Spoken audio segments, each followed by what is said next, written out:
I do. Oops. Good morning. Dobre rano, everyone. Good morning. We hope you had a fantastic evening last night, that you were vibing out purple energy all across Bratislava. May I kindly invite you to take a seat? We're getting ready to start the game. Wait. What game? Oh, sorry. I guess I haven't had my morning coffee yet. We're in a tennis hall, and for a second there, I thought we were just getting ready to play a tennis game. Oh, I mean, I wish. Don't get me wrong. I love World D8s, and for some, they're definitely better than any tennis tournament, but actually, it does have some elements similar with the game, no? I mean, we're gonna discover our new leadership team today.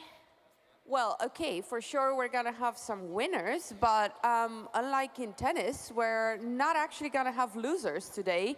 We're going to hopefully have committed vault members who will try again next time. And in any case, I've been watching a lot of tennis this year, and I started to understand it's actually not about winning or losing, it's about the game. True. I mean, it's very similar to politics, right? I mean, don't get me wrong, we're in it to win it, but we're doing so much more at the same time. Like, we're connecting with our communities, we're opening discussions, we're contributing to the public debate, we're inspiring those around us, we're inspiring Europe to live to its potential. I love that. And we also have to win. True. And that's why we're a political party. We're also running in elections, hopefully winning them. So, I'm thinking, what does it take to actually win in sports? Because, yeah, commitment is one thing, discipline is another. But I'm guessing also like giving up on your ego, playing as a team, even if it's an individual sport like tennis, you're still having your team that you're working with.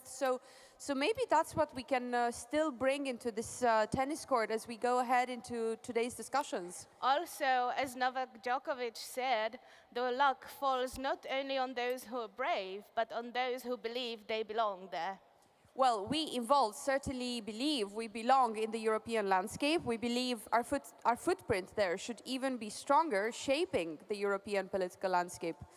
So with that, I hope today, and the discussions we'll have today, will motivate all of us and contribute to us achieving this goal. So we're going to do a lot of things. We will be talking about the policy infrastructure today.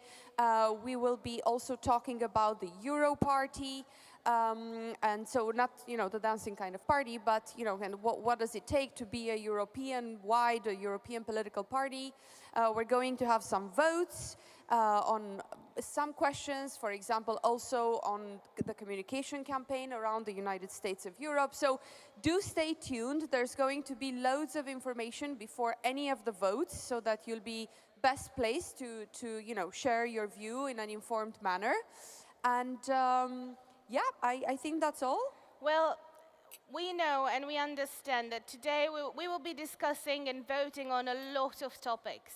Some of them are quite controversial, and we understand that we have differing opinions, there might be a lot of emotions going on, but we kindly ask you, remember, we're Volters, so please treat each other like fucking human beings with respect and kindness, listen, and let's just keep it civil and civilized. I will be repeating this throughout the day because we know like some of those topics can be pretty tough. Well, that actually sounds quite exciting. I look forward to today's discussions, and I'd like to welcome on stage... Just 1 second, because we nearly forgot something I keep forgetting about these amazing people behind me, because we have some important legal stuff to go through. So, chairing committee, please. Good morning, everyone. So the GA is officially open at 9:01. The votes on the elections are open until 12 today. Please don't forget to vote. And the votes for the motions are open until 12 tomorrow. I think you already talked about this a bit, but today we have several motions that are open to the debate. And if you want to talk about any of them, please don't forget to register on the form provided. And now, yes, you can Speaking go on. of, if you wish to speak on the topic that we're about to cover, scan the QR code and the stage will be yours. And now, Excellent. And in the Brigitte. meantime, the stage will be with Chris and Just, who will tell us about the policy infrastructure for Volt. See you later.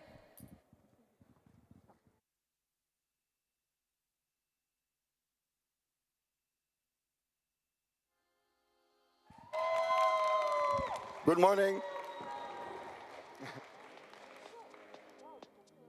I see you can register to speak to this topic, so please do if you want. All right. Well, it's nice to see that everybody's here. All right, today we're going to talk about work that we've been doing for the last 2 years. Unfortunately, two of the main people who have been working on this with us, Kate Fistrich and Dan Stuvel, are not here today. But I want to have a big round of applause for them already, because they are hopefully watching online.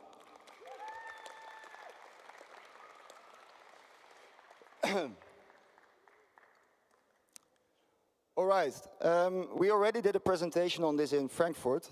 And in Frankfurt we discussed the main outline of this idea.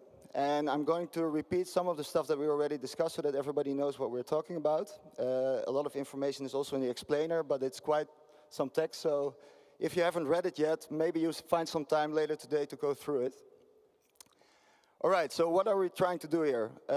We want to go from fragmentation across the organization to a single policy infrastructure that connects policy development within Volt throughout layers, cross-border, etc. And in that case, we're going from a before to an after situation where now policy is being developed in silos.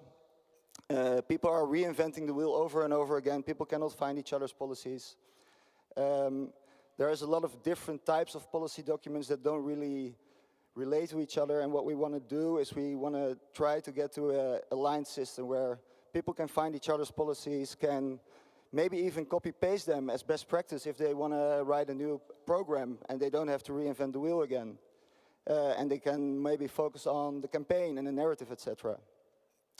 And to do this, we made clear and scalable processes. And the scalable is very important because it looks like a very big thing, but the magical word there is scalable. So what we try to do is to create something that people can live up to.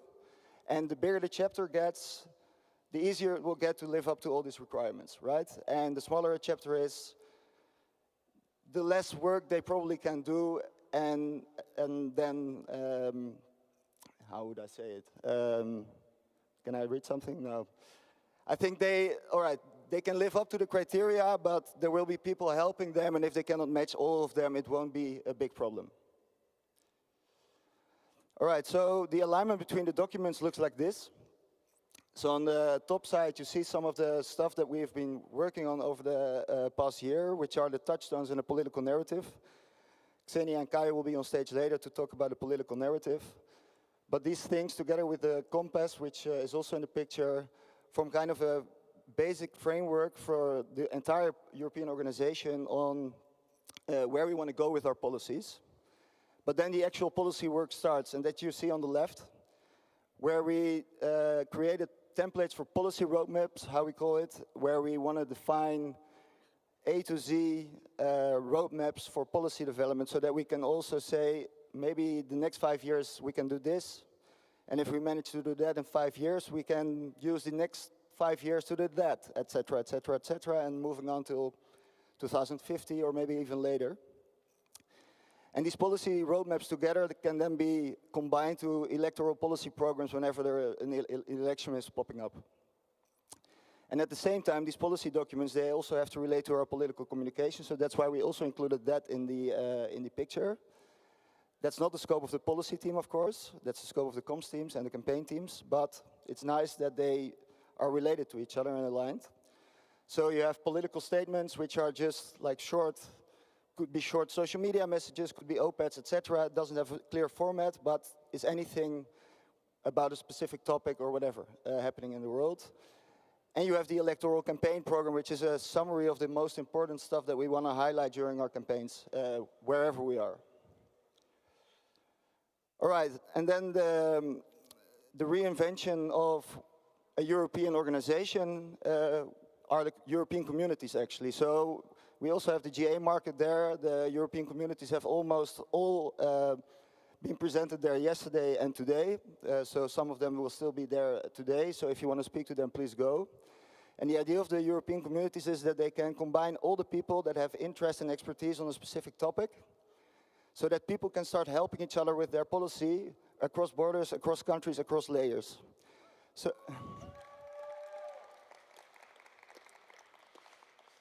And the other fun thing about these communities is they can connect people in society with the movement, with the association, because they can bring in experts from outside, they can bring in NGOs from outside, etc. So what will happen if we approve this, and then we start the implementation process, and that's not going to be done in one day, and this is going to need help from all the policy leads across the entire organization on each level. And we want to include everybody in a network where we discuss what is needed, we'll discuss what help people need, and how to get the right volunteers in the right place. And then, most importantly, we're also developing a policy management system which should later, when it's there, include all the documents that we're working on, also the documents that have been approved, a place where people can file amendments, where people can vote on policy. But maybe another cool thing that we want to include there are the motions by our elected officials, so that when people are working on policy within the movement, they can use the motions or the amendments that our elected officials use in their councils or in the parliament to improve their policies. And there we see a collaboration starting between the elected officials that have day-to-day ad hoc work and have to rush sometimes, and the people, the volunteers that are working in our organization. So the first vote for this whole topic is vote 2A, the approval of the policy infrastructure, which is mainly like the implementation of this thing and us moving on with the creation of a policy management system. So if you haven't already voted, please do. And then I think I want to go to you, Chris.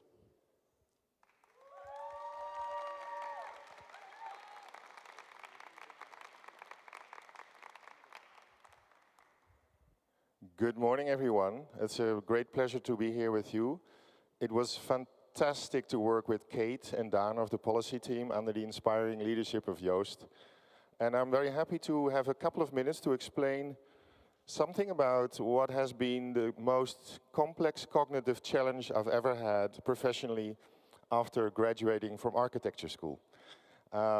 So let's start. This is, I think, still your slide, or shall I? Why a compass? The compass describes our foundational understanding of the world and of humanity, guiding our decision-making processes. Priorities. It's not new, it's built directly from Volt's key founding text. So 1.5 years ago, Joost and I had a cup of coffee in Rotterdam, and Joost asked me, said, we need to synthesize these core founding documents of Volt. And the question is how to do so. How can you get agreement with thousands of members on synthesizing 4 texts? From a technical standpoint, how do you actually do that? And then I suggested we should work with keywords that we can agree on. And once we agree on the keywords, then we can always write a text by a good text writer. So that's kind of what I proposed to Joost. And Joost said, sure, let's try it. I don't know if you recognize these texts, but you will recognize the statutes, Volt explained, the revalue Volt, for example, the pledge. And so I said, let's agree on the keywords that are most important in these 4 documents, and then try to interrelate these keywords in such a way that they make sense together, and then hypernymize. So that's a difficult word I had to learn myself. But it means to categorize on a higher abstraction order. So if you have car, the hyponym of car is vehicle. So that makes it easier to get umbrella terms under which all these documents can find. So this is a very technical language story from an architect who looks at language like architecture. So once we can agree on the keywords, then we can agree on the final text. That was the logic. So I'm going to give you a couple of examples of struggles we've had. So this is not the final outcome. We had many sort of heroic failures, if you like, in creating this text. So I was trying to get higher order words for human technical development, a federal united Europe, fulfill unique potential. These are all phrases from these key documents. And what is it all about? Is it about the what, the how, the what, the why? But we really got lost in that. Is it about identity, politics, philosophy, social goals? We struggled a lot. I think I made 70 pages of notes in my first document. And then they had to read it all. I felt very sorry for them. It took me weeks. Other efforts at categorization and even human rights or human dignity, like it was very confusing, but I learned a lot. Well, more examples of narrative, character, heroes and victims in the pledge. It's a very emotional text. Ultimately, we started over and tried to categorize things in sort of grand global developments, universal foundations and principles, timeless visions. We got lost, basically. We got lost. So we had to start over. What we did is we started again at the little paragraphs of the original text and tried to create new categories for them, going from the manifesto to the context, principles, end state visions. These blue arrows, these are new efforts at categorization, but in such a way that there's a key master or mother document, depending on your gender preferences, where you can find the original words and phrasing. So that's what we tried to do. I'll click through it a bit faster. This is massive, massive table. This is actually how big it is, so you can't read it, but this is how much work we put in it. So everyone can find the original word. We got lost again, because then we didn't know, we needed a starting point. Like, we needed sort of one word to start with. How do you do that? And these are many of the words we considered as a starting point, but we got stuck in this. We didn't really know where to start. And then ultimately, yeah, how to interrelate all these words and have a starting point. Ultimately, this became our starting point. It just happened magically during a conversation of all of us. And we said, planetary life. That is our foundation. Planetary life is what everything we do is based on. It sounds very philosophical, and it is. And then human life on Earth is sort of a lower order foundation. And then dignity of life and human dignity is the core principle, let's say. We even struggled with the word principle. Is that a good word? But this for us felt like a real good starting point that we can all believe in. And ultimately, this is what we ended up delivering to the person who actually wrote the text. That was mainly Kate, and we, of course, helped. It's very philosophical, but this is a summary and a synthesis of those 4 key documents. We called it Humanity's Core Principles. One can debate a bit about that, but I think there's always people speaking about the individual versus the collective. We always speak about collaboration versus competition. We always speak about equality versus freedom, or perhaps they're not opposite. Maybe we need both of them, but this is always sort of how we frame and understand politics. So this became perhaps as the abstract core, and we used to call this charter, now we call it compass, but I think what we were looking for is an eternal, universal vision that is always true and theoretically will never have to be changed as the sort of the core of our infrastructure of policies. And then maybe the touchstones can be changed every so many years. But that was our aspiration, our ambition. So this is it. This is the synthesis we arrived at. And somehow it feels really good.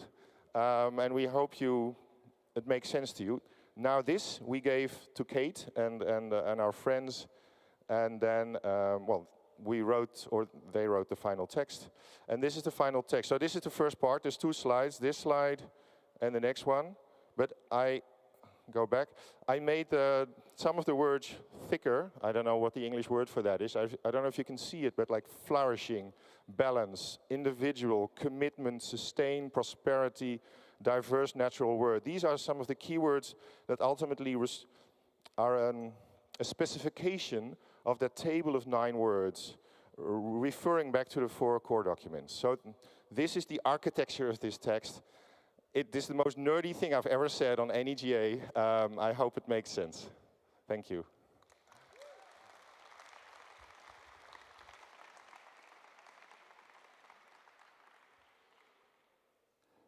Thanks, Chris. It was a pleasure working with you on this. Now we're here, and we have to vote on this.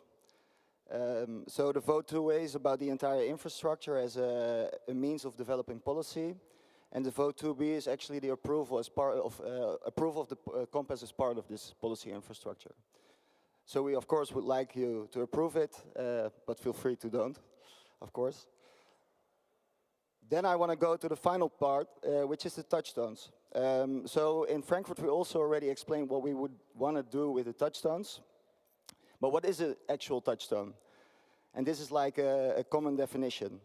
A touchstone was a common tool to assess the purity of gold, and Volt uses touchstones to assess the quality of our policies and communications. And our touchstones are meant to describe a future that we are not having yet, but not in a way of telling which policy should be there or what we think about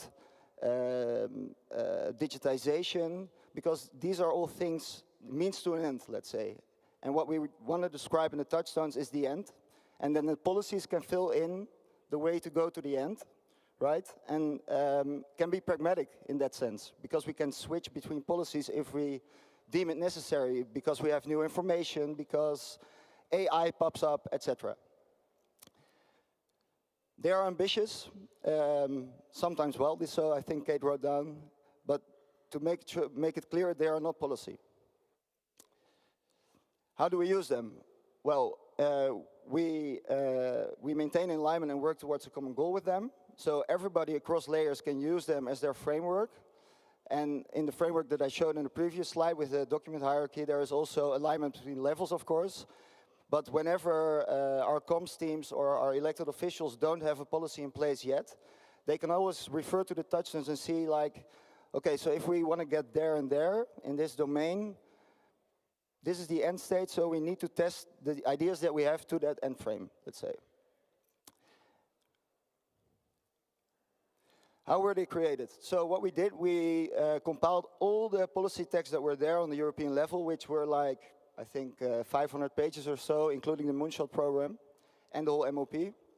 And they were analyzed thematically by the European policy shapers, who broke down the text and extracted the core principles. And then we opened it up for an amendment process, which was done from 2 March to 2 May this year. And there were 64 amendments submitted, and 15 of them reached the support threshold that was needed to be voted on during this GA. And, last point. The idea behind these touchstones amendments is that they can be, that the process starts all over again after this GA. So if people are not happy with stuff that is in the touchstones, we open up the motion tool again, and people can file their amendment again, discuss it, improve it, etc., so that they can change the touchstones in the way they feel necessary. And that brings me to the final vote, the approval of the touchstones. But there are the 15 amendments that have to be voted on. So in the voting form, you can find the 15 amendments. You can read through them if you think that they are improvement to the first draft. And if you do, please approve the amendment. And then the final vote will be the text, including all the new approved amendments. I think that was it. So thank you for being here this early.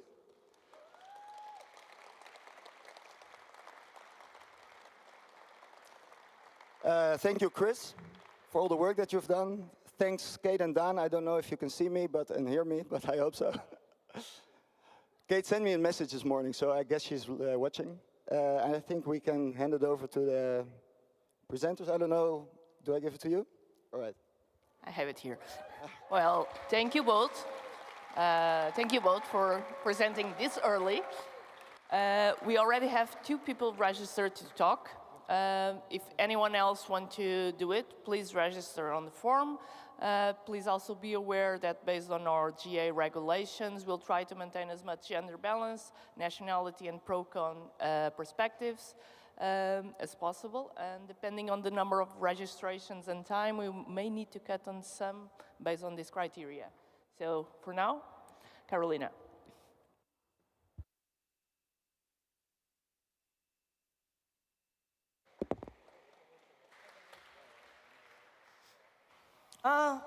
Thank you. First of all, I also want to thank the team behind the Compass for the constructive and respectful communication and the work they did, and that our original founding documents and charter are not replaced, at least not for the moment. And I want to make clear that I don't doubt their best intentions. Nonetheless, I cannot approve the text of the Compass at all, nor the reasoning behind the process of the core philosophical principles. This is supposed to be our most important document on the top hierarchy of all other documents. Quote, it's the ultimate authority to which all other documents must align, laying out our vision of the future. And I cannot accept that our vision does not even mention Europe once.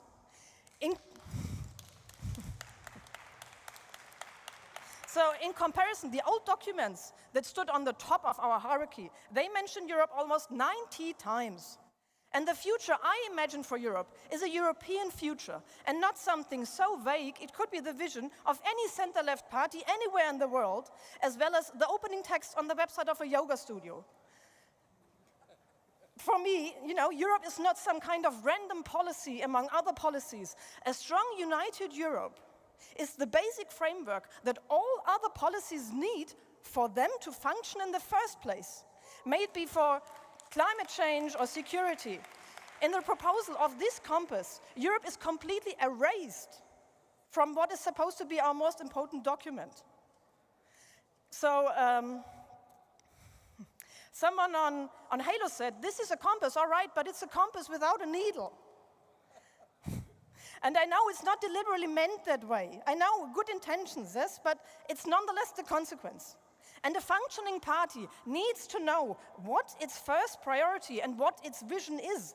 Otherwise, people end up fighting each other endlessly over what that priority should be, instead of fighting together for a common cause.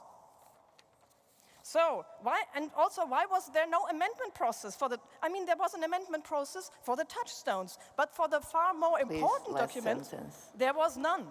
So, last sentence, if you're here because you believe that uniting a strong democratic Europe is our vision, then please vote no to the compass. Also, if you believe that there should have at least been an amendment process, and that members should have a say in our top document, then also vote no. And then let's create something better together. Thank you.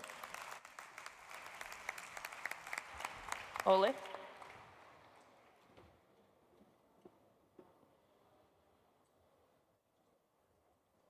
Ole?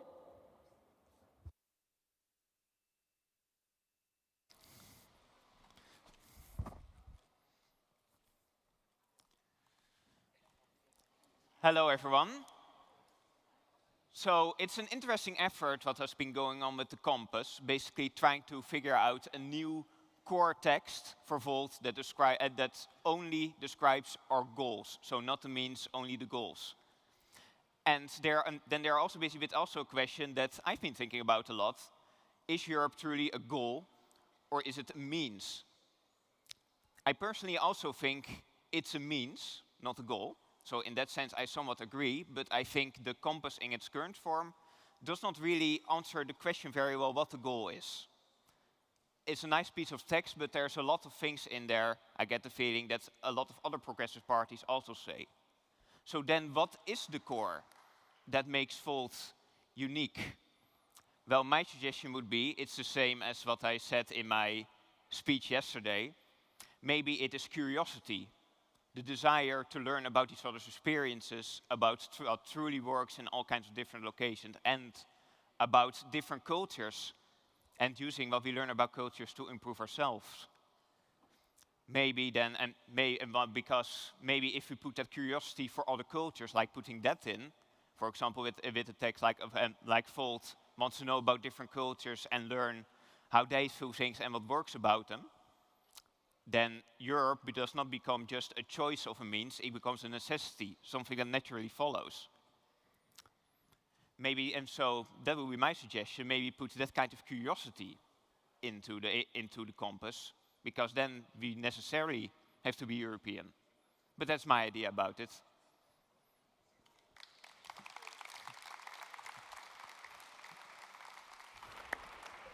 Thank you to both Caroline and Ole. We don't have any more people registered to speak on this.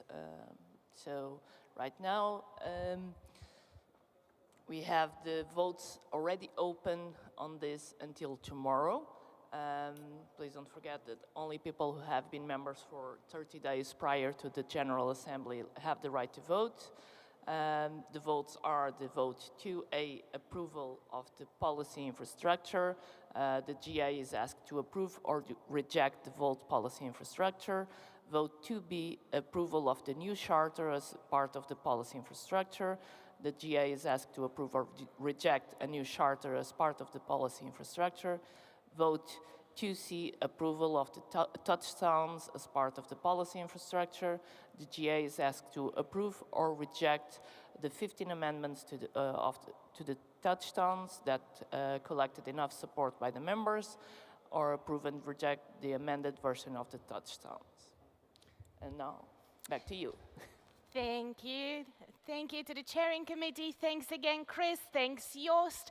Thank you, Caroline. Thank you, Ole, for your remarks. You've seen it. When you register to speak, we'll give you this stage. Use it. The view is pretty neat. Oh, what is this again? Who's playing the game I mentioned yesterday? Shame on you. Maybe you don't remember. I said every time this QR code shows up on the screen, you scan it and you donate some money. I have no shame. I will keep asking you for cash. Every 100 euros help. No pressure though.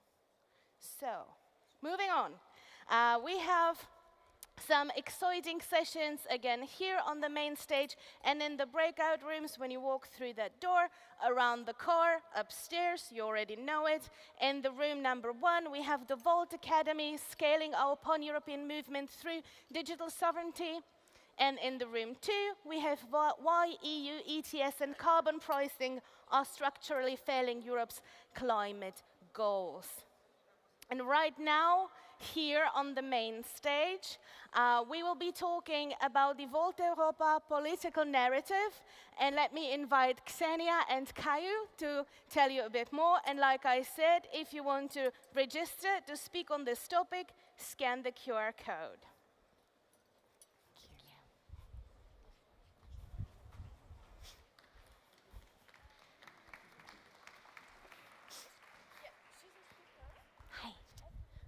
Noise? Okay, works. Good morning, everyone. We're going to talk about the Volt Europa narrative. But you might be thinking, who are these two people on stage? So let us present ourselves first. Good morning, everyone. Thank you for coming in this Monday morning to watch us talk about the narrative. My name is Caio. I'm the political assistant, the digital assistant at the communications team of Volt Europa. So everything social media related you see from Volt Europa comes from us. And some background so that you know who you're talking to. I am from Brazil, the grandson of a farmer, son of a farmer. So the natural next step for me was, of course, to move to the Netherlands and join a European party and start working with politics. So, thank you. Xenia? So this is my official picture. I am Xenia, and I'm Volt Europa Digital Comms Lead. However, this is actually what I do in my free time. I like to pedestrianize streets and save bike lanes. This means that this is actually a better representation of my official photo. This is me in the town hall. I spent so many hours there that the next step was, of course, to run for local elections in Lisbon. Speaking of elections, you probably know this, that there is this joke, a running joke in Volt Europa, that on any given day, there is an election happening somewhere right now. Now, we have had quite a bit of success over the last couple of years. We've grown from 200 to 360 elected officials.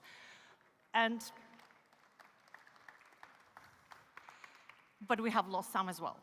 Now, remember this image? We really enjoy having our photographers take this kind of images for the party. This was the big moment for us. Now, a lot of you, after that spectacular moment when our party really gained momentum, when we elected the 5 MEPs, started actually questioning, okay, now I want to communicate what Volt is to my community, within my movement, to the people who I hope will vote for me. And some of you have said, okay, I've read the Shine 29 program, but I still don't have all the answers. And probably some of you who have run for elections, by the way, how many people have run for elections here? Raise of hands. Fantastic. So especially you probably have heard this question, so are you left? Are you center? Are you Vox, that far-right Spanish party? And probably some of you have had this question, so in my Instagram bio, should I write the F word? Do we all know what the F word is? There are a lot of right answers, and yes, it's federalism. And, of course, some of you might have heard, okay, if you're green, then why are you purple? So, to be truly successful by 2029, in order for us to have more of these pictures in 2029, we need to freshen up that one story that we're telling. Why? Because this way, we can act as one movement and speak with one voice. And this means we need the narrative. What do we mean by this? We need a narrative that would give us a united story to tell across Europe. Remember that myth of Europa? Zeus spotted her, chased her, and then she gave name to the entire continent. That's what we want for Volt. We want the entire continent to have that one story, that one name to remember. Then we also need a narrative that would inform our policies. Again, we have a few ancient Greeks here voting. We want internal democracy, we want external democracy. We want to be able to have that story so we know how we're building our policies. Then we want a narrative that would define how we communicate. And you might think that this is another ancient Greek. No, this is actually my colleague Kaio working on his Canva post. And then we need a narrative that would be the foundation for all our campaigns. And the ancient Greeks used to say that these are odysseys. And many of you are on an odyssey, on a campaign. And some of us are probably feeling a bit upside down and tied to our ship. But this is exactly why we need the narrative. And then one day, I received a call from this gentleman. And the reason you might have received a call from George, maybe one of you in this room, some of you got a call from George, is because this process started back in January by collecting feedback on the existing narrative. Before creating any new narrative, we wanted to understand what was wrong with the narrative we had in place.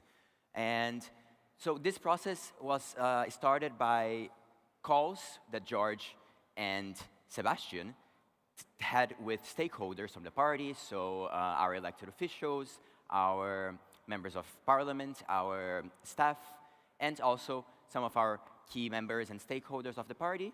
We can, yeah, that's George having his calls with some of you in this room, and also we have Sebastian as well, and me in the back, also helping me write this narrative. Yeah, so the next step was also mapping out the tensions. So some people, of course, we're a party that agree on many things, but especially on which terms to use, and we know this is something we sometimes disagree a lot, there are some tensions. So the next step was mapping out tensions. For example, some people thought we should use the word people. Some thought we should use the word Europeans when referring to whom we're making policies. Some people thought that using Europeans would mean maybe to, if you applied it to a national context and you would say doing this for the Spanish people if you're from Spain? It could sound nationalistic, so should we use the same type of wording at the European level? Some people didn't think so. Some thought we should own the term Europeans and use it. So that's the type of discussions we had. Also pragmatic. Some people thought that this word, of course we know we're pragmatic, but some people thought that using this word to describe votes is not the best to show our bold, evidence-based, innovative policies. And we also had the discussion about federalists. Should we be putting federalists in every single bio and be using this word everywhere? So those are some of the tensions we had. So the natural next step was, of course, to listen to you. You built this narrative. That's the important part here. This narrative was not built by George and Sebastian in those calls or by me. It was built by you answering the surveys. We had over 1,600 answers to our survey about the narrative. So thank you for your participation. You built this narrative with us. Yeah, and important to remember as well that this wasn't just a question of yes or no in the survey. We also had open qualitative answers so you could share your actual opinion in huge paragraphs, and we read it all. And then in April, we finalized this narrative. Now, going straight to the narrative, the story of why vote exists and all of that has to start with what we're trying to fix, what is broken. Xenia? Yeah, what is broken? So Europe has not unlocked its full potential, and people pay the price. Notice how we've already used the word people, not just Europeans. That's a result of your feedback. So what does this really mean? So for all of us, this can have a different meaning. So for many of you, it's probably the ongoing war in Ukraine. For some of you, especially from the European South, these are wildfires in Portugal, in Spain, in Italy, in Greece, in Cyprus. For some of you, it is how much you pay for the food and how a lot of people now can't afford to actually put food on the table. For some of us, and I come from Lisbon, it's paying 120% of your salary for actually being able to rent an apartment. So this is probably a question to you. What is your problem? Right? How do you define that? And the next question, of course, is what do we want? And the answer all of you gave us to what Vote wants is that we want a Europe that works and a Europe that works for everyone. This can mean multiple things for each one of you. Xenia, a mobility activist, probably for her, a Europe that works is a Europe with bike lanes in every single city. For some of you, a Europe that works is a Europe with a common European army that defends us and prevents us from even entering wars. For other of you, it's about reforming the democracy of Europe to make sure that the parliament is actually democratic and our European government is democratic.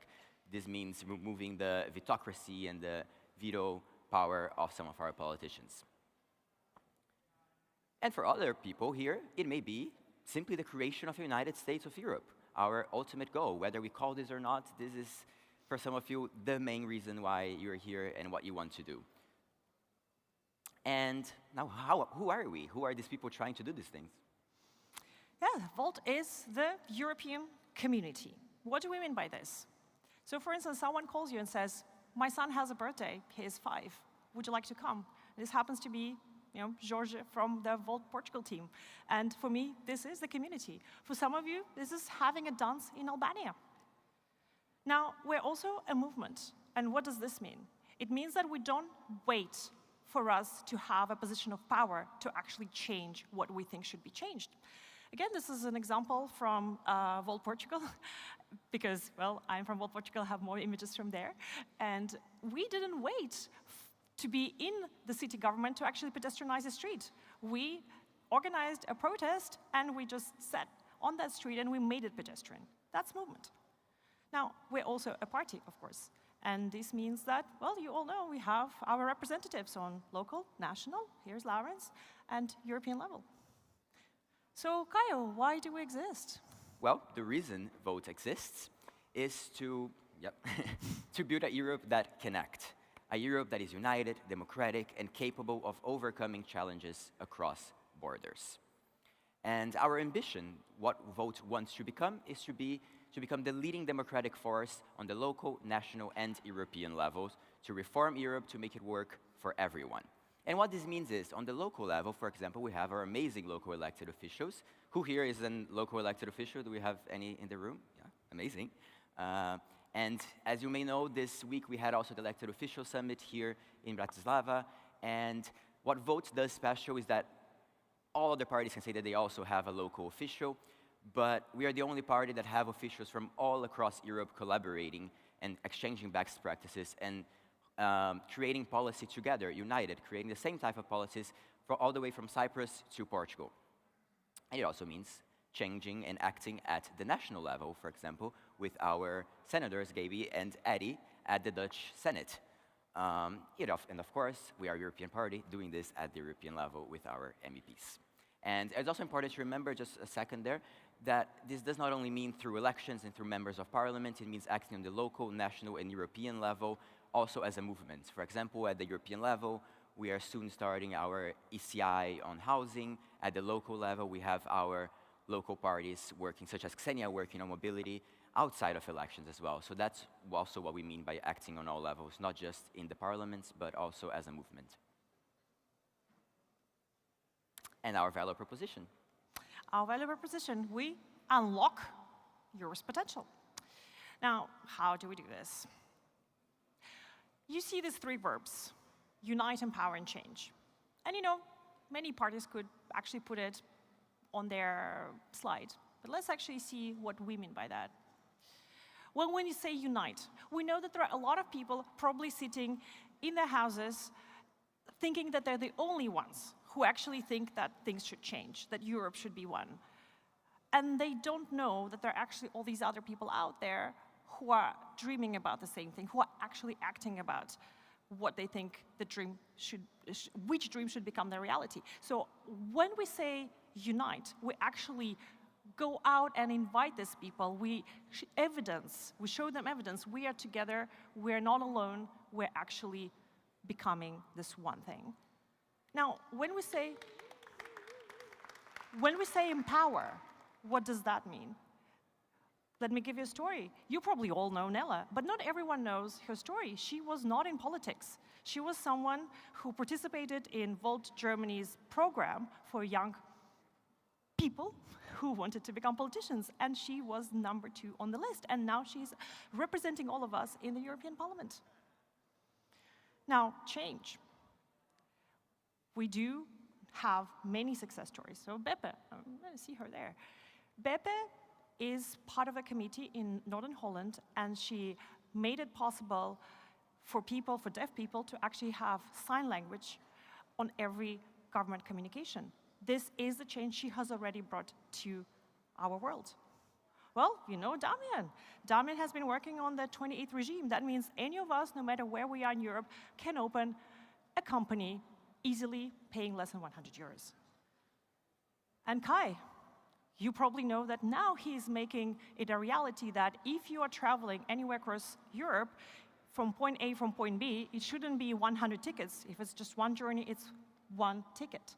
This is the change we're bringing. Now, what do we do every day? Well, what we do is we act as one we act as one in over 30 countries to create bold, evidence-based, European, pragmatic policies. We also unite people to give them and empower them to act. We also run election campaigns so that we can elect a network of elected officials that can create change from within. And of course, we run social action campaigns because we don't wait for the next election to act. We act outside of elections to make sure that change happens. And what do we focus on? What do we focus on? Democratic reform. Again, this slide could be on any other party's presentation, but we mean something different by that. We actually have a community, a European community, which is called DreamCom. And if you're tired of vitocracy, if you think the way we vote for the European Parliament should change, then you, any of you, can be part of this community and actually write policies.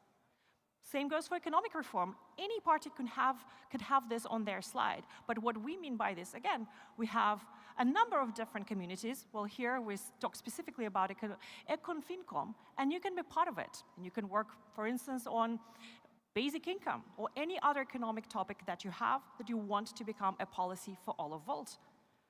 Social reform. Well, again, what do we mean by this? We actually have tons of communities that you can join and make this policy-enhanced change happen. And what is our call to action? Well, our call to action to all of you and the call to action of our narrative is let's unite Europe together. You may have thought this is a bit repetitive, but that's what a narrative is. If I tell you future made in Europe, you know that is vote. So what we ask for you as well is repeat this time after time. Let's say, let's unite Europe together in this next years into the 2024 election, so that this is what vote's about, and that's what we are asking for Europeans to do. What now? Thank you. So our last request for you is for you to vote for it. The narrative is now, the voting for the narrative is open, so we recommend that you vote in favor, of course, but make up your mind.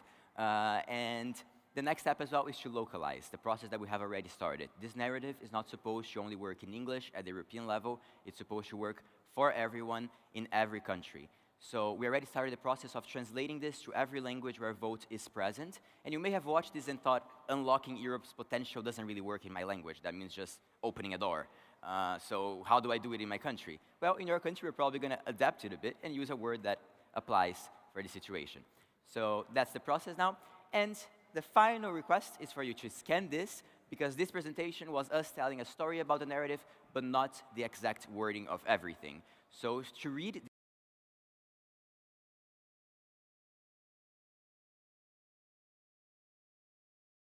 and what we want it to mean. So, of course, this is not exactly how it's written, so please read this so that you can make a wise decision when voting. And Sebastian, at 2, will be presenting the narrative again, actually reading word by word. So if you want to watch that, please attend. Thank you very much. Thank you.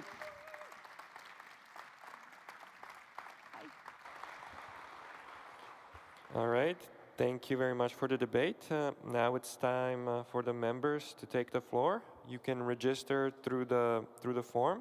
Currently we have Sonia, so please, Sonia, walk towards the stage for the mic. And just a kind reminder is that the vote has already been opened, so please vote. And yeah, I'm giving it back to the speakers.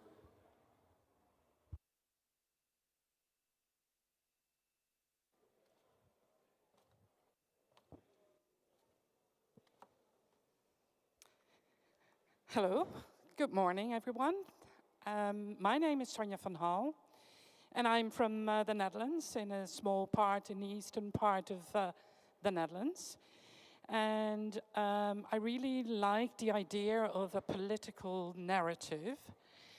However, I didn't see the story, and I think that we can sort of learn from the far right, because they, well, managed to get into the heads of the people, and not with the correct and the good ideas. And I had really hoped that there would be a real storytelling behind it, because the ideas are fantastic, they are bold, they are very good, but I need the stories behind it. From hate and mistrust, we should go to trust. And I think Volt people and Volt electives are trustworthy people. And well, I'm not a person that is really into the storytelling. So I had hoped that other people would come up with more stories like, can we trust the food that we eat? Like, the EU is the house where we can feel safe. And we need this because of all the things that are just mentioned as well, that it is very difficult to do it on your own. We are all teeny tiny little countries and we have to unite. And I think that to unite, I think the basic ideas are there, but I would love to hear some more stories so we can touch the people's hearts, purple hearts. Sonia, please, last Thank you. sentence. Ideal timing. Okay, so just a reminder, only people who have been members for more than 30 days prior to the General Assembly have the right to vote. And the GA is asked to approve or reject the narrative, approve or reject the amendment of the Strategy Foundation. Yeah. And now giving it back to the moderators.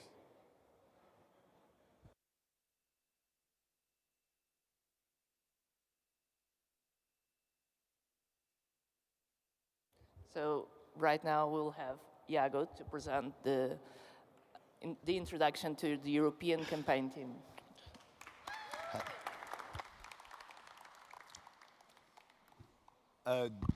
Does it work well?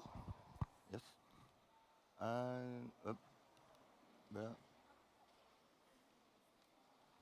Voilà. Just a thing for the moment. The presentation.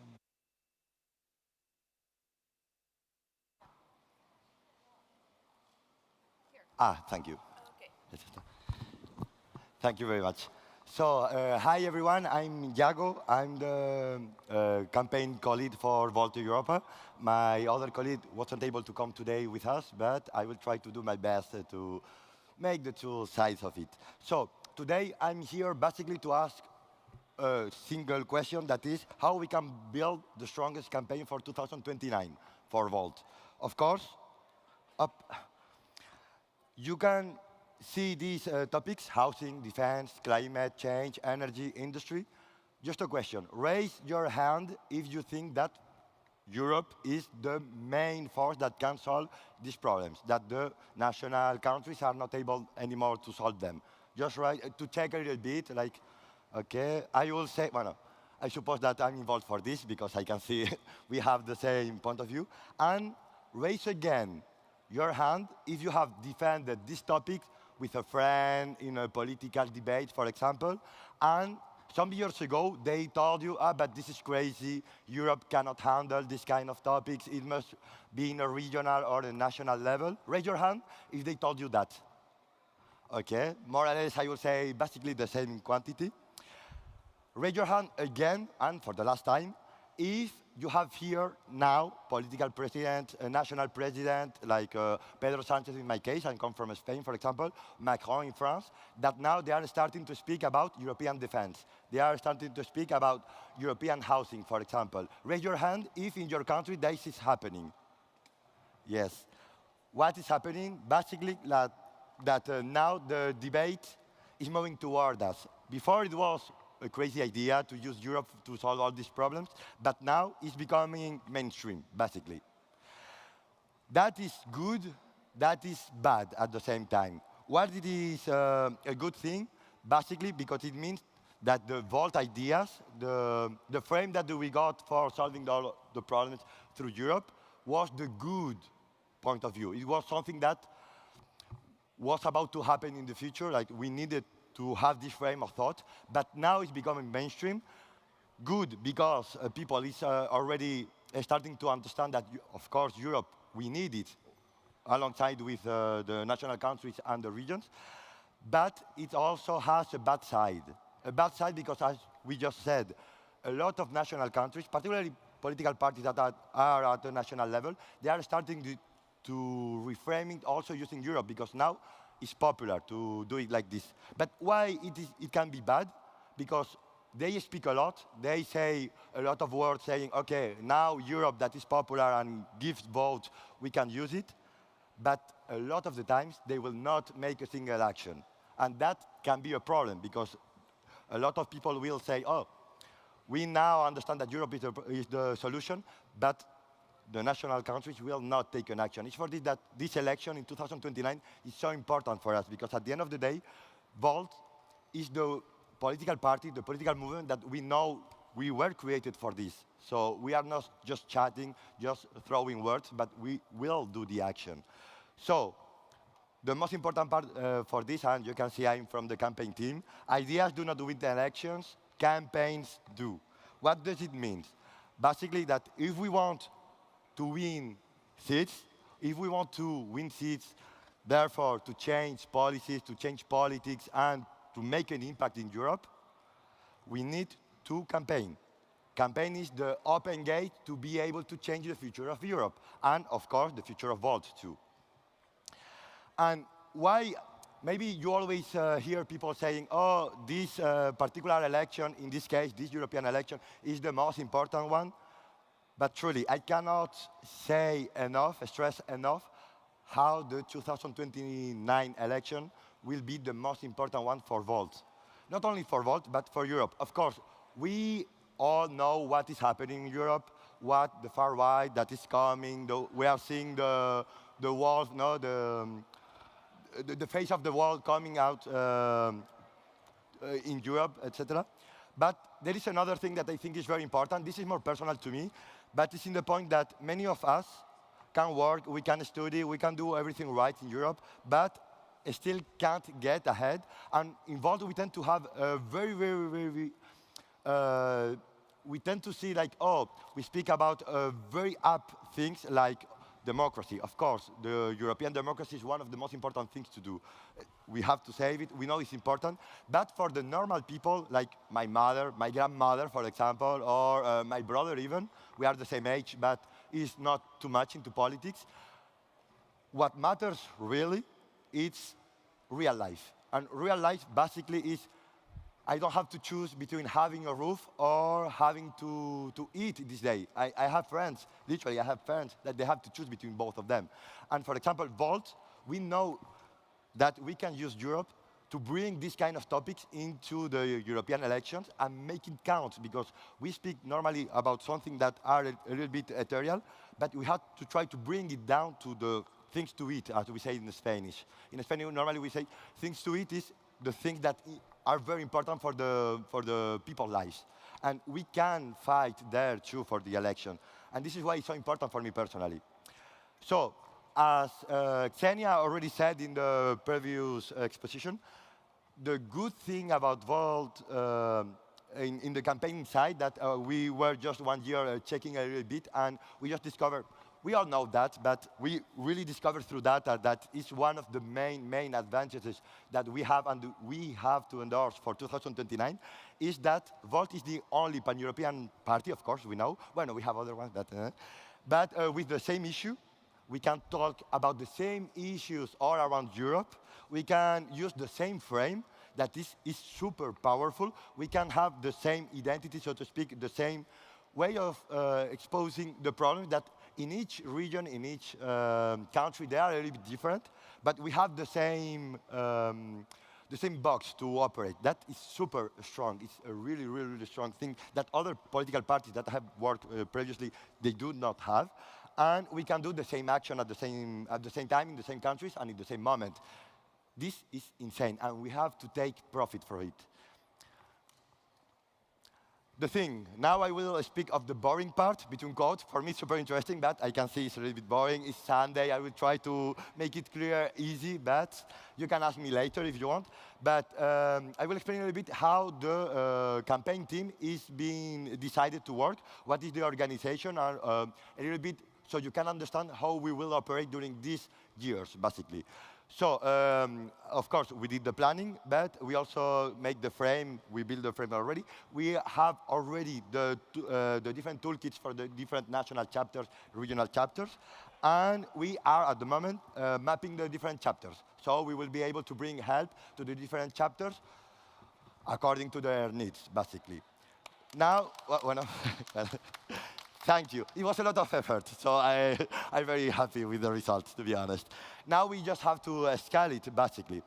I will give a very rough big picture of the campaign team structure. You can see here, basically, what we are trying to make operate is, of course, building the road for the 2029 election, the campaign architecture, the campaign toolkits for the different regional and national chapters, support the chapters' campaigns, not only the European ones, but the one that you will have in your chapters. We will be there for you to help you and to make out the best election that you can. And turn strategy into action. Just very quick, we have divided the campaign team in 2 sub-teams. The sub-team 1, basically, is the European level. We are focusing all the resources that we have, all the team, into making the 2029 European election the best one. And for that, we will use two tools. Basically, the ECI that you will have in 2 hours, I think, workshop with us. I will be there again, so I will be super happy to see you there. And from the sub-team one, what we do is basically we check everything at the European level, like hockey, I think it is the word. And the sub-team two basically is everything that is in charge to make sure that if you need something from the national level for a campaign, a national campaign or a regional campaign, we will be there for you, for helping you, and to make sure that you have the toolkit, you have the training if it is needed, if you need help with the frame or whatever, you will be able to have it. And what happened next? Basically, now we onboard the volunteers, so we have the ideas, we have the tools, but we need hands too, because we are a recent farm team, and we need hands to be able to make it happen. In summer 26, be ready, because we will start to use the tools and the trainings. We are checking the tools with particular chapters, but we want to make them, democratize them, in the sense that for every chapter to be able to use it. In autumn, we will have the first campaign wave, ECI, basically. This is why it's important to go to in 2 hours, the next idea. And of course, in 2027, we will be able to support all the chapter campaign. So please, please, please, very important, do not wait for 2029. The elections, they are already happening. You can see what is happening. So just take your phone if you want to help. You have this magnificent QR that a friend of mine helped to create. And join the team, please. Support your chapters, national, regional chapter. Each hand is quite of help. And start campaigning, because really, it starts really right now. And it starts with the QR, so please check the QR. Thank you very much, and profit the Sunday. See you in 2 hours again. Ciao, thank you.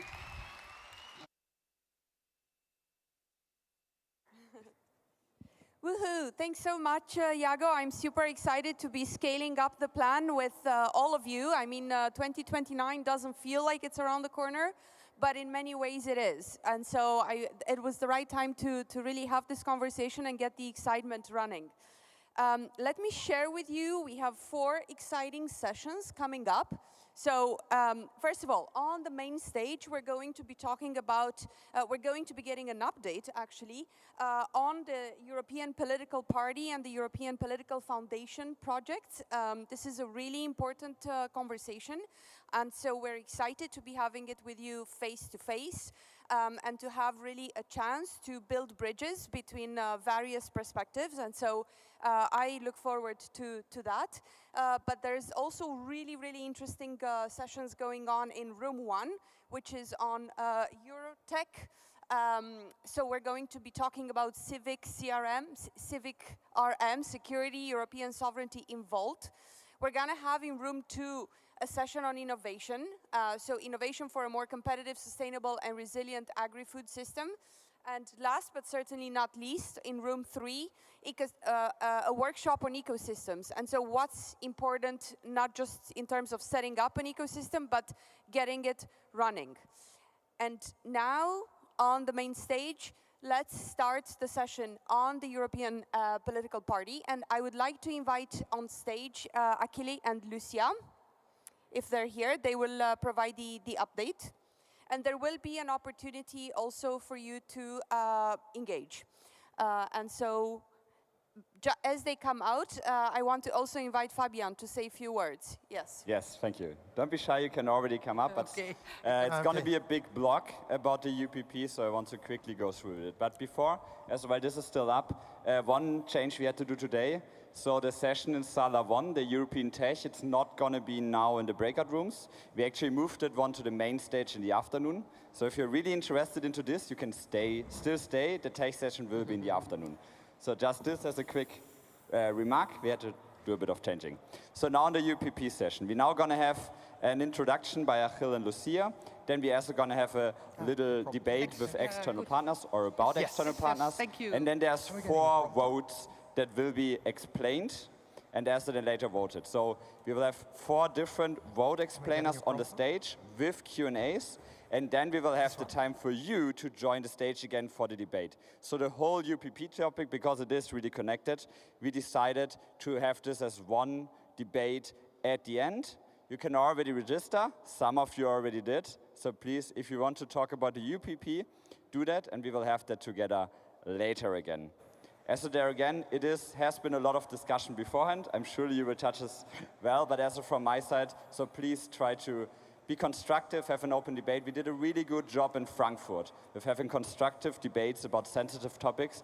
Let's redo this here. And now I give it to you. Thank you, Fabian. Good morning, everybody, or as we also say, Ave Caesar, those who are going to die stand in front of you. Yeah, because I say this a little bit as a joke, but it is true that this has been a complicated year, I think. We have engaged with each other in digital discussions. We have a tendency in digital discussions to call each other out much more easily than when we see each other in person, right? So I am very happy to see you now here for real, that we can have this conversation with each other, eye to eye. We can listen to each other. I am more used to the backstage role, but here I am in front of you, so happy to engage with you on this. Thank you. And I also, want to extend this thing about digital relations that really exacerbates a little bit the differences that we have sometimes artificially. Yesterday, I lost my temper with a Volter, debating about these things. His name is Simon Dailly. He's a great young guy, a policy lead in France, and I should have been more listening and understanding to what he said, also what he had to say. So I wanted to acknowledge this. And let's maybe dive into the slots, what we're going to speak about. But do you also want to say a few words of welcome, or shall I move into yeah, definitely. Maybe what I just want to say is that maybe some of you who know me will be surprised to see me here with a presentation on the party, because I'm more the movement person that propels the party. So like, what is Lucia doing on stage talking political party, right? So, and that is because as a board member, I was quite concerned that we don't lose our movement. So I think I can talk in a down-to-earth way about the European Party, because I really believe in it, but I'm also here to safeguard and support the movement that propels the party in a way, right? And that supports it. So, so by means of introduction, I hope that suffices. I'm also not a legal person, right? So if you have too many legal questions, this is perhaps not the time. I think there are many other things we can talk about that preoccupy our minds, not the statutes yet about it. Yeah. So let's see where we've come from, right? All right. Well, first, everybody, if you have a question, if you want to engage with us, if you have something to say about this project, scan the QR code. You have to be registered to speak, and then you can ask your question. What do we have on the menu today? So first of all, a little update on where we stand with this project. Good morning, Simon. Good morning, Friedrich. Where stand we with this project? We're going to speak a little bit about the foundation as well. We're going to do an update on the countries, what's been going on in the fields, a Q&A, and something that is not here in this list, that is, there's a series of motions. So members also wanted to engage and make proposals. So we'll also hear from them during this hour. So, the current status. Yeah, so since we saw each other last time, Yeah. Since Frankfurt, a lot has happened. since Frankfurt, since Tirana, a lot has happened in the world of the Volt political party. I say Tirana because Tirana was the first time I had the honor to speaking about this project in front of this assembly. So a lot has happened, but first, okay, Volt is very special. Why Volt is special is also because Volt is diverse. We are all green to a certain extent, but we are also sometimes a bit red, depends, and they're also sometimes a bit blue. But what is cool in Volt is that together we make this work. We work on policies together, and we try to build something out of that. But at the same time, there is an urgency. Because, yeah, what's going on in this world? We have wars ranging around Europe, in Ukraine, in Iran, in the Middle East, in Africa. We have far right on the rise. I am personally very worried about France next year. There could be the far right coming into power with a very, let's say, devastating effect on the European project. So, as progressives, we have to march. We have to be in a conquering mode. We have to do it now, I think. Honestly, we have to do it now. We have to. Time. Yeah. Feel the urgency. This is the time, and it is sad that the far right has been much more efficient than we are, also in terms of collaboration with each other in Europe. They are very good in using European funds for their nationalistic purposes, much more than we are on the progressive side. So this is a little bit, okay, like on the back where we have been doing. What happened is, first of all, last year, great news when in Italy and Naples, Davide De Rico got elected as regional councillor in the regional parliament, and that brought us country number 4. At the same time, there were several countries who are having discussions with other parties, so how can we unite, can we collaborate, can we work together? This was also moving well. So we're going to speak about these specific cases in a moment. So there was all of a sudden a slot, a window of opportunity that we thought we can make this happen now. We can create this machine right now to build impact for Volt, towards really strong impact for us. To have, let's say, this machinery, potentially around €1 million of public funding, build up a foundation with funding for Volt that can help us on policy. We're going to speak a little about the foundation also in a second. Then, so that is on the timeline really accelerated. Then also other things worked, but maybe I should not say everything immediately. Maybe we can show them on the slide. We can talk about that. Yeah, yeah. Yeah. So what is now, what has been going on this past year? So we had these partnerships, discussions. We are also working as Volt in order to develop and trying people to join Volt also to accelerate our own growth. We have been working hard on the founding governance model. So how are we going to build this whole system up? How can we collaborate together? We've been working on draft statutes. And there have been some first member consultations already ongoing, some town halls, some Q&As, and yeah, these things. And of course, there was a lot of different opinions. Lucia, shall I give it to you? Because Yes, if not, yes. it's always the male speaking. Yeah, no. It's, women are much. you do that much better than I do. Yeah, thank you. So let's backtrack a bit and where did this come from? And we can have the next slide.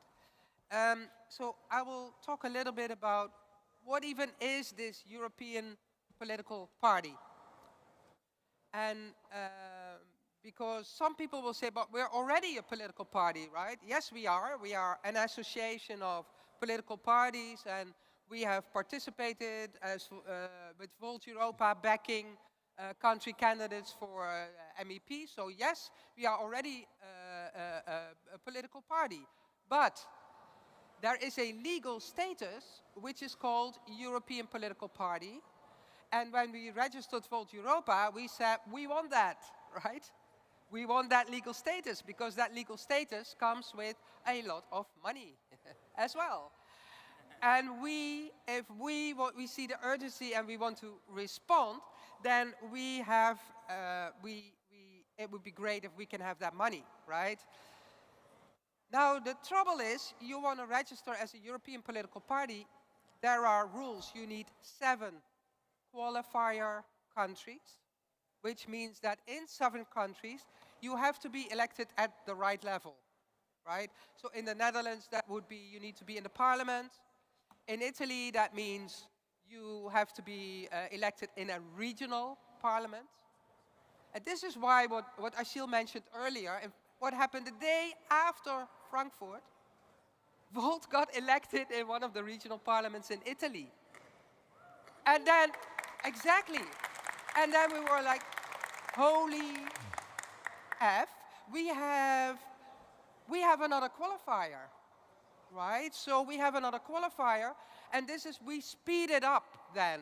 This EUPP project that had already started, a team was working, as Achille already explained, supporting countries to grow the movement, to try and become qualifiers. That's why we have focus countries. Remember those of you who work on the focus countries?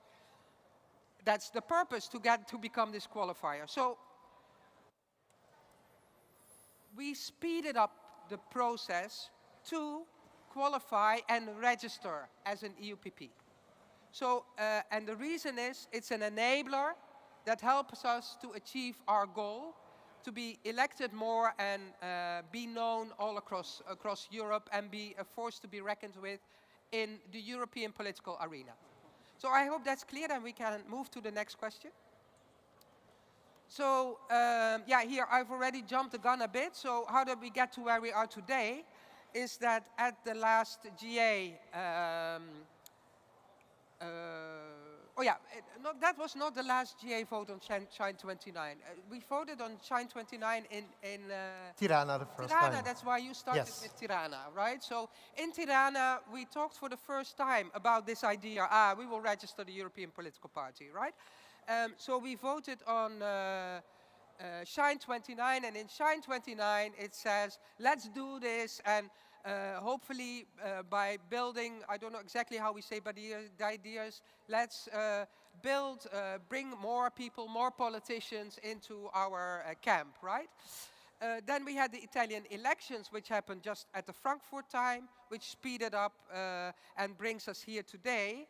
And we have external parties with similar purpose and value who want to join this massive ambition. And that is the work at country level to see, can we join existing political forces? Can they join us in the Volt movement? Can they join us with these Volt ambitions? And that is where we find ourselves today. We not only have qualifier countries, we also have chapters with partners who say, we want to make this happen together with Volt, right? So let's have the next slide. Yeah. Just if you allow me to say, please. also, we have a massive ambition, and the electoral systems in Europe are not always playing in our favor, right? So for there are countries where we have thresholds of 5%, and let's be honest, with the 5% threshold, we would not have been elected in the Netherlands or Germany in the first place. So we have to be really pragmatic and a bit conquering about this, because we are ambitious, because we want to be in lots of countries elected on all the levels in order to really have an impact. Okay, what should Volt actually look like? So what you see here is a model with 3 different legal entities. We want the movement to be the central pivot. This is the members' home. This is where we are all. This is our mother organization. And the other two are like side engines in order to accelerate this movement further across Europe to be a bit stronger. So this is also necessary from a legal perspective. The EU regulations impose an enormous amount of restrictions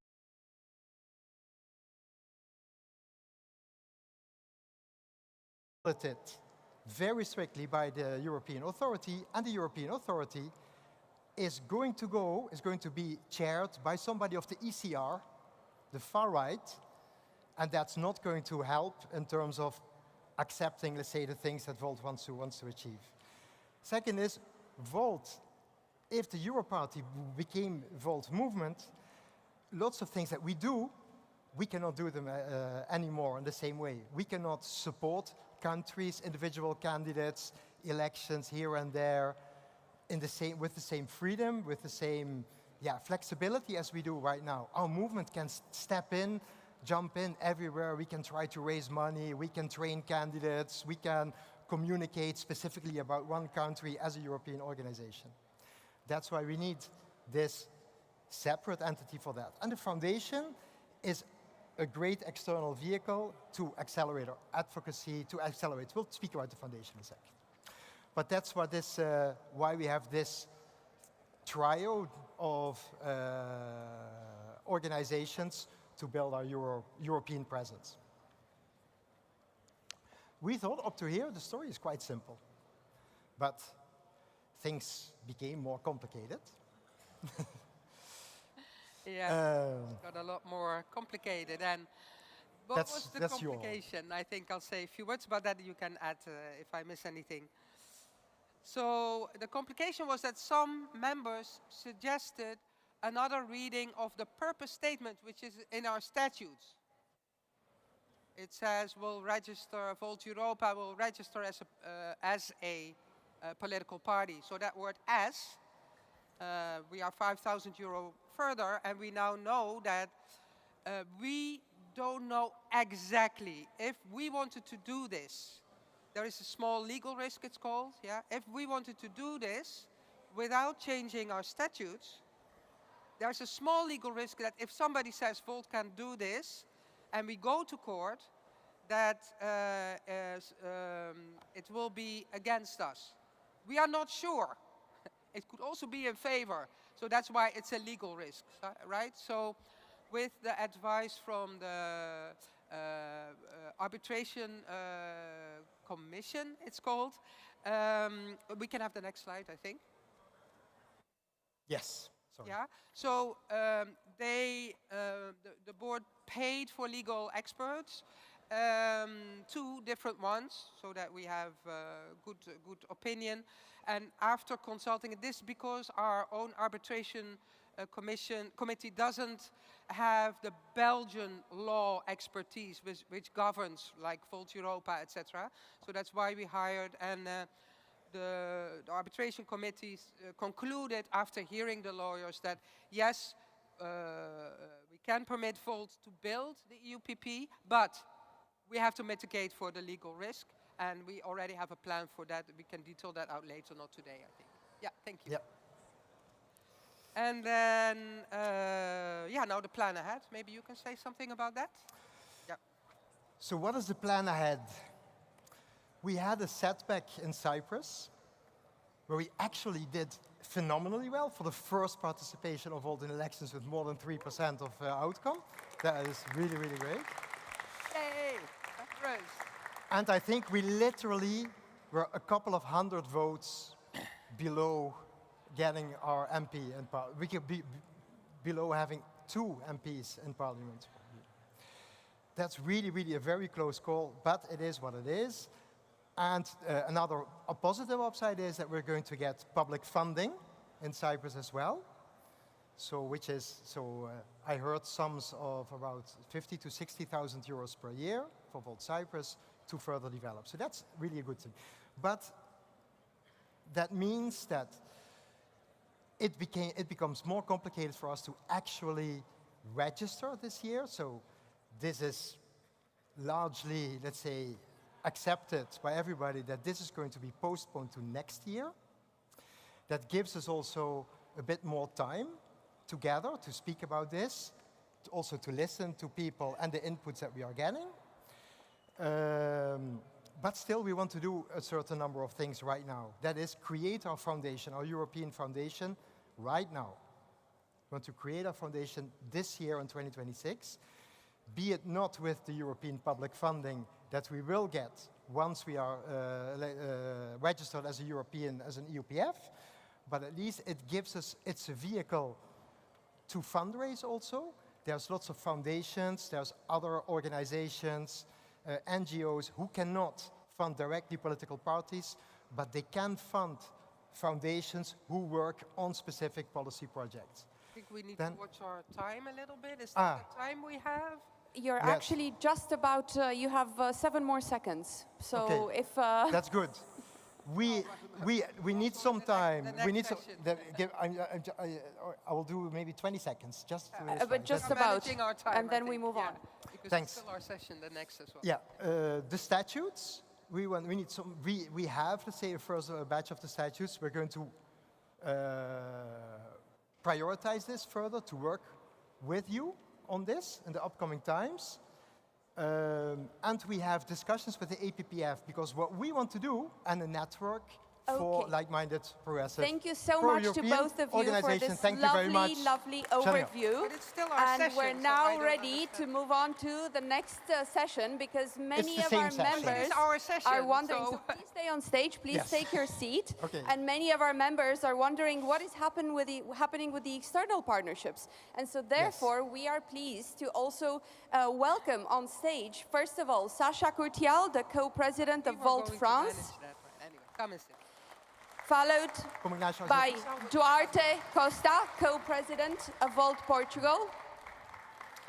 And we also have an external guest who happens to be one of my personal favorite politicians from Belgium. I have the pleasure of welcoming Sophie Rahoni, the president of DEFI. Hey, Sophie. Should we welcome her in the middle? Bonjour, Sophie. Hello. Asseyez-vous. Hello, everyone.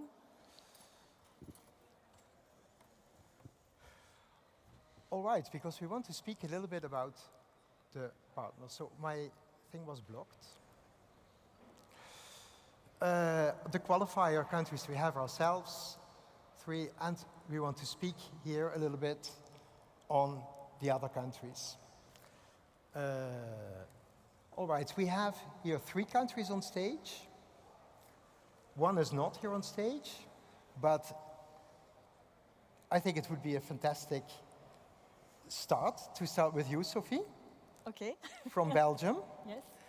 To tell us a little bit more about you, who you are, and what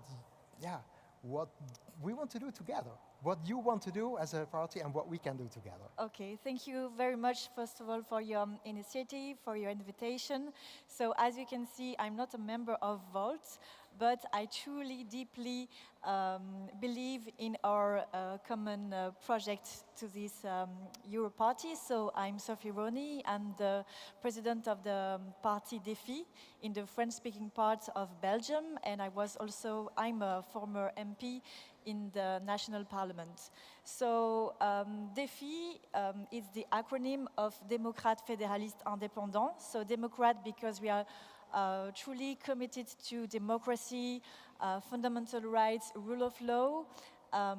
Federalist because we are really defending Belgium, which is really federal and solidaristic, which is the case also for Europe for sure, and also independent because we are not linked to a trade union, to our current religion, we are really independent in our way of thinking and to do policy.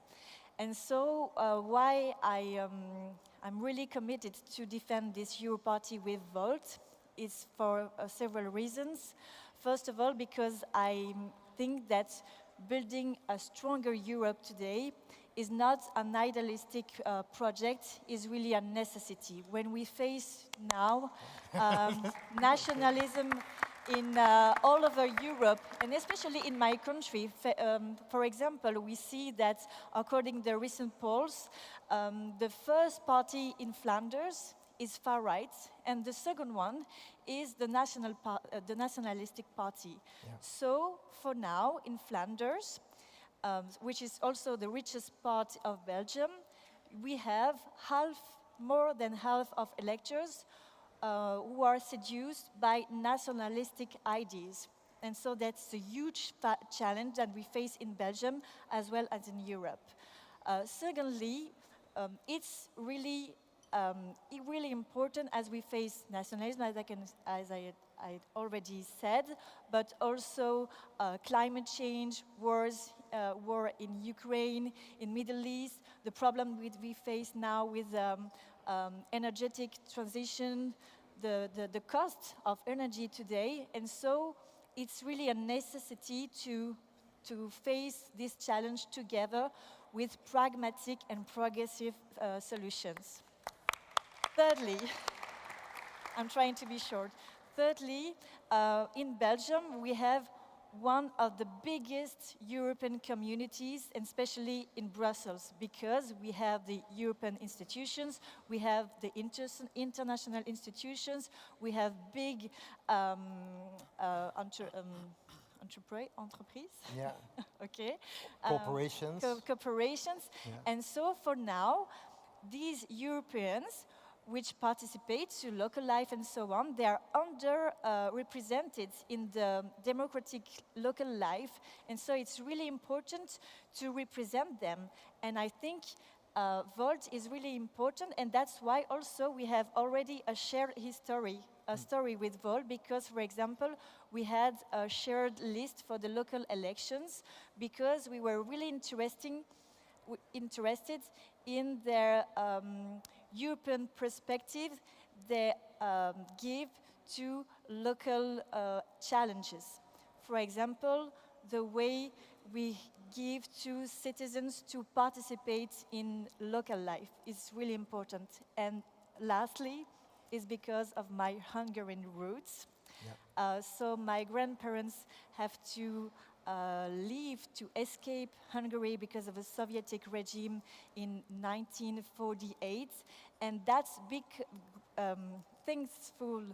thanks to Belgium and thanks to the European solidarity that they could rebuild their lives, then they could live freely with prosperity, and I will be all my life grateful to this idea of European solidarity. And so now it's really a necessity to build together a stronger Europe. And you know that the motto in Belgium is "L'union fait la force," so union makes strength. And I think this motto is, of course, really important for Belgium, in Belgian politics, but it's also a necessity at the European level. Thank you, Sophie. Pleasure. Great.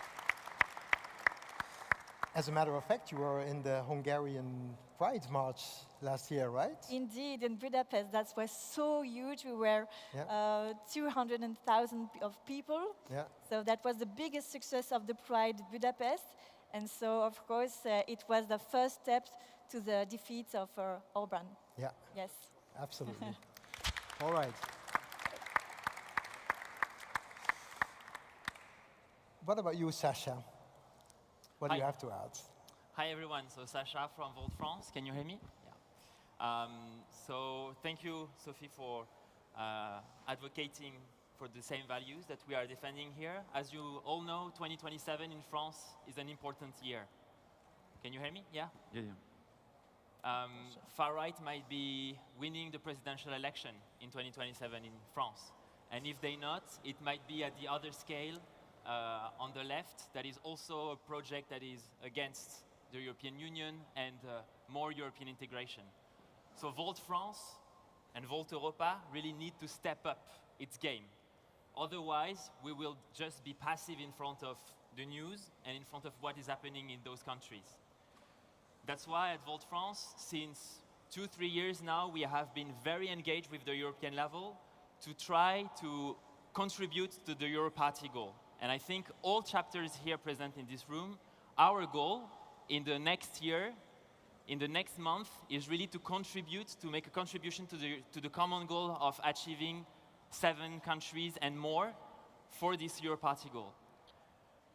One of the objectives, obviously, is to elect Volt in the parliament, in the regional election, in the European Parliament. When it comes to external partnership, it's an accelerator to that goal, and there is a cost-benefit ratio to see when we are looking to external partnership. And I just wanted to share some learning experience that we had in France in the past month, is that when you look at the cost-benefit ratio, it's important to have in mind first the values. If you have partners that is sharing your values, because as I was mentioning before, there's so many things going on politically that you need also to have partners. The second thing that is very important is to understand for the chapters that even though it's a European goal that we are doing, there are big debates internally. You know, you need to make sure that your members in the chapters are involved, discuss about the topic, because otherwise you cannot move on. The other learning experience that I wanted to share is that there is some benefits that are sometimes misunderstood. I think the session that you shared just before, you mentioned a lot of benefits that the Euro Party and the foundation can provide to Volt, but there are a lot of others that are sometimes not even mentioned. If I take France as an example, Volt France cannot get any money from Volt Europa, and will never be able to do. However, Volt France can get money from a Euro Party during the European election. And for us, it would be a huge boost to be able to run and to be able to elect Volt in France in 2029 if we have a Euro Party to support us in terms of resources, to be able to hire people and to actually pay our ballot, you know. So for us, achieving the Euro Party goal as soon as possible is what we are dedicated for. Thank you. Yeah. I see that Duarte was quite agreeing with this, with the money part, right, Duarte? Absolutely. Well, good morning, everyone. I came here today with 2 ideas in mind that I want to share with you about this project. I've read so many comments and discussions on the Euro Party. And then, so one of the things that I want to help in this process is to build trust between us about this project, and then obviously give you the Portuguese perspective and the work that we've been doing, similarly to the work that has been done in Belgium with a fantastic project like DEFI. We're doing a similar work in Portugal with JPP, and many of you will know JPP, especially if you're from the Netherlands, because you met the member of parliament in Portugal from JPP that was a speaker in the Dutch GA in January. So let's look at the opportunities and the risks in full trust and in transparency. As you've heard in this panel, we are talking about Volt being able to enlarge its reach, being able to build in the success stories that we have across Europe, to unite Europe beyond our movement, beyond our party. We are at the point in our growth that we acknowledge that our message, as Iago said brilliantly, our message is not just relevant for us and for those that decided to join Volt. Our message is relevant to the entire continent. And in this continent, there are political projects that are worthwhile collaborating with. And collaboration means also respecting the political and civic legacy of these movements across Europe to together build what we share. And if we don't do this, if we're not capable of collaborating with others, respecting who they are and what they have built in their own realities, we are not going to be able to build something much bigger, like a European Federation or a united Europe. So you now have the opportunity to do our dream, which is unite Europe. And the European project, the European Party, is a form of union. And it's not union about among the same. It's not union just within Volt. We need to work on this. But it's union with others that are not Volt, but that we can perfectly collaborate with. DEFI is a perfect example. I was a Belgian resident and I loved DEFI way before this started. And in Portugal, we have JPP. JPP is a party that exists in Madeira, one of our autonomous regions, our outermost regions. JPP is a success case in Madeira, and it's a civic movement that started by a group of people that ran to the district council. They won the district council. They did a great service to their community. Then they won the city council. They did a great service to their community there. Then they became the second largest party in the regional parliament. They are now the only hope that Madeira has ever had to have a different form of government. Madeira has the same government, the same party, since democracy started in 1976, with vices, with serious problems in democracy. There are serious attacks in democracy. Just an example, you cannot belong to a different... You will face repercussions in your career if you belong to a party that it's not the party in government in Madeira. Volt, for example, has never really been able to exist in Madeira because our members in Madeira tell us that they cannot simply be on a list because they will suffer repercussions. But there is a movement that is fighting this there, and there is a movement that for the first time is bringing hope that a new generation of politicians can change this for Madeira. Now, JPP does not have aspirations beyond Madeira.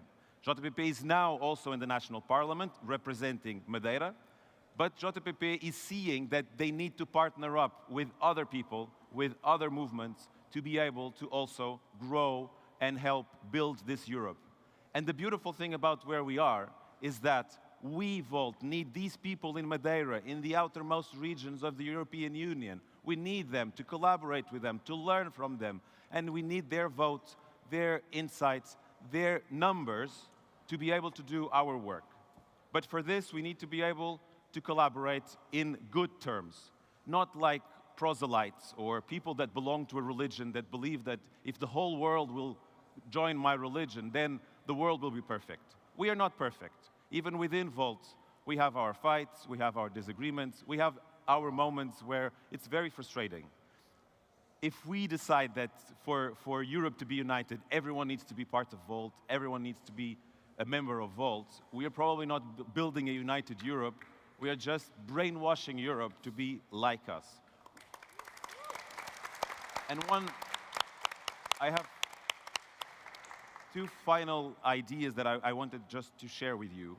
I hear some of the feedback on this project and the challenges that it brings, and that feedback is super useful.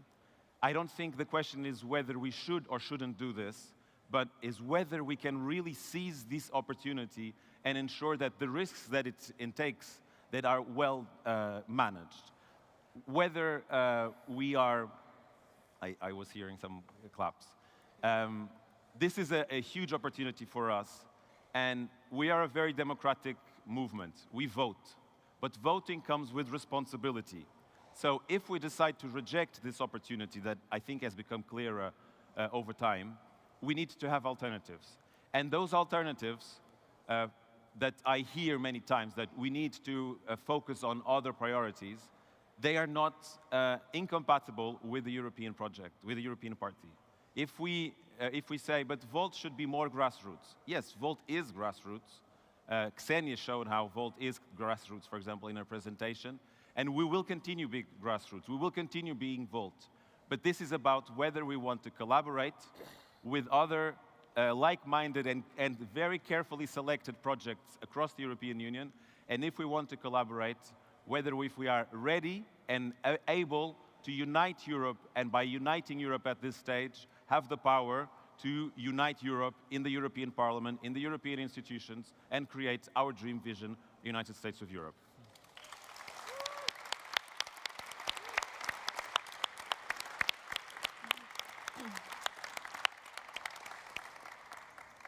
Sophie, do you want to add something to the things that you just heard? So I think in terms of how can you nourish as a partner our project? Is there something now that inspired you here from this? I also want to give you the opportunity to speak because you came especially from Brussels for this, for this slot, to present yourself also to the people here in the room. So yeah, what do you have? Is there something you want to add to this? Yes, maybe the fact, so thank you for these so inspiring speeches. Maybe highlighting the fact that we have so much in common between DEFI and Volt. So first of all, the values of emancipation, solidarity, equality, which is indeed values that we have underlined in our Charter of Values, which was the first step to rebuild our party. Maybe the things also that I learned when I was a legal expert, so before becoming a parliamentary assistant and an MP, it's the most favored clause in Europe. So it was a concept which was built by Gisèle Halimi, which is she's a very known lawyer in France.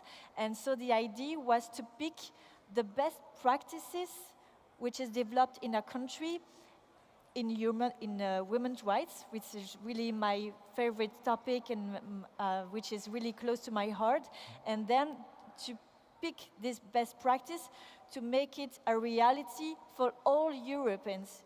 And I think this philosophy, it would be really important to develop it to all areas of public European policy for now. So about human rights, about LGBTQ community rights, about energy, about climate change, and so the energetic transition and so on. So we have so many challenges that we have to face that we cannot face them in an efficient way alone. It's really impossible. And so it's really a necessity for now, as I already said, for our rights, for our safety, for our future. It's just that. And I think it's just pragmatic. It's just, we cannot think in a different way. And I think really this Euro Party participates to this idea of picking which is the best practice in every single country, and then make it a reality for all Europeans. Thank you very much, Sophie. Lucia. May I do one call to action? 10 seconds? I can say. Yes. Oh, you want to say something? I will now ask you to wrap up the session in the next minute. Just in 10 seconds, one call to action. We are here 3 countries, but don't it's a collective project, the EuroPP. Please continue to campaign to make Volt known in your countries and to reach out to parliamentarians, like-minded elected officials that don't know Volt yet and might join us as well in the future. All right. Thank you very much, people. Then we move on to the next point, Susanna. Yes, thank you so much, everyone. This was super interesting, and I could feel the emotions in the room, so thanks for that, because, of course, we're all here because we really care about Europe, so very nice to have a chance to, share this sentiment with you. Sophie, thank you so much. I was allowed by the chairing committee to give you a hug, so if you allow me.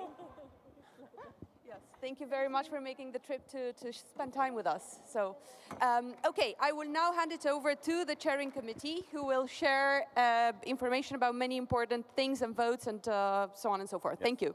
Thank you very much. Also, thank you all the volunteers setting up the stage, doing stuff. So now we had the general introduction, and now we get into the vote explanation phase. We will have 4 votes that are going to be explained coming up. Each of them will have the opportunity for Q&A, so quick questions to the speakers. And then we have also the opportunity for you to register. One thing, we need to apologize on the speaker registration forms. We are doing that the first time. So there was the motions missing. We have now fixed the speaker registration form. So if you want to sign up for the motion on the afternoon, you can click it now. If you want to speak on the UPP, just take the vote 9, because it's going to be a debate together. So just take vote 9 UPP if you want to speak in this debate. We will have it at the end. As we said earlier, we want to try, and as are obliged to by the regulation, to be balanced on gender, nationality, and as a pro and con. So please indicate it in the form, and as we encourage, as always involved, especially the non-male voices, also to speak up, to come on the stand, because we really want to get your opportunity, your viewpoint. So now I give it to Barbara. Yes, me. Thank you very much. Hello again. Before we move on, I have a brief housekeeping announcement. If you borrowed the flags for yesterday's public action and did not return them yet, because I know at least some of you didn't, please do so quickly, though.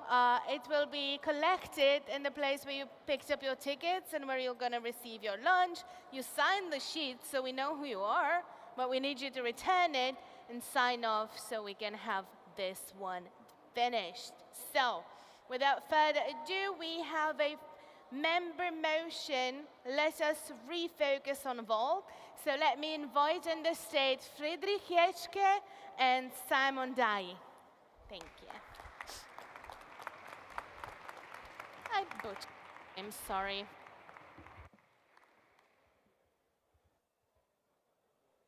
Hello, everyone. We are going to present to you the motion Info, who was submitted by Johan, a German guy who is living in Greece since many years. I'm Simon from Lille in France, northern part, and my colleague here is Friedrich.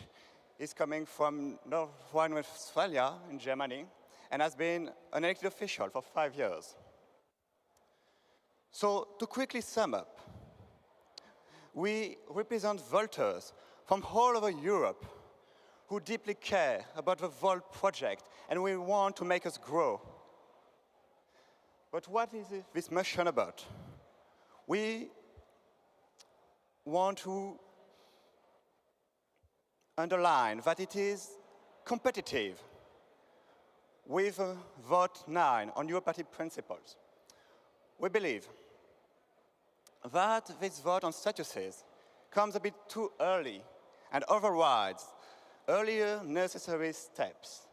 To be clear, we are not against the EU party principle. We want to become an EU party, but we believe that we need to do so with the necessary time to properly discuss and engage with our members so that we can have understanding, legitimacy, and acceptability for this change. Now, I would like us to take a step back about why we joined Volt in the first place. We wanted to do true pan-European politics. We wanted to do something different, something that a party that is the same in all Europe, in all countries.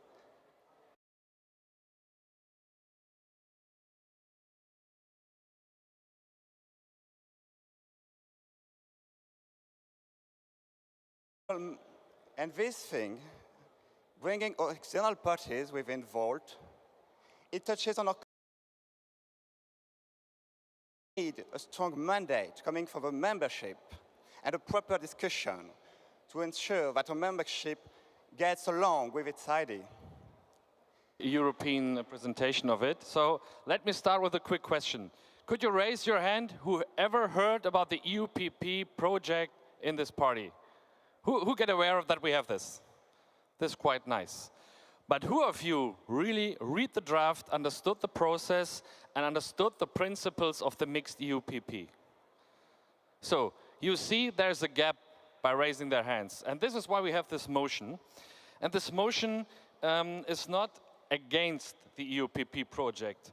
Basically, what you heard before and what you're voting on Vote 9 is like an advisory text. It's like a prosa, but a good one. We are not saying it's bad, but we say we need to do it better. And this is why we talk about some structural issues, what went wrong. So from the process perspective, we discovered some issues we can do better at Volt. For example, the key documents are only available in English, and even though our statutory texts are hard to understand even in your own local language,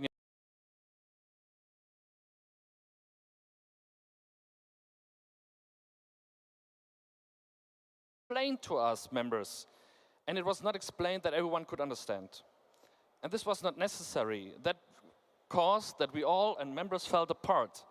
And the core topic was decided in a room in an enforced timeline, and which was also not explained. And as I said also yesterday, the pressure was so high, but now it's not.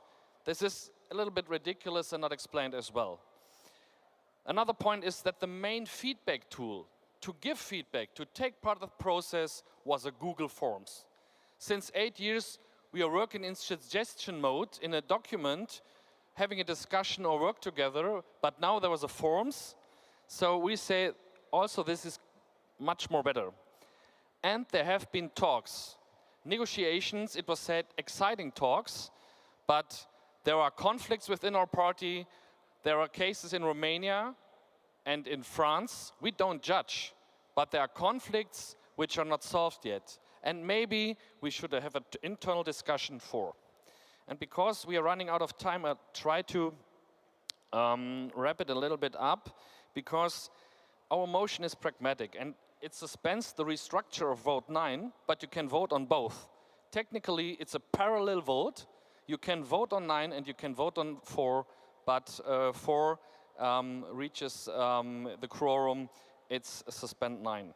And we say we need a proper due diligence and legal risk elimination, because it was mentioned that there was the hint from the arbitration committee, but at least members need to raise a case at our, let's say, court. There was no pragmatic discussion and say, look, you're right. It was, we need to have a court debate. And they stated, yes, you can permit, but there are legal risks, and we want to eliminate these legal risks because it's the core of our statutes, and we want to ensure that Volt is saved and is the real senior partner in a mixed UPP, and that we are not get hijacked in a parallel structure where we are not allowed members yet. There's no solution how we can become member yet. This is a fair enough point, and we want to contribute to that. So we say, let's become a EUPP and unlock our resources. We are in favor of what was said before. We are not against. But let our membership, so you should decide and debate with us who should cooperate with us and who should become a member of us and who should join us. And we need a better process in our Volt DNA, changements for transparent, participatory and multilingual resources that everyone can understand, everyone can take part, because next year on a GA we want to vote on a EUPP, and we must vote on a EUPP. And in our opinion, this EUPP vote must be nearly 100%. We need all to stand behind this EUPP idea, and so everyone needs to understand it and needs to be taken on this way in this process. So, by voting for motion 4, we ensure that motion 4 is binding. Motion 4 is a task for the new board. Thank you. Thank you, Friedrich. I would just have to say you can have your last sentences while I now ask you if you have questions to those two speakers. Then yes, raise your hand perfectly, first row. Robert again, our perfect mic boy. He will come around, he will grab onto the mic. Yes, you are not allowed to touch the mic. Yeah. Yes, perfect. So please, your questions. You mentioned a legal risk. What is the legal risk that you're mentioning concretely? Okay. Lucia also mentioned it there in our statutes is a part which says Volt Europa can should be as an European political party. I don't have the exact phrase right now. The point is that legal experts, external experts said, does the board has the right to set up a parallel company from a legal issue? So technically, it's maybe the best way, but the board, from our statutes point of view, is maybe not in right to set up this parallel party. He has not the mandateship. So, and this is an unclear point, and we just say we need to reform our statutes first, that we can do it. How do we want to change it? Okay, so if I may, I had a look at the purpose, and it says So it's an association. No, sorry. So this sounds like a statement. So Yeah, if you yeah. want to make No, no. purposes, then you're supposed to sign up for the speaking right. Okay, because Thanks I've for been your told not to question. sign You for. can- Then we'll discuss later, probably. Please, But I please. think there is no legal risk Yes. because I don't see any vulture who. The speaking form is open, so please, no discussion now. You can put up on the Thank you for the debate. question. Thank you. And then, yeah, so really now try question, answer, short questions. If you didn't understand something, political discussion we have afterwards. Well, the thing I don't understand is the whole approach to this. I mean, Volt was created as a daring adventure. We want to change the world. We want to change Europe. I don't understand why there is such a defensive, legalistic attitude to this whole process when we should embrace it and also leave the practical execution to the board. That's what we give them a mandate for. Let's say you have to see the history of this motion as well. Some points we heard today were the first time we heard today. In the process, we didn't get the information from our structures about there's a legal case. There was no newsletter or post about the issues. There was not a really happening discussion. We tried to take place, we tried to contribute. So this is why we're standing here. And then we raised the motion in time. Since the last days, and especially today, there was given more information we didn't have before. And some people agree with that. And when we have a conflict with this, that some people say, members say, we have different point of views here, we say, let's take some time. And when we raised the motion first, there was set up an extraordinary GA on May the 13th. And that day we had a state assembly of Northern Westphalia, and we said, how do we combine it? We are about 6.5% members having a state conference party at the same time. So how do we handle it with this core discussion? We didn't get an answer. We didn't get a reply from the board to our questions. So we faced, that was a top-down process, and we just demand, let's be together in this process and not top-down. This is the only thing in this motion. Okay, one last sentence by Simon if you want. If not, enough questions for now. We have more votes coming up that needs to be explained. That can be Q&A, and then please feel free to sign up for the discussion. So if you have one last sentence, you can. Not especially. No, you're happy. Perfect. And have a nice Then end of the thank you GA. to you. You can leave, give out the mic, and then we invite the next speakers on stage to explain the vote 9. So Lucia Nachil, when the stage is ready for you. 3, 4. Tak ako boli predtým, títo dvaja. Sorry, okay. But before you go, we do... sorry, Lucia Nachil, one moment. Yes, but one moment first. Yes, so as we're having this discussion, now we are also hosting several other sessions in the side rooms. So let me share with you what they are. In room number 1, we have the Universal Man Affair, which is led by our very own Volt Slovakia, Lucia from Volt Slovakia. In room number 2, I see that there's a session on innovation for a more competitive, sustainable, and resilient agri-food system. This was announced for earlier, but I'm guessing it's been delayed. And in room 3, we have a modern view on the economy, a workshop to introduce the insights from modern monetary theory, and that's on the 3rd floor. So make your choice, and I think we can carry on with the main stage schedule. Thank you.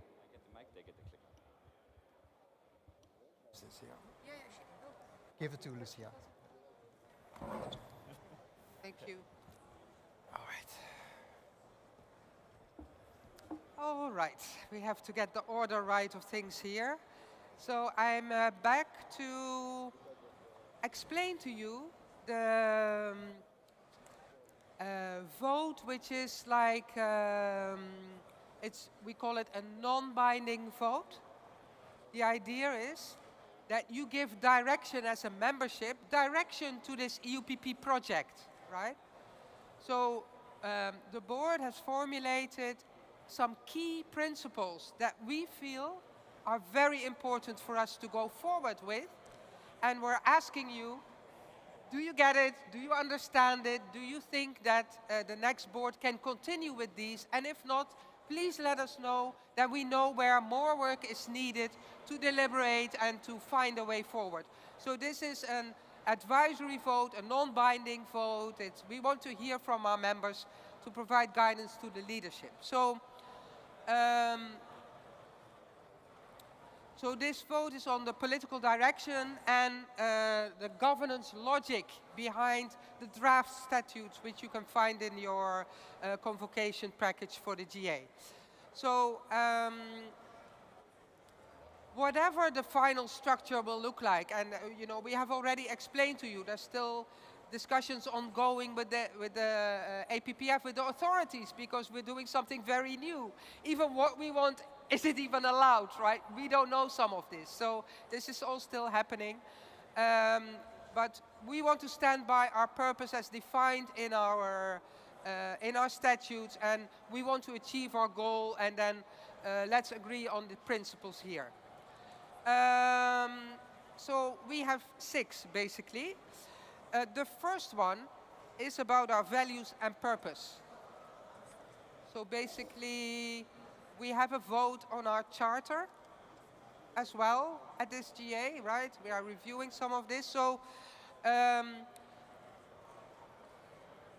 as Achille explained, the Volt Europa AISBL, the movement as we are here today, will remain the pivot, right? So the EUPP has been designed to stay in line with the Volt Europa, so to be that sort of little brother of us that can stand in the political arena, right? Or sister, as you will. So the values and purpose vote talks about how do we safeguard Volt's identity as we move forward in this political party. So have a look and see what you think. The second one is the member party structure, which we have created to safeguard Volt's identity. Here, I want to say something about we have like a federation model initially, in a sort of the idea is that we would slowly transition into a full-fledged EUPP. So in the transition, we have the member parties only as members. Not yet all of you. And the reason is, unfortunately, it's not possible to immediately give you also, if you are a Volt member already, you cannot automatically become a member of the party. So the risk is, if we don't organize well, we will lose a lot of our members by this shifting to the party. So we have to get ready for that. So initially, in a transition period of maximum 2 years, we are saying that the Volt branded partners, so we're talking about, maybe others may join us there, but those who already have the Volt brand will be the core founding members, and also those registered in non-EU countries can be part as associated member parties, and we also permit non-Volt allied parties. All of these will get 2 votes per country, a male and a female vote. So that is the member party structure. Then on those who do not have the Volt brand yet, we're looking at a cycle of 3 years in which they either join the Volt movement and turn into Volt, or we review after 3 years, how do we continue our journey, or do we say goodbye? So there are some, how to say, safeguards there, so look into it. The third one, see I'm eating up my time quickly. I already mentioned the third principle is that individual members can join after an initial period of 12 months, because we don't want to lose anyone. We want to move with everyone to the EUPP, and that requires us to get organized, and we're not at the moment. The duration of the transition period is, if we do not meet all the conditions we put in within the first 2 years of that transition, we can stop the project. So there is a limit to the transition. So we cannot stay in this modus of having a EUPP with only the parties' voting rights. Maximum 2 years is what this says, right? The fifth one is the two-body governance structure. Yeah, so let me explain this quickly. Because the member parties are the only ones there, not the members, we already have like a country council structure, right? So we don't need a country council. In the first instance, we only need to work on so 2 governance bodies, meaning there will be a GA composed of the parties and there will be a board listening to that GA. Principle 6 is the board composition and powers during the transition period. So in those maximum first 2 transitional years, the board of our Volt Europa will also be the board of the EUPP, so that we can trust it to evolve together. And then when we are ready to complete the transition, members can join, a new board can be elected, etc., etc. So I hope that was clear. Anything you would like to add in terms of explanation? So maybe on this last point, I heard people having doubts about this governance structure. Yeah. The reason why we said that the Europarty board in the beginning, at the start and inception, should be the AASBL, our movement board, the same, is because this is the board that you elect. These are the people that you elect. It's the same people, it's the same body. They are the most legitimate to build the next step and to define the statutes and a more stable structure in time, so that you are sure that these are our members that have their say in that. These board members that sit in the EUPP are also accountable to all individual members because they're also our movement board members. And that is, I think, a very important safeguard for everybody, that you feel that we are doing this together with you. Because as Lucia said, we are going to be the only Europarty where we have thousands, tens of thousands, individual members joining that. There is no other European party who does that. But we have to manage this.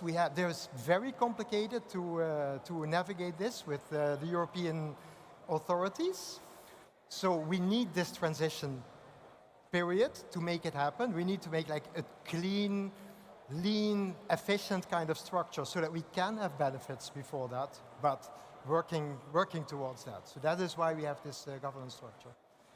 That for me. Thanks for explaining that, because I was rushing towards the end. So okay. Some important points. Yeah. Thank you. Yeah, thank you. All right. So if you have then your explanation done, then we can also move to Q&A. Yes. If there's a question coming, Robert is with the mic again. We have the first volunteer. Thank you very much. Robert going up. Please again. Question or very short statement so they can answer. If you want to go to the debate, go to the speaker form. Thank you very much. I would like you, if possible, to clarify number 3. I really don't understand what it means, a 12-month initial period to become an individual member. I don't understand it. Okay, maybe you can explain it a little bit better. The question is, why can't members immediately become member of the EUPP? She doesn't understand. Can you explain it in a better way? Bom dia, Manuela. First, thanks for your question. So, it is just because we cannot force members automatically to join the European political party. This is a voluntary process. Members have to proactively themselves do the process of enrolling. That is the first thing. And the second is, we need to figure out the legal framework with the APPF. We submitted them our drafts, but they have to answer us, how can it concretely work? That's the reason.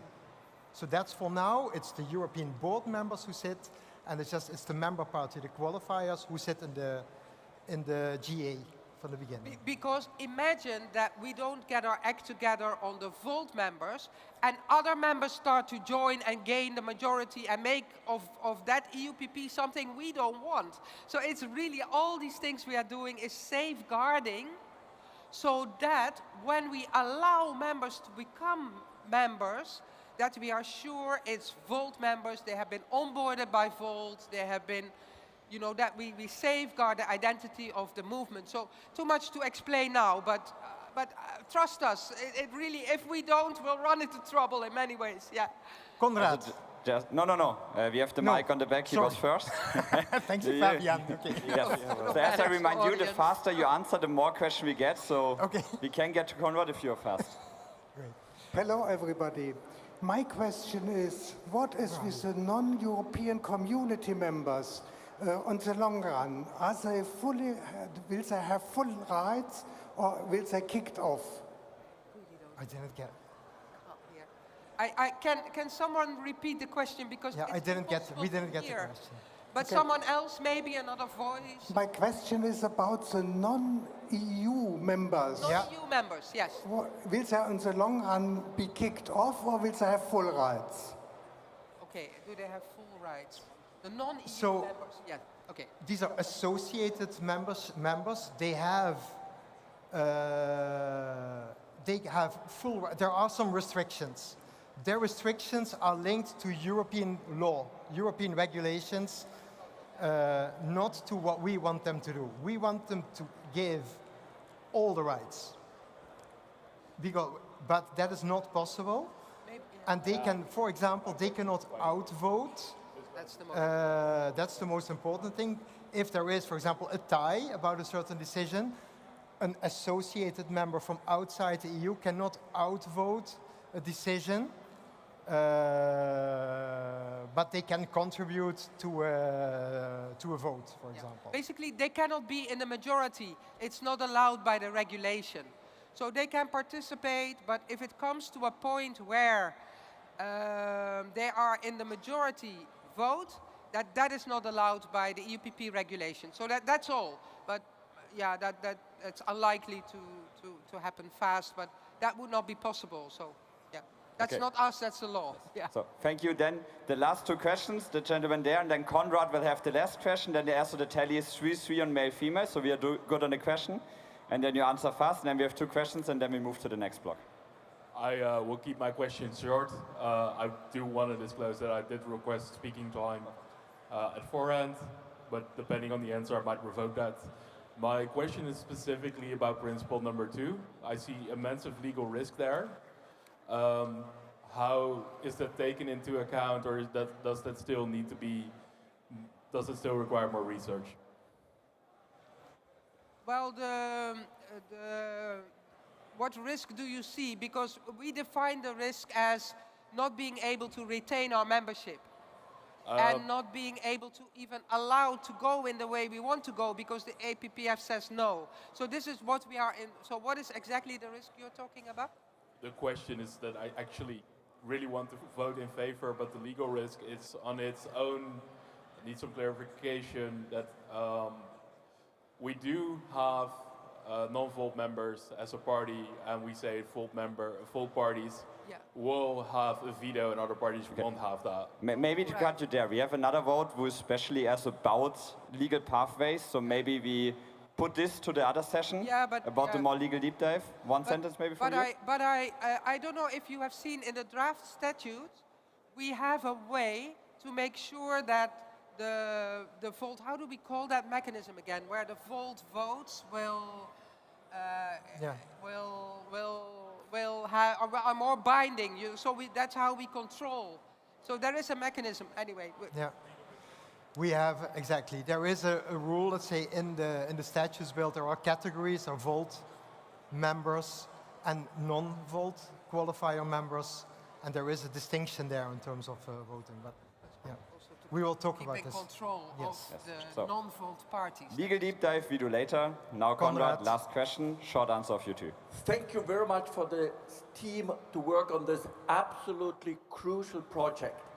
Can you confirm that independently of the outcome of vote 9, there will be a refined proposal at a time when details are available, being presented to the next GA with an amendment process. Yes, so There's a separate vote on that, actually. there is, exactly. So also after this GA, there's going to be an Article 3 vote on our purpose statement. So this, there is going to, the members will receive an invitation to vote on the Article 3 to amend this. So this is mainly about making the three parties work.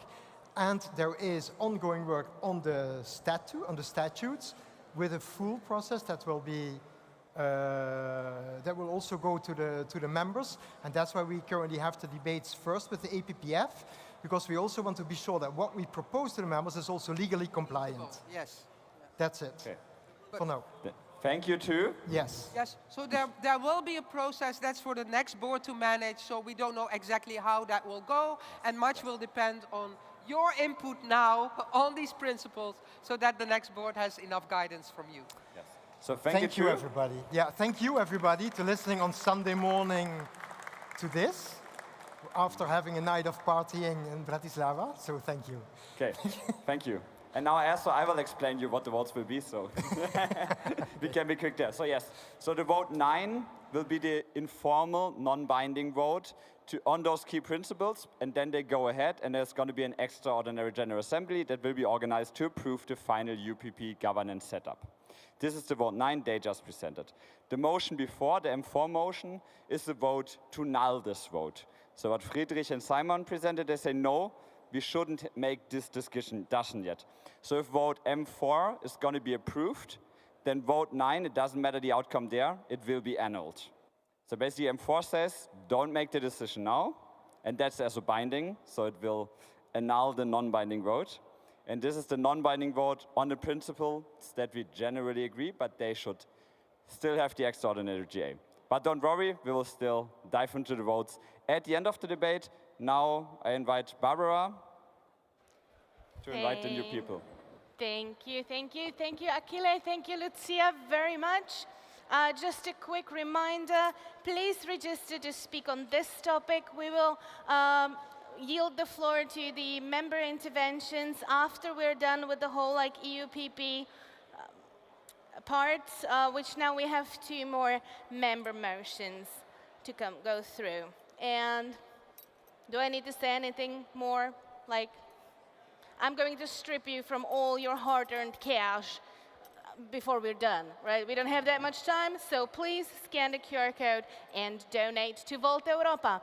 And now, without further ado, I will invite Lars and Luca to talk to you about the country council motion to mandate the European Board to explore legal pathways for EUPP. Lars and Luca.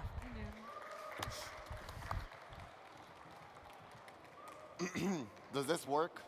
Can you all hear me? Perfect. Amazing. Why are you all so serious? Is this not the Festival of Europe? Yeah, Lars and I were very much in a European spirit here. We are here to talk about an important topic.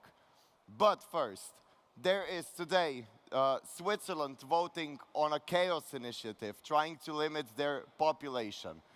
There is Slovenia being prepared for multiple referendums going on against the right-wing government. There is multiple elections that we need to participate in this year, and here we are discussing internal legal disputes. Yeah, so we as a country council came together because we are representing the co-presidents of all the chapters, and we need to lead in the faith of good, because we trust the European Board. And first, we want to thank the European Board to take this initiative and to really speak with us, to cooperate with us. Thank you. Thank you for your amazing work. And so we as leaders think we support you, we want to support you, and this is why we are talking about this motion right now. Right, Lars? Exactly. And this motion, it's not a motion of do you support the EUPP or do you not support the EUPP. This motion focuses on one fact.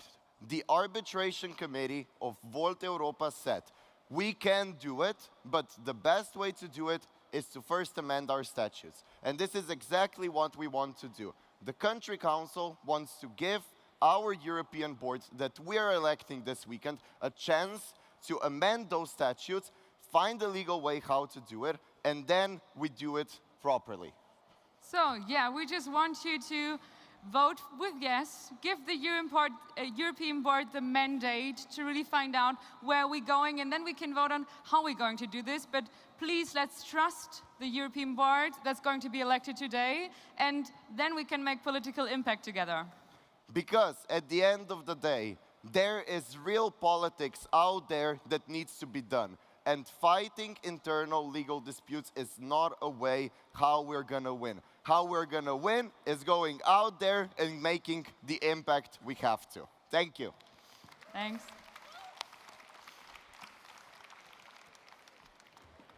Are there any questions? So yeah, so if you're already done, thank you for being precise on the time. I invite the members if anyone has questions. If not, then this makes me very happy because we are running late on time. But don't. So if you still have a question, you can. No? I don't see anything. Last call, no? Yeah, Then we wanted to do you a favor. Thank you so much, guys. Please vote yes. So yes, then this is already over, and now Barbara already introduces the next people. Okay, Still a quick reminder, you will also do it. Sign up for the speaker form. Exactly. So we're doing great on time. So next member motion will be to mandate an open amendment process for the EUPP Articles of Association. Let me invite Niels to present his motion. Hello, dear members, dear friends of Volt. First of all, I want to thank the board and the EuroPP team for the immense effort they put into this whole process. The motion I put in place is, I think you heard a lot of deadline and for August that we need to rush and be quite quick with the UPP process. And I want you actually to maybe to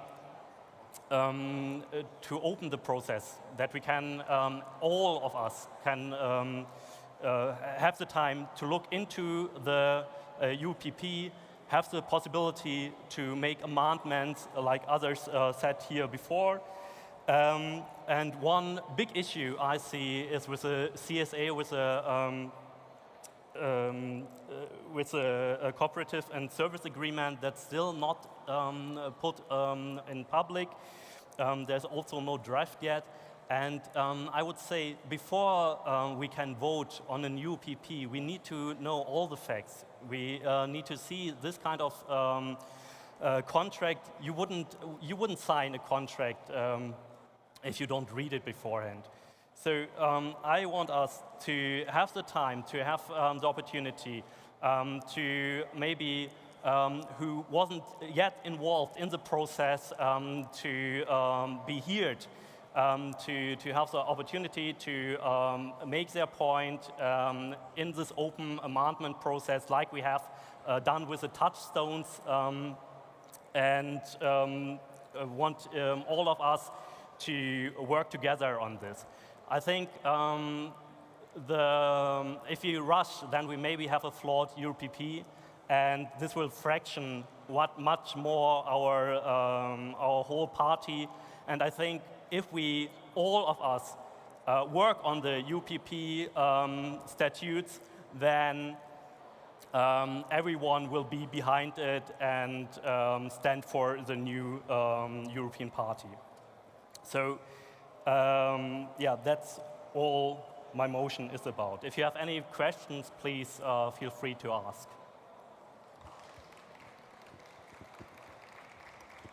Questions? So once again, Robert needs to do some sport because we have so much sitting, so he would be happy to walk up to someone. If not, don't worry, there's speakers who have signed up of you, so last call. No questions, so I guess it was a perfect presentation. Thank you so much. Then thank you. Winning back the time. So I wanted to announce that we maybe need to cut into lunch, but maybe now we don't. So you're doing great. So this has been the 4 votes now explained. We will do that again, but as always, the votes are already open, so you can also go read them up. So what we do now is going into the debate. Members have been able to register. You're still able to register. You'll have 2 minutes to speak on stage. I hope or I think that the first speaker is already up, and I can also say we do have some balance on it already, but we are still looking for people who want to talk. So actually, who's ready? Yes. Okay. Yeah. Just checking, we need to check with the order, but we will do that afterwards. So I invite the first speaker on stage. You have 2 minutes. Thank you.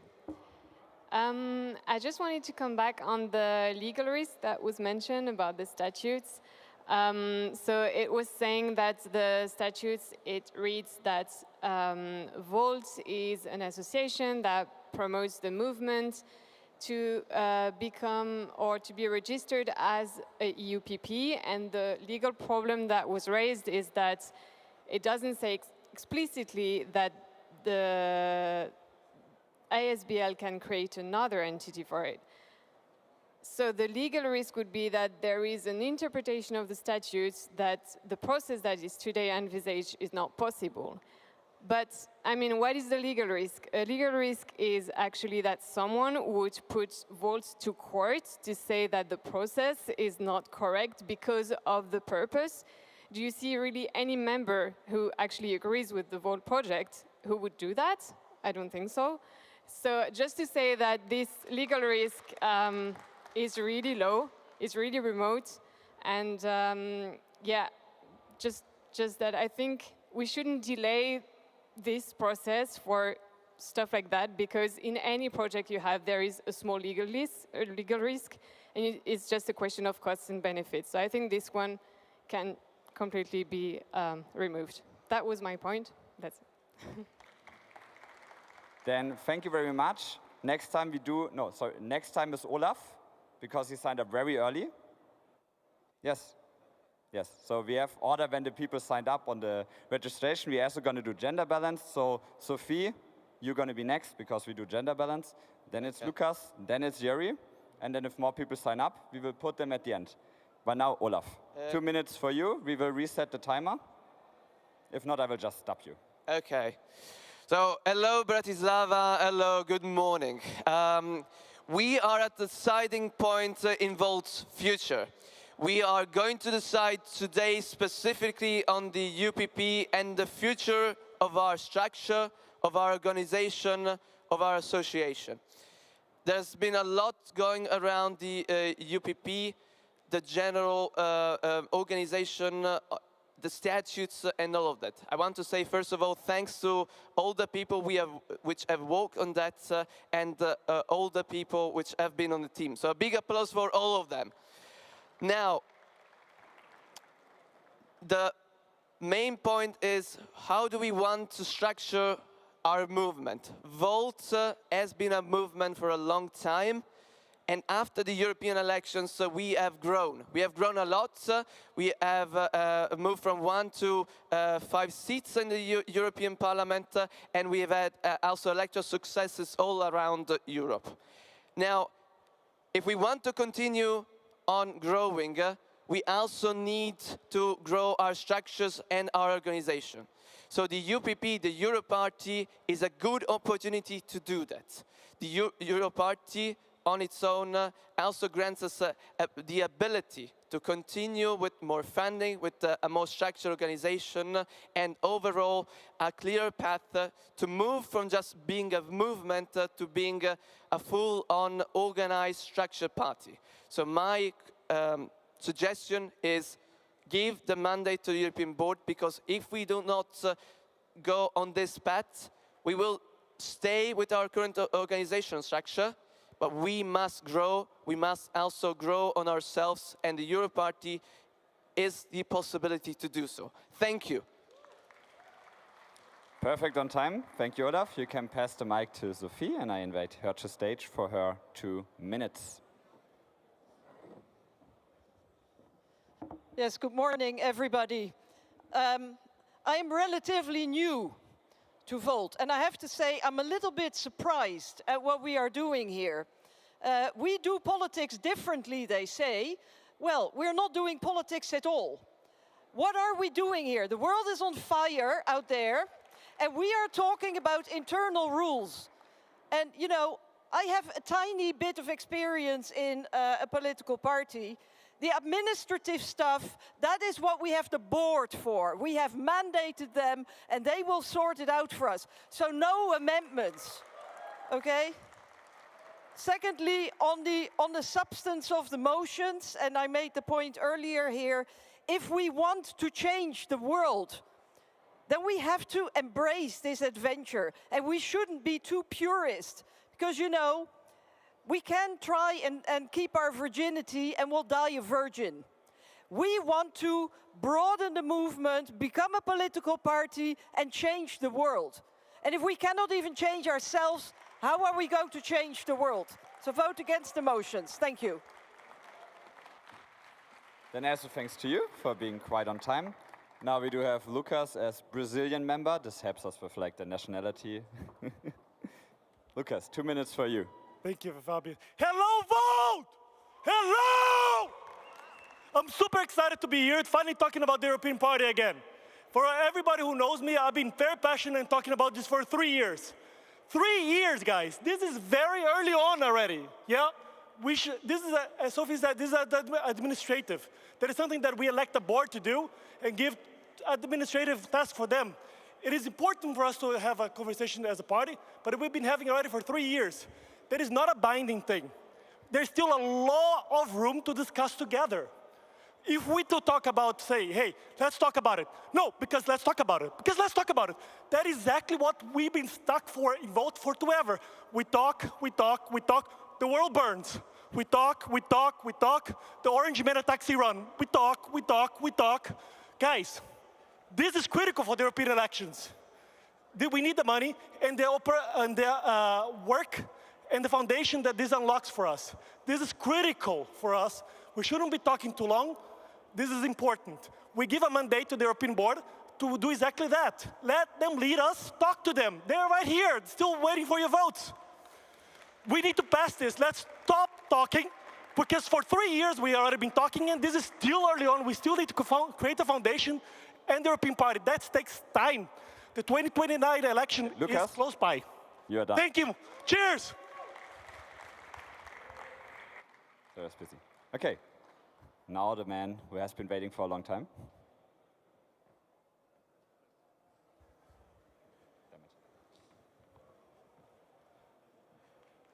Hello, I'm Yuri. I'm specifically speaking about Volt 9, which is complicated, and I'm not fully against it. But what I do see is that the second point, which just hasn't been properly answered in principle, that we're taking a massive legal risk, is that something that we do need to research properly before we are able to do this. And I do need people to ask for the transparency on how we're going to do this, and we need people to have the full disclosure. Can we take this legal risk, or will it slow us down in the end? Thank you. That was quick. You're all doing so well on the time. So yes, I was told George withdrew, but if George withdrew, he can do it. George, our GA hero. But also only 2 minutes for you. Hello. We should not be so arrogant to assume that we are the only people who care about changing Europe. We should not be so arrogant to assume that we are the only people that care about changing the world. And there is a lot of work to be done to change the world and to change Europe. The urgency is now. If you vote for M4, what you are voting for is delay.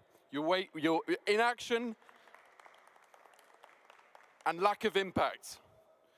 Some chapters need to be able to collaborate with other small parties as a result of moving forwards with this European political party.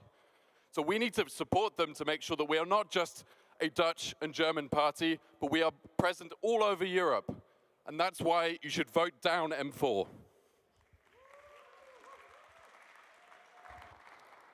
Thank you, George. And he will pass it over to Chris, one of our former GA hosts. Hello, everybody.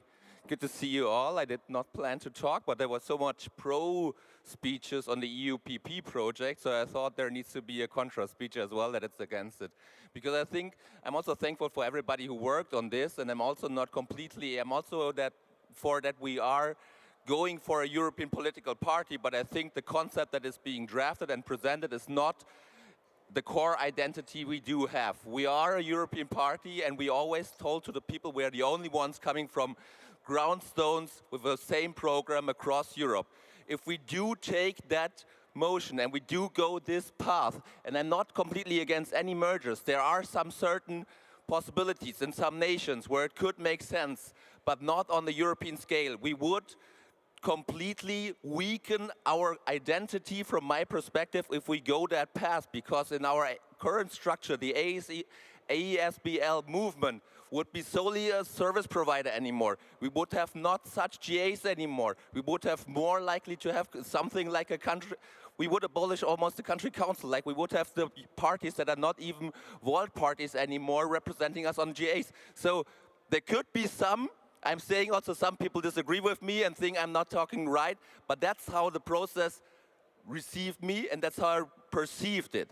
So I think we can go further this road, but there needs to be member participation, because the dangers and risks are not just of legal substance, it's about identity substance.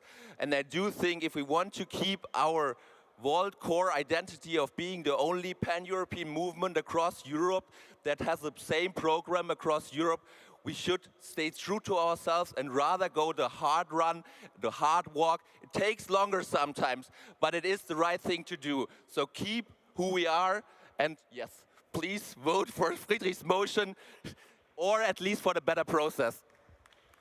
Thank you, Chris.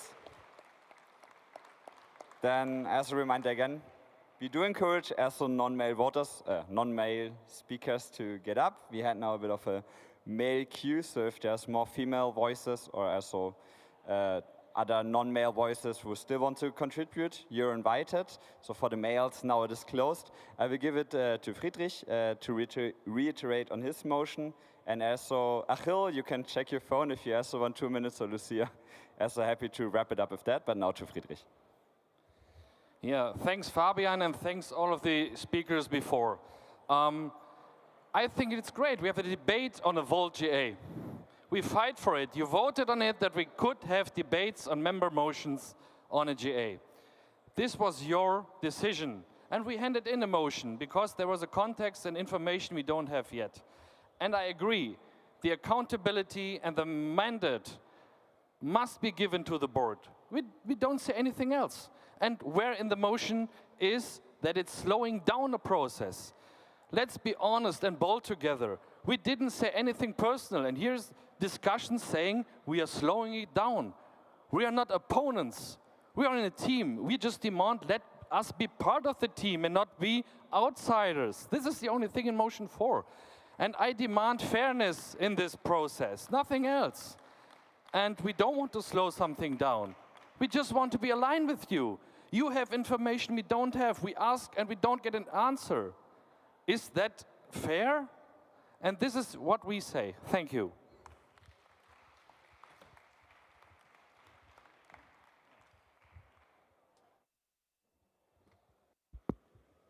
Yes, I have a different mic now. Okay, thank you, Friedrich, for staying slow on time. So now we have the speaking list finished. So with that concludes our first real member debate. Thank you all for participating, and as a round of applause for all of you for speaking up, for listening, and for not escalating. So now we get into the bit boring legal stuff. So already explained before, we have to vote 9 from the board who has non-binding on the principles which they want to go forward for, but want your support. Then we have, as what Friedrich just explained, the forward, just meaning basically, we don't vote about this now, stop this now. So it will annul the vote 9. Then we have the two further votes, which I will now ask to read out. We have the Country Council motion to mandate the European Board to explore legal pathways for a UPP. It's written, it's saying, we ask the General Assembly to give a mandate to the European Board to explore legal ways of creating a European political party, either as a separate entity or as Volt Europa ISBL, and examine the possible inclusion of other non-Volt political parties in such an entity and present its finding to the General Assembly. If necessary to mitigate legal risks, the European Board shall prepare amendments to the Articles of Associations of Volt Europa ISBL, as well as any other documentation necessary, while taking into consideration the award as issued by the Arbitration Committee. The European Board should present those findings and proposals to the General Assembly in a period no longer than 1 year. While exploring legal ways of creating a so-called mixed EUPP, and there are talks with non-Volt parties being held, the Board shall also, first, always consult the national chapters prior to initiating dialogue and concluding any agreement with a non-Volt political party or group in a country of the national chapter. Or second, pursuant to Article 17 of the Collaboration Regulations, inform the Country Council prior to signing any such agreements with a non-Volt political party or group. So this is the Country Council motion. You can read all of that if you access your voting token, so don't worry if you didn't listen to anything I said. You can still read it up. Then there's the member motion, which was presented by Niels. He says the voters, the General Assembly mandates the Board to ensure that the following conditions are met before any ratification vote on the Articles of Association of the European Political Party is put before the membership. First, the draft Articles of Associations have been subject to an open amendment process accessible to all individual members, including a minimum submission period of 6 weeks and publicly visible support counts with the Volt Europa Touchstones process serving as the procedural model. Second, the cooperation and services agreement between the future European Political Party and Volt Europa ISBL has been published and made available for member review prior to any vote. And third, the Board shall report on the timeline for implementing this process to the membership within 60 days of this assembly. Long votes, read it up. So, these votes have been opened as before. They will be open until tomorrow, like all the other votes which we said. But not the electoral votes. If you haven't voted for the new board or the EAC, you have 8 more minutes to do so. So this will close at 12, so last call to vote for our new European board. And with that, I think we have done all the boring legal stuff. I hope you still enjoyed. I will now adjourn the GA until 1 p.m. So officially, formally, it's not going anymore. It's on a break. But now we give over to the host who will explain to you how you can eat. Thank you. Thank you very much. So you've heard it. You've heard the passion, the opinions, pro and against it. That's a lot to chew on. So let's have lunch then, okay? It's the same as yesterday. For those of you who bought the lunch with the ticket, it's there where you got your ticket. If you did not return the flags yet, please do so over there and be back here at 1 p.m. That is 1300 hours sharp. I'll see you then.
Hello, hello, hello again. The home stretch, the last quarter of the GA is upon us, so please take your seats. We have really, really exciting sessions and, well, obviously the election results are coming up. So please join us. We were told we were already running a bit late. So, come on. We have a really fun activity for you right now, and I'm gonna need as many people here as possible.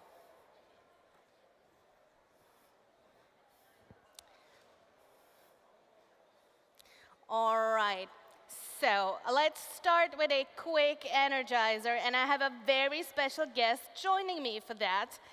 I would like to invite the co-general secretary of Volta Europa, Annette, on stage with me. A big welcome for Annette.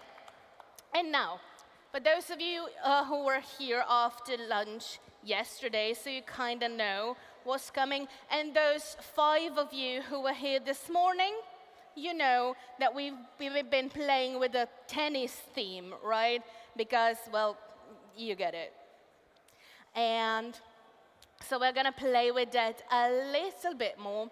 By the way, you know, morning was fantastic, charming, really funny. Sorry you missed it. Anyway, so we have a fun activity for you. We call it tennis player or a politician.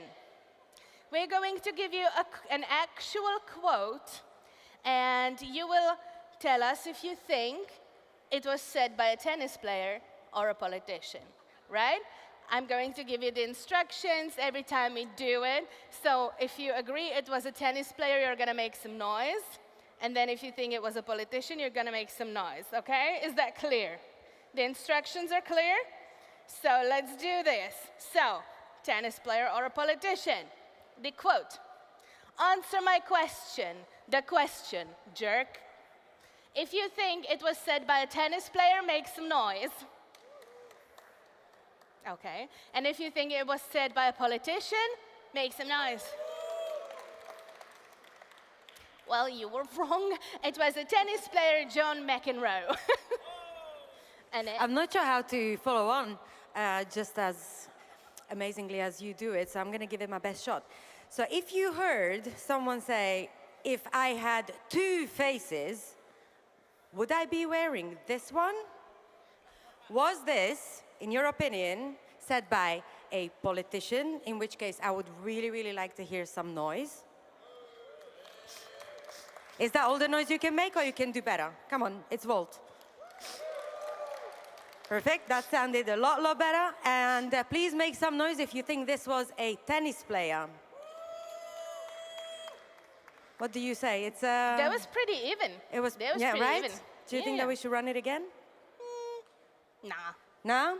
We just give them the answer? Yeah. So this was said by Abraham Lincoln. So that's how good a politician he was. Yay! There you go. Over to you. So quote number 3. Tennis player or a politician? To be honest, I think bananas are a pathetic fruit. If you think this was said by a tennis player, make some noise. Do you think that the hater of bananas was a politician? I think the tennis player won, right? I think the right, tennis right. player won, And you yeah. were right, that was Andy Murray. I got the next one for you. So, if you heard someone say, we need a clown for this circus, would you think of a politician? Make some noise. Or would you think of a tennis player, in which case, please make some noise? Oh, that's interesting. Wow. That was I interesting. was not expecting this one. No, me Did he neither. fool them again? Yeah. So this sentence was said by Roger Federer. So I'm you really, were wrong. really sorry to disappoint you all. And this next one is interesting. Polar bears aren't endangered, they're just unlucky. If you think it was said by a tennis player, make some noise. Yeah, if you think it was said by a politician, make some noise. This one was so obvious. Maybe you know who said it? You will not be surprised. It was Sarah Palin. And just for the very last one, if you heard someone say, if you're afraid of losing, you daren't win. For the politician camp, can I please have some noise? For the tennis player crowd, can I please have some noise? A new one. That was said by Björn Borg. So, thank you for the opportunity, for coming on board and energizing our crowd. Thank you so much, you guys. You're amazing, although you were wrong. Have a great afternoon. You were fantastic. So, moving on. We have some exciting sessions again happening here on the main stage as well as in the breakout rooms. In the room 1, you can join the ECI Right to Housing, Let's Start Our Campaign. In the room 2, Queer and Conservative Europe. And in the room 3, Soft Mobility in the EU and Green Transition. Right now, here on this stage, we will hear about resisting techno-fascism, defending European democracy in the AI era. Just hang on a minute. Sorry.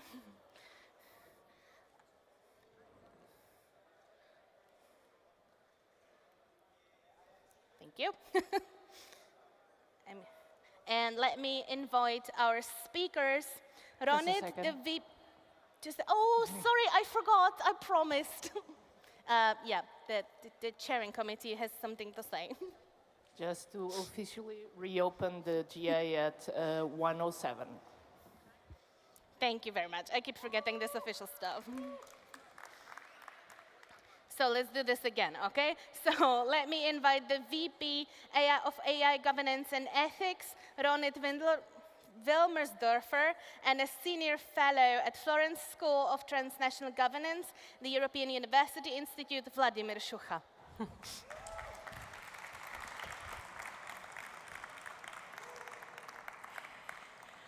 Hi, pleasure to be here.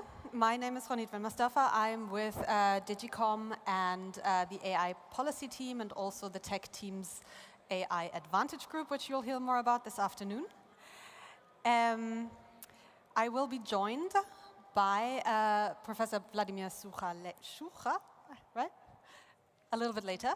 I will first start the session by priming you a little bit on the topic of techno-fascism and how the interplay between digital technology and AI and authoritarian agendas is something that we as a political movement need to look out for and should think about how we can counteract.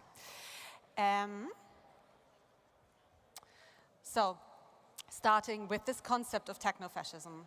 I'm drawing this from a paper by a professor called Mark Köckelberg, who is a professor at the University of Vienna, who analyzed how AI and digital technologies have parallels and interactions and synergies with features and properties of historical forms of fascism. And he identifies 6 categories where these kind of interactions take place and fortify each other. And I will just run us through them really, really quickly for 10 minutes as a primer for the session.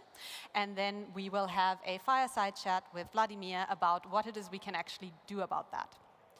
So the first topic that Köckelberg identifies is how AI can help with mass surveillance and manipulation. I am sure that most of you are aware of the concept of surveillance capitalism and the attention economy and how that undergirds the business model of the internet. But if you are not, the idea is there are products, we engage with them, we pay attention to them, and every time we engage, we create a data point, and all our data points create profiles about us as people and consumers, and these profiles can then be sold to advertisers who will pay lots of money to play targeted advertising to influence our behavior. And this is relevant for fascism in 2 ways. One is that it just so happened historically that pitching people against each other and making us angry at one another is something that's really, really good for maximizing our attention, our engagement, so it creates lots of data so you can sell us stuff better. So it's something that has been incentivized by social media for a long time. And that has created a really fertile breeding ground for authoritarian and fascist political agendas. The other point is that this data infrastructure that has been built around the attention economy and the marketing model that's behind it is a authoritarian's dream in what it enables in terms of surveillance of the population. And not only surveillance, but also the ability to influence what we think and what we feel downstream. So in the past, fascist regimes have always tried to implement surveillance across their constituency, but were constrained just by the sheer capacity to do that, to process the data, to collect the data and to process it and then act on it, and that constraint is completely gone.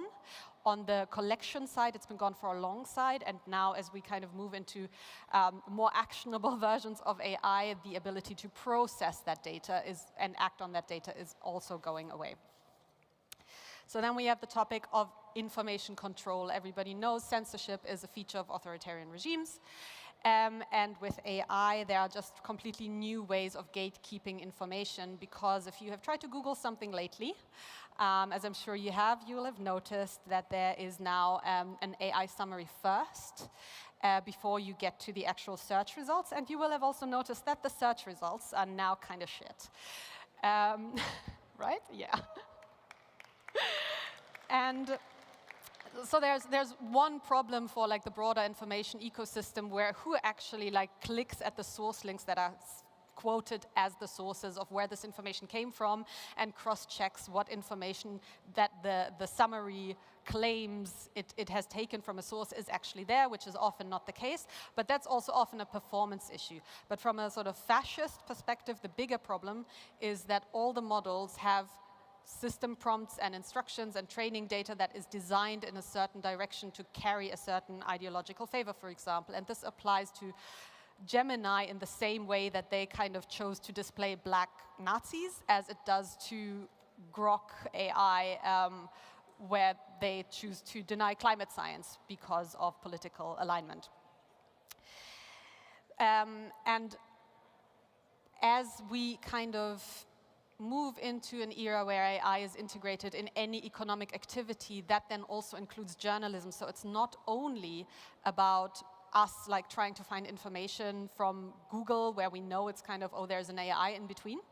But also if we read newspapers, if we consume traditional media where we assume there to be people in between doing proper journalistic work, newsrooms are also using AI to do their research. So there is just this really tight bottleneck that can be controlled by the people who control the models about what information gets surfaced and becomes integrated in the discourse or not. And that happens without anybody ever being threatened or arrested. So it's really under the radar and even more effective for that. Then there's a topic of governance by algorithm. And I want to preface this with saying that I don't think that any application of AI in government is bad or wrong, and we shouldn't do that. But, and also we kind of need to upgrade the efficiency of public administration, or people will become very tired of the user experience of democracy, which I think is already happening a little bit. So that as a preface, there are some problems with doing that, and so you need to be mindful of how you do it. Because I'm German, and as a German, I can tell you that having public administration and public clerks kind of unquestioningly carrying out orders is a very big feature of a fascist regime. And by automating processes across public administration, that just creates an environment in which it's really easy to just do what the machine tells you. If there is even a person in the loop still, and kind of do that without questioning any morals or without, having any interface for empathy with the people affected by this decision. And that, again, kind of removing opportunity for empathy is something that Kuckelberg identifies as something that's very powerful in propping up fascist regimes. And we can kind of have seen that happen already in the way that Doge was used in the US administration to slash, for example, their USAID program, which ultimately cost thousands of people their lives. So this is not entirely hypothetical. Then, and I think this is quite an interesting one, so there's when we think about fascism, then this is usually kind of like tied to national mythology and like a really romanticized past. But Kuckelberg argues that any fascist regime also has kind of displayed this obsession with progress, with technological progress and with military progress in particular. And this is something that is kind of already part of the discourse of AI, like, oh, but if they use it in their military, we will be militarily inferior and they will conquer us, and therefore we need to be, like, we need to have this military prowess, and AI in defense is an incredible growth sector right now. There is so much money going into it. And historically, this has always been instrumentalized to devalue humanistic values and to undermine empathy. And this is something that, again, in discourse is happening now when we talk about deregulating so that we don't fall behind, to make sure that we keep up with the progress. This kind of cult function is a very big feature of AI at this point in time, I would argue. And also, just if you haven't heard, Elon Musk say that empathy is a fundamental weakness of Western civilization. That also fits very neatly into this progress against empathy kind of dichotomy.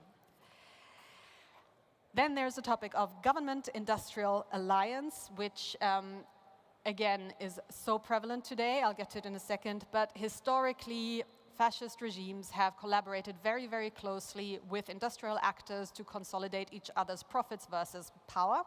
And we can see this happening again in the US right now. Trump and his tech bros, who are all kind of completely rallied behind his, I don't want to say cause, because there isn't really that much of a cause for him other than getting richer or whatever.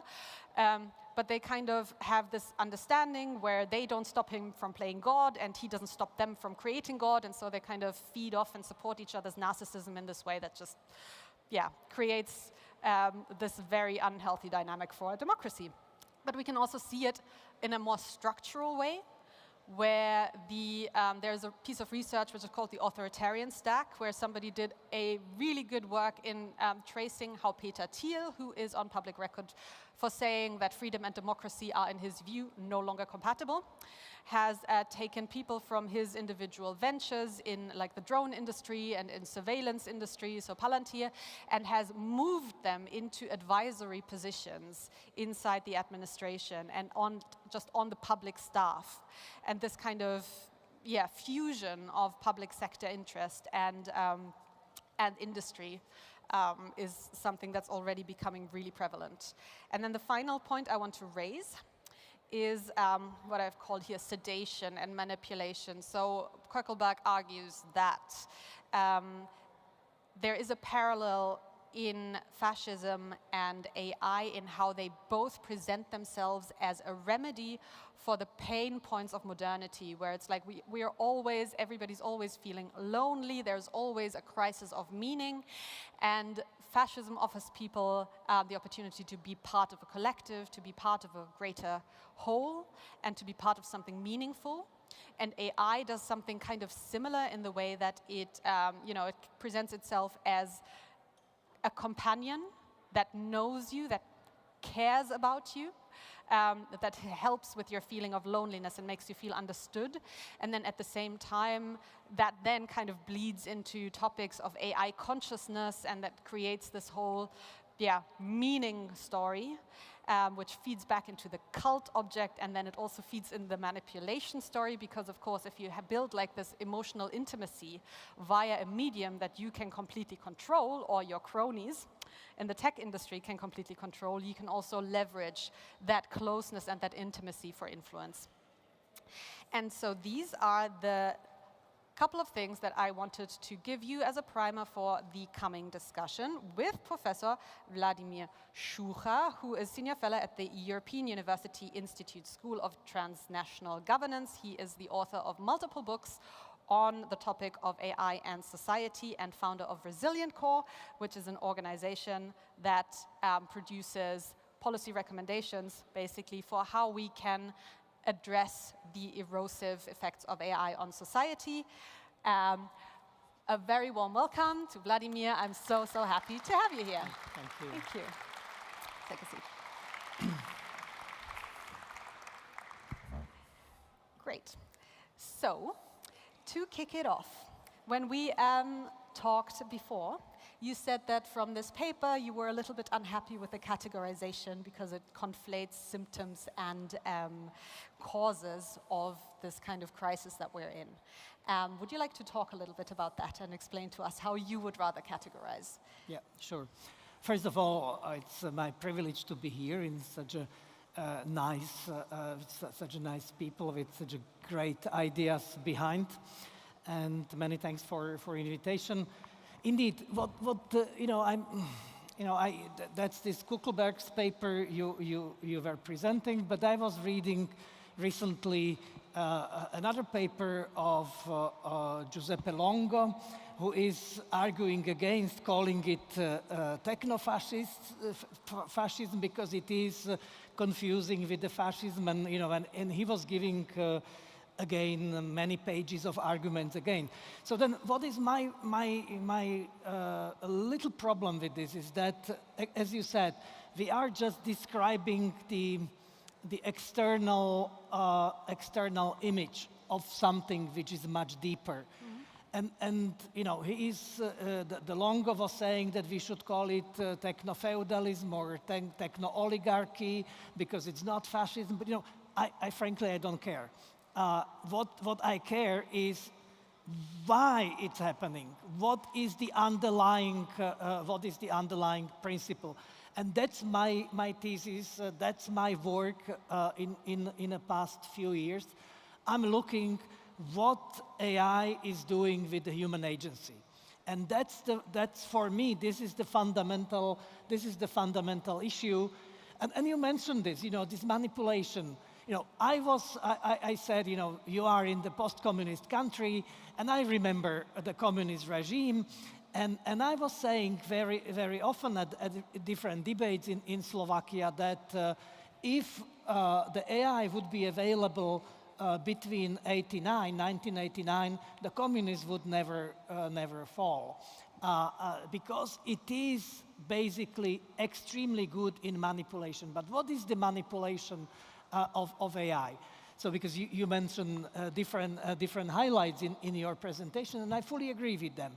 But if I'm looking to the basis, what I see that artificial intelligence is not helping us or harming us. It is the same event seen from twice. It is helping, but it is at the same time harming. And if we do not compensate for this harm, so then our fundamental human basis is eroding. And what I mean, and that's the ecosystem which is composed of cognitive capacity, emotional capacity, and social, relational capacity. So then we have the problems to think, we have the problems to feel, and we have the problems to create the relations. And we have already now quite a significant amount of evidence from different studies that this is happening. And if Elon Musk is saying that empathy is whatever weakness, well, he is anticipating what AI is actually doing, because AI is eroding empathy, but empathy cannot be weakness because it's a fundamental human feature. So and if we take empathy, if we take emotions from our life, so then we are reduced, and this is what they probably want. They want, and they will be successful, because in the communist regime, the brainwashing was the main tool. But we were resisting because we knew that this is a bullshit, that this is what they are talking is simply not true. But what is happening now, we are outsourcing thinking. And we are doing it. With a smile. We are happy to outsource our capacity to think to artificial intelligence, and this is then eroding this fundamental substrate. And if this is eroded, then all the manipulation, sedation, whatever is possible. So, and I think that we have to revert this, because even if we are clear about terminology of fascism or techno-fascism, techno-oligarchy, whatever, so what? How we fight against it? It's not that we remove one person who is promoting it. No, we have to come back and to actually preserve this human capacity for future, and not for future, very distant future, because it is, as we speak, it is happening. Right, this makes me think of this picture of like using our capacities. You use it or you lose it, and there's a difference kind of between using AI in the same way that you maybe use an elevator to carry up a heavy crate of drinks up to your 4th floor, versus using a machine while you're at the gym when you want to build muscle, right? So there's being mindful of when we outsource certain capacities. Absolutely. And that's the principle, that using AI is like this elevator. We know that we need this elevator because we would probably not have enough force to get to the 4th floor, but we are aware that our muscles are not training at that time. So then we can use it, but we have to compensate by running, jogging, or going to the gym. But this same is happening with AI. If AI is writing me email, this means that I do not exercise my mental cognitive capacity. If I consult with AI my inner feelings, that means that I'm, in a way, abandoning my real feelings, my emotional capacity, or my relational capacity. And we have a lot of data. So we take for example, the statistics from the United States that young men between 18 and 24, more than 30% of them, they never invited the girl for a date. So this is erosion of capacity to make the relation. If you take the statistics from France, you know that France is typical by bistros. Italy is typical by cafes. And you know what is the decrease of the number of bistros in France and cafes in Italy? 30% in past 10 years. 30% reduction. So that means that people don't go out and they don't drink a coffee together. So this is what is happening to us, and it is not democratic because it's not happening equally to everyone. So, and it is happening much more dramatically and drastically to young people than to those having this substrate much more developed. And that can be extremely tricky because the AI is flattering the youngsters. The juniors are flattered because their outcomes are similar to outcomes of the seniors, because in that respect, AI is giving to everyone the same outcome. But that means that these juniors or students or kids in the school, they are not learning.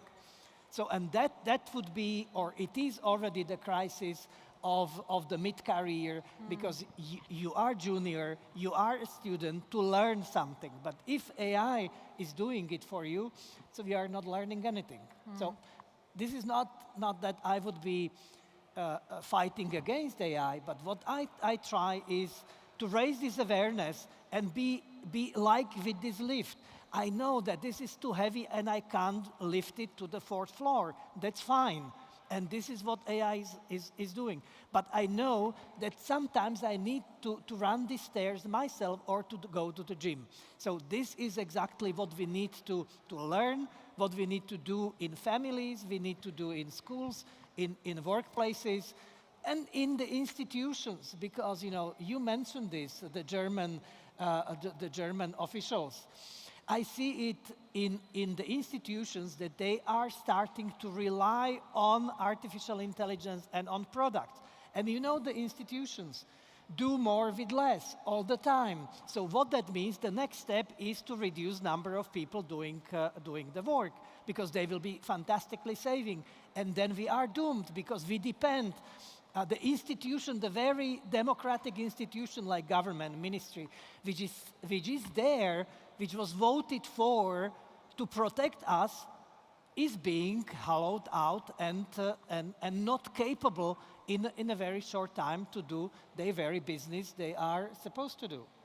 And this topic of automation bias feeds into that as well, where we kind of already know that even if you train people on, hey, be careful with how you use this, critically, like check the output, check before you do. If people aren't in an ad hoc position to make that judgment, if they don't know, then they will just always go with the automated recommendation, even if they know that it could be wrong. Yeah. It's it's quite a tricky problem to solve. But so I wanted to ask you, what are the leverage points that we actually have to foster human agency on a policy level, on a society level? What can we do? Well, I think that, you know, the Volt's environmental values are very high. So you want to protect the environment. So I'm going to give you example from environmental studies. You know what was the turning point in understanding environmental policy as investment and not spending? That was the work of Constanza in 90s. And the team around Constanza, they calculated how much the healthy ecosystem, the healthy environment is worth. And they came with a number in 90s, it was $27 trillion, which was roughly the total GDP of entire globe at that point. So and that raised the flag for ministers of finance. And now we have, even in European Union, we have legislation about ecosystem services. Now what we need to do, what the policy should do, we should calculate how much is worth the healthy human mental ecosystem. And I'm sure that it will be much more than the global GDP. But I think that this calculation, even though it will not be perfect, will be this kind of flag for those to understand that if this human capital, if this human capacity are diminished, so then the society and economy is doomed. So that's one thing what we need to do. Then we need to calculate the cumulative impact of AI, because AI Act is a good piece of legislation, but it is looking only at the very high risk AI. But my thesis is that every interaction with AI is eroding 1 nanometer of your human capacity. So then we should not be looking only at the high risk, but we should be adding the AI to the AI Act, the cumulative impact. Because, you know, the kids, the teenagers are 5, 6, 7 hours a day on social media. But social media is AI. Let's not be fooled. We are exposed to AI for past 17 years because it was Facebook introducing AI in 2009 into their algorithms. So then 2022 GPT appearing is not when we got into interaction with artificial intelligence. So then imagine we are introducing AI to school. So then this will be 2, 3, 4 hours during the school day. Then 5 hours on social media. Then with some other chatbots. So that can be cumulative impact of 10, 12 hours a day, and for kids, but also for adults, because they have AI introduced in their workplaces. So then we have to really measure this cumulative impact, and then it's awareness raising, like we are raising awareness of healthy diet. You cannot impose healthy diet. You cannot impose the mental resilience on people to do it because it's very personal thing. But you can create this in the curriculum in a school, which will be included in this respect. You can do it in the workplace. You can really help to create the architecture which will be helping and boosting mental resilience. Because I think that mental resilience is the most important, I don't know whether we should call it skill, but it is the most important capacity for the future and also for the future of democracy.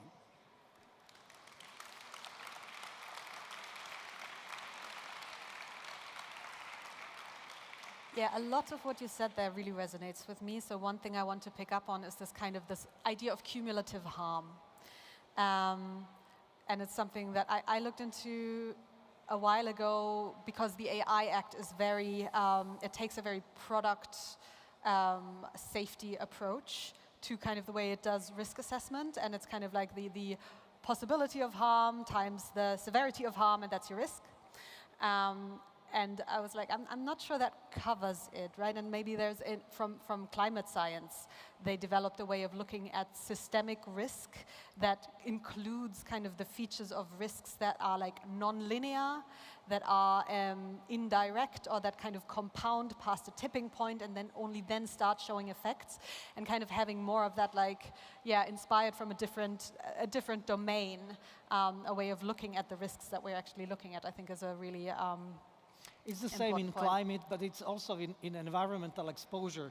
You know that the very low, in maybe 80s, 90s, we underestimated very low concentrations of arsenic or lead. Even today, we do not understand fully the microplastics or nanoplastics, and this is to be discovered, what is the harmful effect of those. And this is exactly, you know, it's accumulation. It's not that one drink from the plastic bottle is going to kill you, but if you do it all your life, if you use it, so then the accumulation manifests in certain medical or psychological problems. The same is with AI. Not one TikTok interaction is going to kill you, but few months of this intense interaction with different AI technologies is going to shift your mental capacities, your capacity to feel, to think, and to create the relations. And then the other point that I want to pick up on is kind of the economic value of human capacity, because that's something that I really worry about, because I think there is a very clear value for democracy and our ability to maintain this political system that we still value, versus the actual economic value in the way that the economy might develop. And I know from your work that I've seen that you are quite worried about the advent of AGI, which to me is a scenario where kind of our capacity to think and to produce these outputs, just economically, it goes down, because that is literally where AI slots into the economy.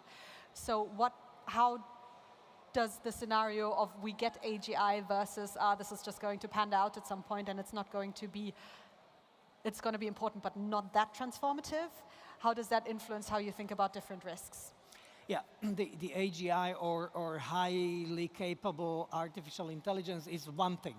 But you know, let's for 1 second forget that AGI may arrive, or highly capable AI. If we stay with AI as it is now, it's already harmful. So then let's not focus on something what will come. Let's solve what is already with us. So that's very important. Of course, we have to be vigilant, because it's for the moment, and in the past 10 years, this process is exponential, and humans do not understand exponentiality. Our brain is linear. Our institutions are linear. Take the example of AI Act. 5 years from inception to implementation. In these 5 years, AI improved the capacity 17,000 times. So that means that something is wrong. Our linear institutions are not coping with exponentiality. Our brain is not coping. You know, the last time we were facing exponentiality was COVID. And then we did not manage it extremely well. So because the viruses were multiplying in exponential way. So then, yes, we have to be worried. We don't know when AGI or extremely advanced capabilities will be there. Some are saying that we are already there. Some are saying it is 15 years. Okay, so then let's not go into this dispute. Let's maybe visualize it from the point of self-replication. Of AI. Already Anthropic is saying that AI is writing 80% of their code. So then how far we are? I don't think that we are 15 years from the moment where AI will be able to reproduce itself without human being in the loop. So that's, you know, I would say that's something we have to be getting ready. We have to make scenarios. We don't know when this will happen, but let's not, in a way, fool ourselves that we should be only focusing on this. No, we have to focusing on the problems which are being manifested right now. We have 1/3 of our teenagers with some mental health problem. And I think this is on its own absolutely catastrophic situation. So then we have to deal with these things right now.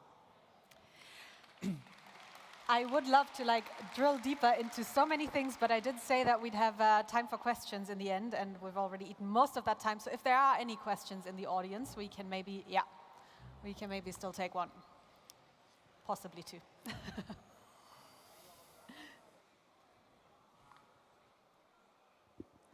Coming.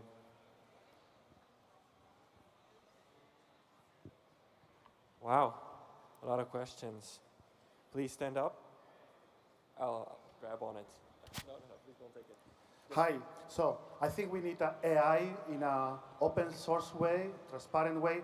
I did my German taxes these 2 last years thanks to AI that saved me a lot of effort. It would have been impossible. So I think also AI is helping many sciences at the bottom, and it's a tool in the hands of mankind.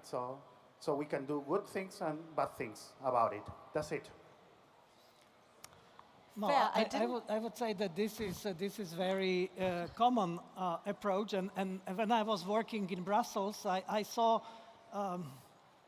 dozens and dozens of lobbyists coming to me and saying that AI is just better car, it's better phone, but it is not. It's actually the first technology which is influencing the way how we think, how we feel, and how we create the relations with other people. So that we have to be extremely careful if we say that it's just a tool. It is not just a tool. This is something which goes beyond. Even the most feared technology humankind produced, which is nuclear technology, is not changing your mind. So it's dangerous, but it's not changing your mind. But already we have tons of evidence that AI is changing our mind, our way of thinking, and our way of working with the others. So then it is not that I use it and I use only good AI and this AI is bad. Every act of help of artificial intelligence is the help and the harm at the same time. So then we have to compensate for that harm. I'm not saying that we should not use it, not at all, but we have to be careful.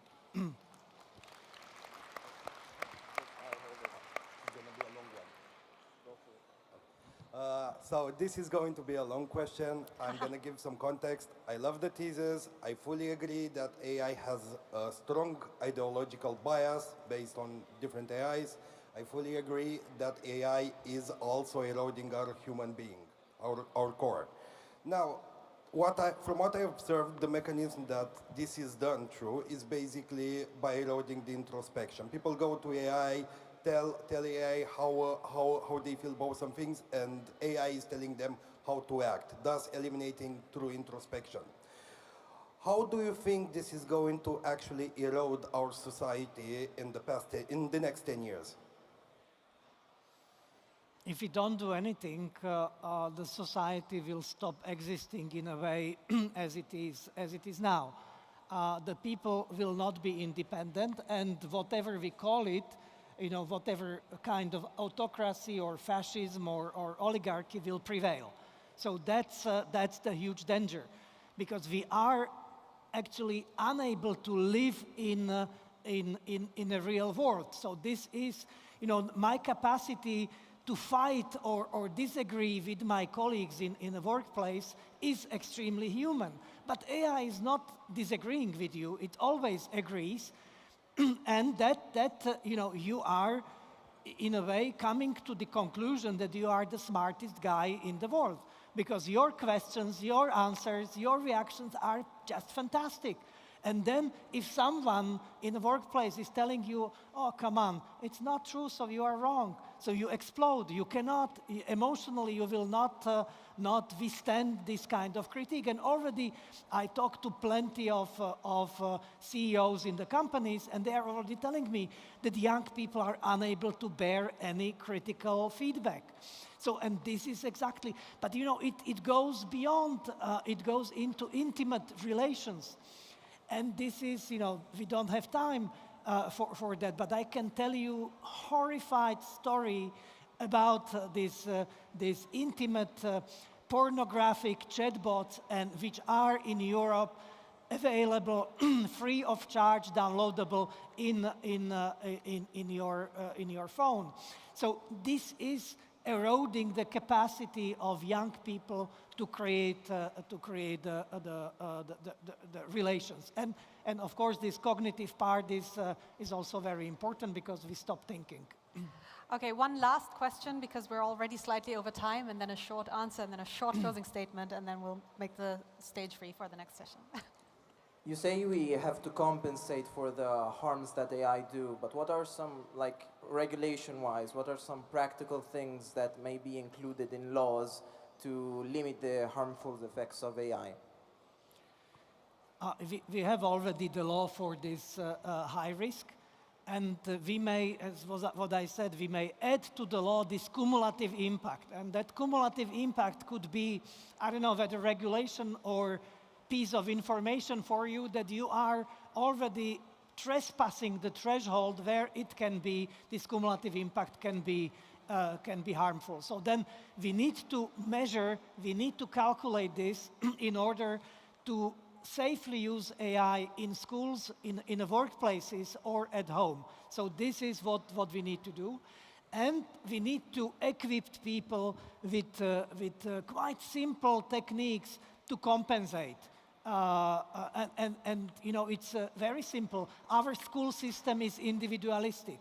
So already the CEOs of the companies for past 10 years are calling for more collaborative capacity. So then our school system must be collaborative effort, not individual. That we need to interact not through phone or through different apps. We need to collaborate human to human. You know, how you create empathy. So go to the homes for elderly, go for and help some disabled people. In Slovakia, go and help the Roma settlement, or in Germany, help some migrants in their solitude or in their problems. And that creates, it helps them, but it helps much more you to maintain your emotional health.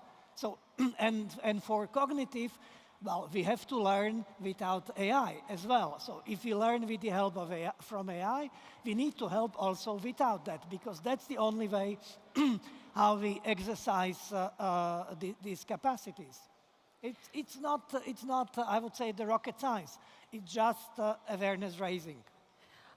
I think one key point that I want to pick up that is also reflected in your work with Resilient Core, I think, is that regulation doesn't only have to mean things that we prohibit, but also policy in terms of things that we want to strengthen, and creating spaces for us to come together, to experience each other as people, to experience community and to build empathy towards one another, I think is a really important point that isn't in any AI policy right now, which I think that maybe we as Volt can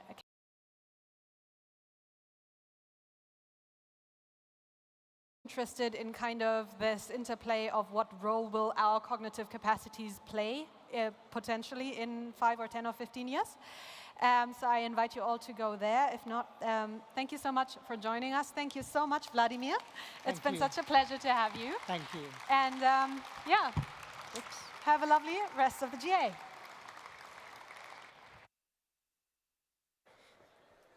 Thank you very much, Ronit, and thanks again to our external speaker, Vladimir Šucha. And now, we have again some exciting sessions in the breakout rooms. Room number 1, post-AGI economics, getting the politics right. Room 2, from barriers to power, empowering women involved. In the room 3, stand up for a safe, brave, and regenerative culture at Volt. You know the way already, right? Just outside, first, second, or the third floor. And now here on the main stage, I would invite our strategy lead, Sebastian Lemanchik, to talk about the Shine 29 strategy update, our plan for success. Sebastian, if you will.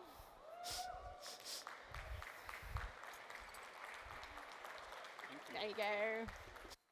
Hello, Volt Europa, and thank you so much for giving me the opportunity to provide an update on one of the most interesting projects, I would say, our strategy, Shine 29. I love European GAs because they always clearly demonstrate that we are one European political movement. And before I start with my presentation, I would like to ask all of you to just give a round of applause for all of the amazing people that are behind the stage and are making all of this able.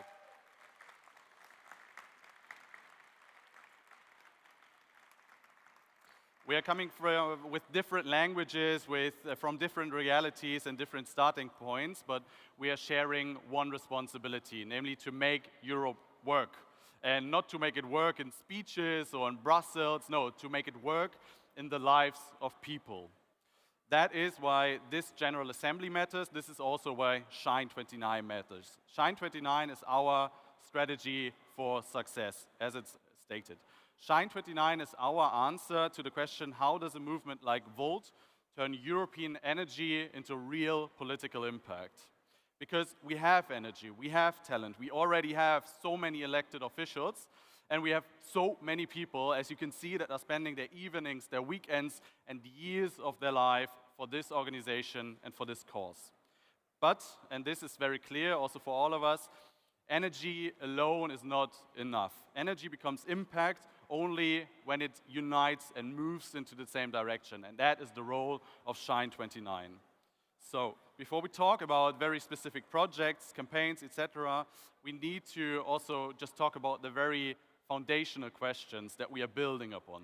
And you can see it here with our strategy foundation with questions like, what do we want? Why do we exist? What is our ambition? What is our value proposition? What is our call to action?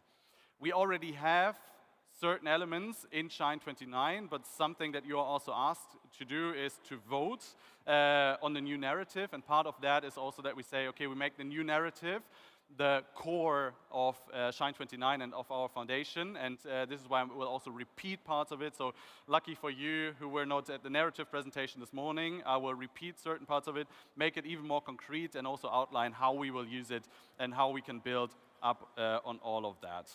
So let's go through it. We as an organization are trying to tackle one thing, namely this one question, what is broken? And what is broken?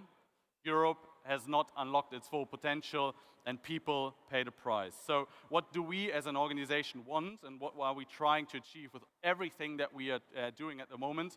We want a Europe that works for everyone. And every word in that sentence really matters. Europe, because the challenges that people face, they do not stop at borders. I think this is very clear and everyone knows this here in this room. And then works because people are tired of institutions that are distant, slow, and unable to deliver. And everyone, because Europe cannot just be a promise for those individuals that already have security, education, mobility, or influence. So a Europe that works for everyone means that Europe is not an abstract ideal.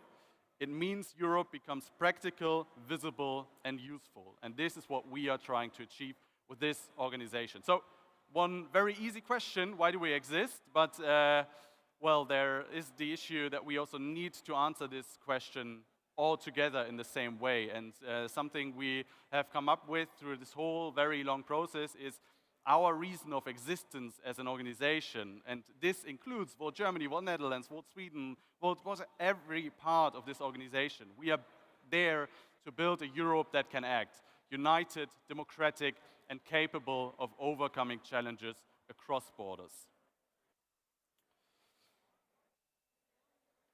And it is very important that this is the core of Volt Europa, and this is also the core why and what we are working on and what we are also trying to focus on. So what is our ambition as an organization? We want to become the leading democratic force on all levels. We're talking about the local, national, European level, reforming Europe to really make it work for everyone. Our value proposition, very clear, we want to unlock Europe's potential. Very easy, a lot to do, but I think this is why all of us are here and what we're trying to achieve. But how do we do this? Also very easy, and this is also something that we need to use also when we are working on all of the different projects and everything that we are outlining. We unite, we connect people across borders, we are turning isolation into cooperation, something that we are already doing here. The second part is we empower, we bring people with fresh ideas into politics and enable them to really have an impact, turning fear into hope. And the third part is change. Together we act as one to implement bold policies to reform Europe and deliver a better future for everyone. We are turning hope into positive impact. So, what do? We act as one, we unite people, we run election campaigns, and we run social action campaigns. A campaign in Slovakia will not look the same as a campaign in Portugal, for example. That is fine, because local realities matter. But acting as one means we stop reinventing everything all over again, everywhere in this organization. But acting as one means it means we ask before starting from zero who in this organization has already done something. If we have implemented something, we should think about, okay, where could we also apply it in different scenarios? And it means also local autonomy, but with a core alignment also as a European organization. We unite people because politics is not just about messages, it is also about belonging. We run election campaigns because, well, that's very clear, value also needs power. And we run social action campaigns because we also need to be visible between elections. So think European, act local, but, and this is also my call to action for everyone here, act as one. So what do we focus on? Democratic reform. There we are. Democratic reform, make decision-making fast, transparent, accountable, so Europe can act and people can shape the future. The second part is economic reform. Drive innovation and investment, speed up the green transition, create prosperity, but for everyone. And the third part is social reform. Protect rights, create equal opportunity, remove barriers, and ensure dignity and inclusion across Europe. So, what is our call to action as an organization? Let's unite Europe together.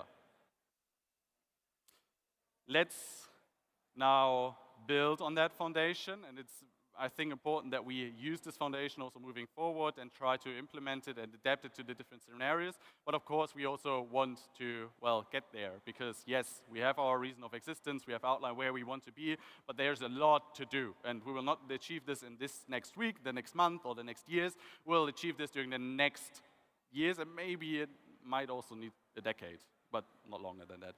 But we have created a strategy staircase, and it shows how today connects to the long-term mission. Step 1, becoming a Euro party. Step 2, participate in all European elections, or in all countries for the European elections to get enough MEPs to create our own faction. Get national and local MPs in all member states, and then create a united and federal Europe. As you can see, the word federal was not used in our strategy foundation, but it is still part of our strategy, and we are using that word because we are still uniting behind that idea. And it is a stepping stone. This is still something we also need to consider because we are using this to then really build a Europe that can act, to create a Europe that works for everyone. So, but make it more concrete, get more closer to where we are today, and we have 2029. One number that all of us should also unite behind.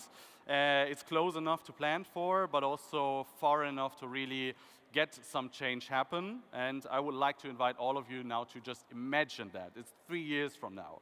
What is visible across Europe? People know our name, what we stand for. Our local campaigns, national campaigns, European campaigns, all of that add up to one story all across Europe. In election nights, results are coming in from all across Europe. journalists are coming to us, but not asking whether we are serious, but asking us what we are doing next. Imagine young people, first-time voters, disappointed voters, and pro-European citizens seeing a political home that is really able to also act across borders. That is possible, but it is not guaranteed. It completely depends on what we decide to do now. More coordination, more shared tools, more disciplined messaging, more leadership development, more support also across chapters, and this is also very important. We need to have more focus on the things that really matter and that bring us forward on that plan. So let me say this clearly. Unity is not centralization. Unity is voluntary alignment around a shared purpose that we have co-created here.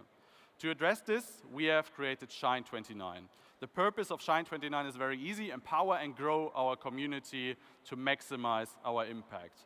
We have created a very concrete framework. So as you can see, we are coming from the long-term vision where what we want to achieve, etc., to more operational parts.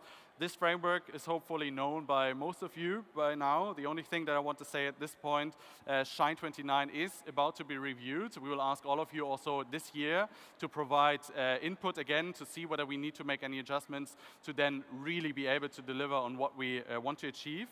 But there's one thing that I wanted to share here, also moving forward and also coming from this GA. I think time to party is over. It's time to movement. What do I mean by that? As already included also in our strategy, we have the different parts: enable, create, and impact. And the idea was that we started with enable, of course we also need to work on it, but that we slowly shift the focus on more external impact over the years. But it's really time to also use this and understand that we should not only think about organizational issues. What counts most now is that we become truly one winning team. That from now on we ask ourselves before every action whether whatever we are focusing on really matters to the people and improves their lives and also drives our organization really forward. Academic discussions are super relevant. Halo rants are super lovely. Internal debates, elections are interesting, but really counts at the end is the impact that we really have for this organization, but especially outside of this organization. This strategy also works also on the individual level, something that I wanted to state here. All of us should ask ourselves, do I enable, do I create, do I have an impact, do I unite, do I empower, do I change, and do I contribute to this overall vision? Or do I just disturb and waste resources? We have created, and all of us created, this narrative, the strategy foundation, Shine 29, the plan moving forward. And something that we also need to clearly address moving forward is for everyone to understand whether we can unite behind that idea, because this is what this organization stands for, or whether, well, certain individuals know that they cannot unite behind it and don't want to drive this forwards. Then it's the time to ask yourself whether maybe external alternatives are better. But I want to end on a positive note here. One winning team is also something that we are really strongly driving. We have Shine 29 in place, but we also further driving integration across the organization. I'm very happy that we have Recharge 29 in place in Germany. We have Realign 29 in place in the Netherlands, and we are driving this also now more across this organization to really become this one winning team again, I would say.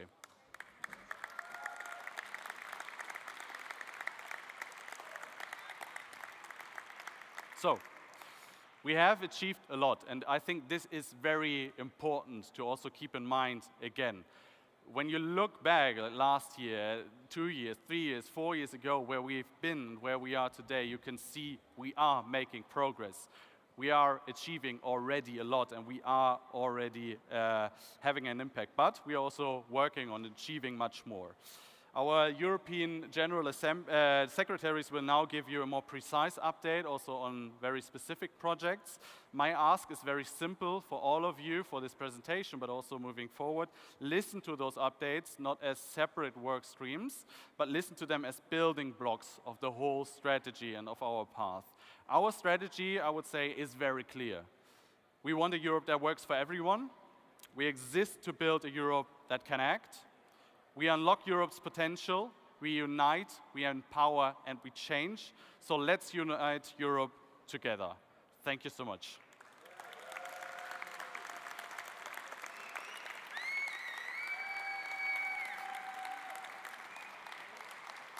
And with that, I would like to invite our General Secretaries on stage, Annette, George, and Akil.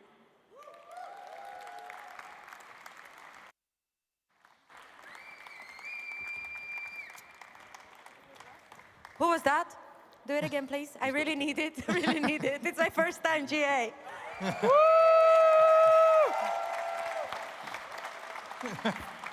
clicker? Yeah, if you go to the clicker. Super. Who needs it? Yeah. Okay. Take it away. Yeah, how it is. Okay. So, this famous diagram you've all seen so many times by this wonderful gentleman in the corner, but also throughout the organization. So, enable. What does enable mean? Enable means that Vault Europa should be providing and facilitating all chapters to be able to succeed. And that means through tech infrastructure, it means through narrative, communications platforms, all of these different things. So, what have we been doing on that? We, basically, I'm not going to read the whole slide out because we're limited on time, and you guys can look at it afterwards, but the big thing that we've achieved in the last few months is this one winning team piece. You might have been in this session earlier, you might not have been, but basically what we've been doing is aligning the German, Dutch, and European strategies to work together towards, as one team, towards our goals. And basically that's both a strategy, but it's also a mindset. So starting to talk in terms of we and not us and them. So this is a really important point that we've got. EUPP, EUPF, moving towards the European Political Party and Foundation. We've talked a lot about that this morning. There's been masses of work that's been done on the legal stuff and the statutes, and that is, basically, we talked enough about it this morning, so I won't go into too much more detail. Fundraising, stepping up our fundraising game. This one, we have a fantastic fundraising lead in Alona. If you need some advice on fundraising and crowdfunding, go and find her. She's been really emphasizing what we need to be doing on crowdfunding, so improving that. And one of the big things that we're going to be doing very soon is what we're working on right now is a peer-to-peer system where all members can use our platforms to be able to fundraise their own campaigns. So if you're running a marathon, for example, you can run it for Vault. And that's where we're at with the fundraising. And stepping up our emoji game, but our tech game. This is, the tech strategy is ready. It's going to be shared actually, I think in the session directly after this, so you'll get into a lot more detail for that.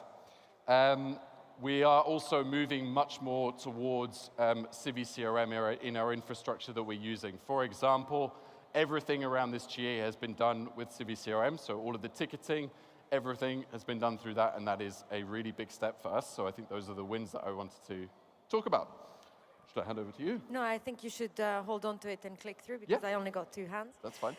Thank you. So if you think about what George has explained as a foundation, then think about being the people, being the community, being the talent that we've got, and how we create and support visible leaders, how we build ways of making policy together.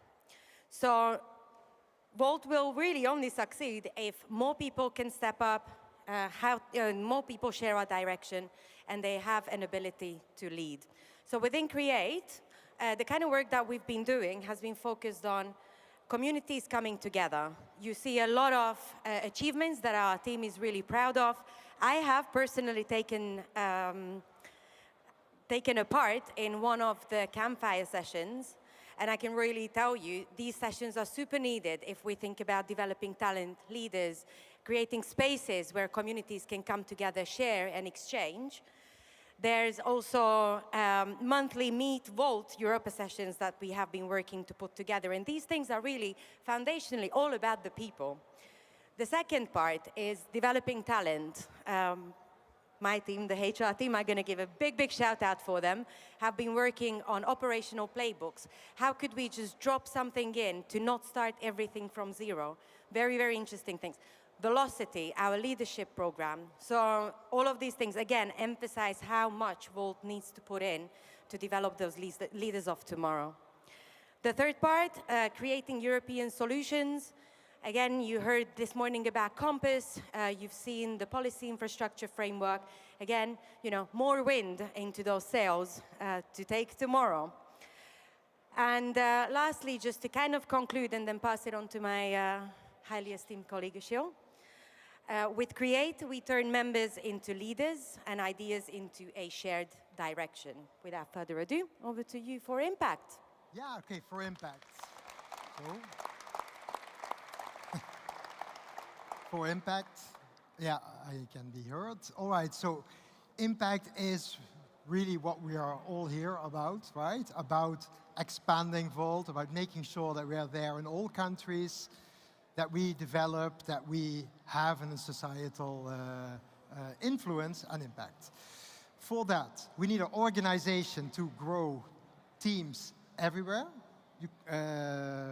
We need to communicate effectively. We need to build communication tools and ways and strategies and narratives. And if you go back to the previous slide, Jules, because you cannot, then we have to compete in the elections as well. And shape laws and policies. But shape laws and policies, we can do that from an electoral perspective, but I want to emphasize also on a grassroots perspective, we can work on policies, we can work on grassroots initiatives to shape, to influence society, and to push for the causes that we feel are super important. And now, yeah, the next slide, please. Yeah, thanks. So the most important things I wanted to mention here, so everybody knows about the Focus Chapter plan. So the Focus Chapter program is to help a few chapters really proactively towards, electability, to be able to elect a parliamentarian, to make sure that we grow also towards 2029, that we can meaningfully fight in the European elections then. Okay, so I see that on screen there's not very much. Something else, so in Slovakia, we are going to compete in the regional and the local elections, hopefully the regional elections as well, later this year. And also I want to say a few words about Estonia. So everybody knows in Estonia we have an eminent member called Thomas Henry Ilves. But I also want to let you know that we have really plans to establish Volt itself in Estonia, to have a legal entity there, and to participate in the future in elections in Estonia. And we are preparing for that to happen. Hopefully next year, we are able to run with a full list in Estonia. Then, yeah. Woohoo! Yeah, okay. Then the next, I think you all saw the narrative presentation this morning. I hope you saw it. If you didn't see it, watch it in the replay.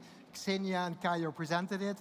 Narrative is also about inspiring everybody, the chapters on the ground. What does Volt stand for? What do we want to achieve? How are we different? What is our message? I think there were some fantastic ideas, also great new slogans, and the European team has been very strong at that. That's all about I wanted to say on that side. Then on the winning the seats, you saw Iago earlier about the campaign. So we have campaign happens essentially on the ground, of course.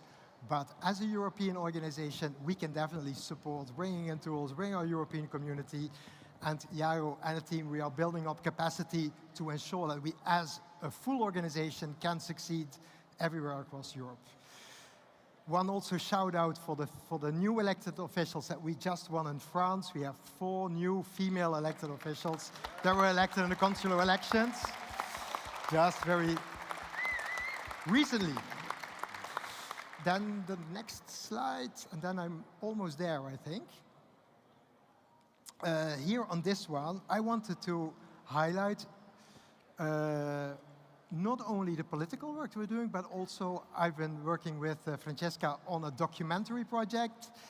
We went to Naples, we went to Napoli to meet two very gifted, talented politicians who got active in politics despite family dramas. So in Marseille, it's a young politician, 23 years old, elected vice mayor of Marseille, who lost two brothers to mafia.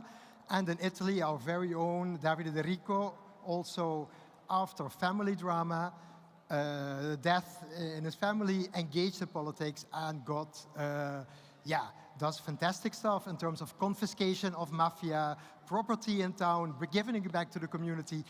And there's a lot that we can learn, a lot of best practices. So this documentary project is about bringing Europe to the cities, bringing Europe to the communities and in the countries.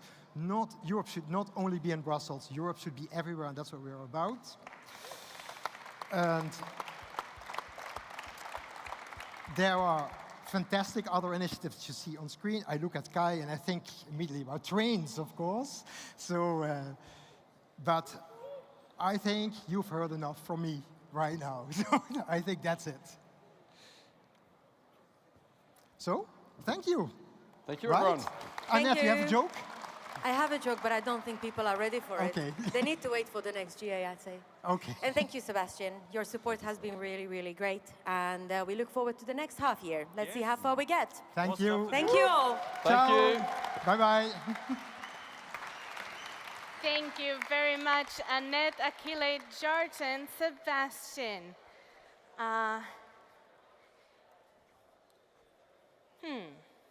This doesn't seem right. Oh no, I am wrong. Terribly sorry. So again, we have some sessions in the breakout rooms, AI and politics, tools that give us an edge. And in this room too, CAP personalize and trade, exploring socially just and effective climate governance. In this room right now, we will be talking about the annual accounts, and we're going to need the approval vote, right?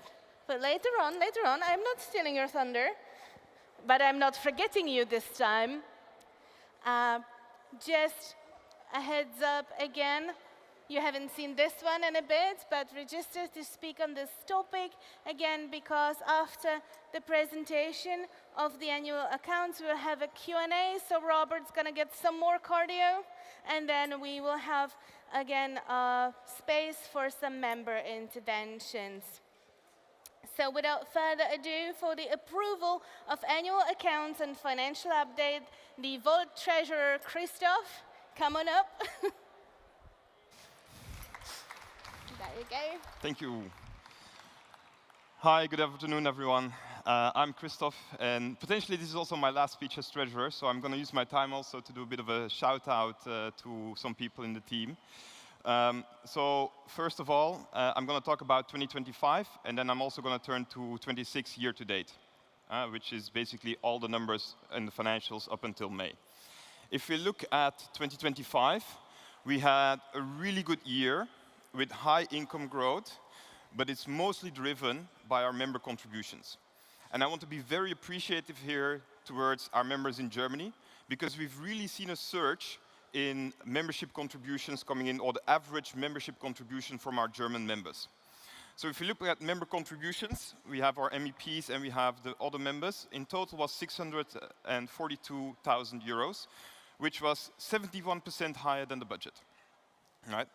We had trading income from our GA, and of course you remember our fabulous GA, the biggest GA we had in Frankfurt with 1,600 members. And of course, because it was such a big venue and because so many people came, we had really good ticket sales, so around 90K, which was much higher than we anticipated. Of course, the cost of the GA were also much higher, right? So it did balance themselves out. Looking at donations, I think we are always very ambitious in donations, right? We always aim to have really good fundraising, especially from high net worth individuals.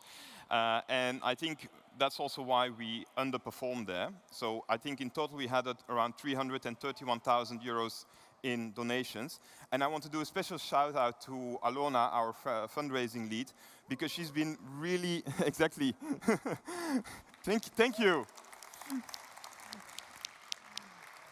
Because Alona has been really working hard on our fundraising strategy for the crowdfunding and for the recurring donations. And what we've seen over the last couple of months is that we have a stable income coming in from crowdfunding, much less volatile than what we had before. So every month now, we have around 12,000 to 15,000 euros coming in from crowdfunding, and roughly also a smaller amount, but still, from monthly crowdfunding. So people donating 5 or 10 euros per month. Then last year was also the last year that we got our Eurosense grant. So we're working on grants, proposals on how we can involve ourselves with research.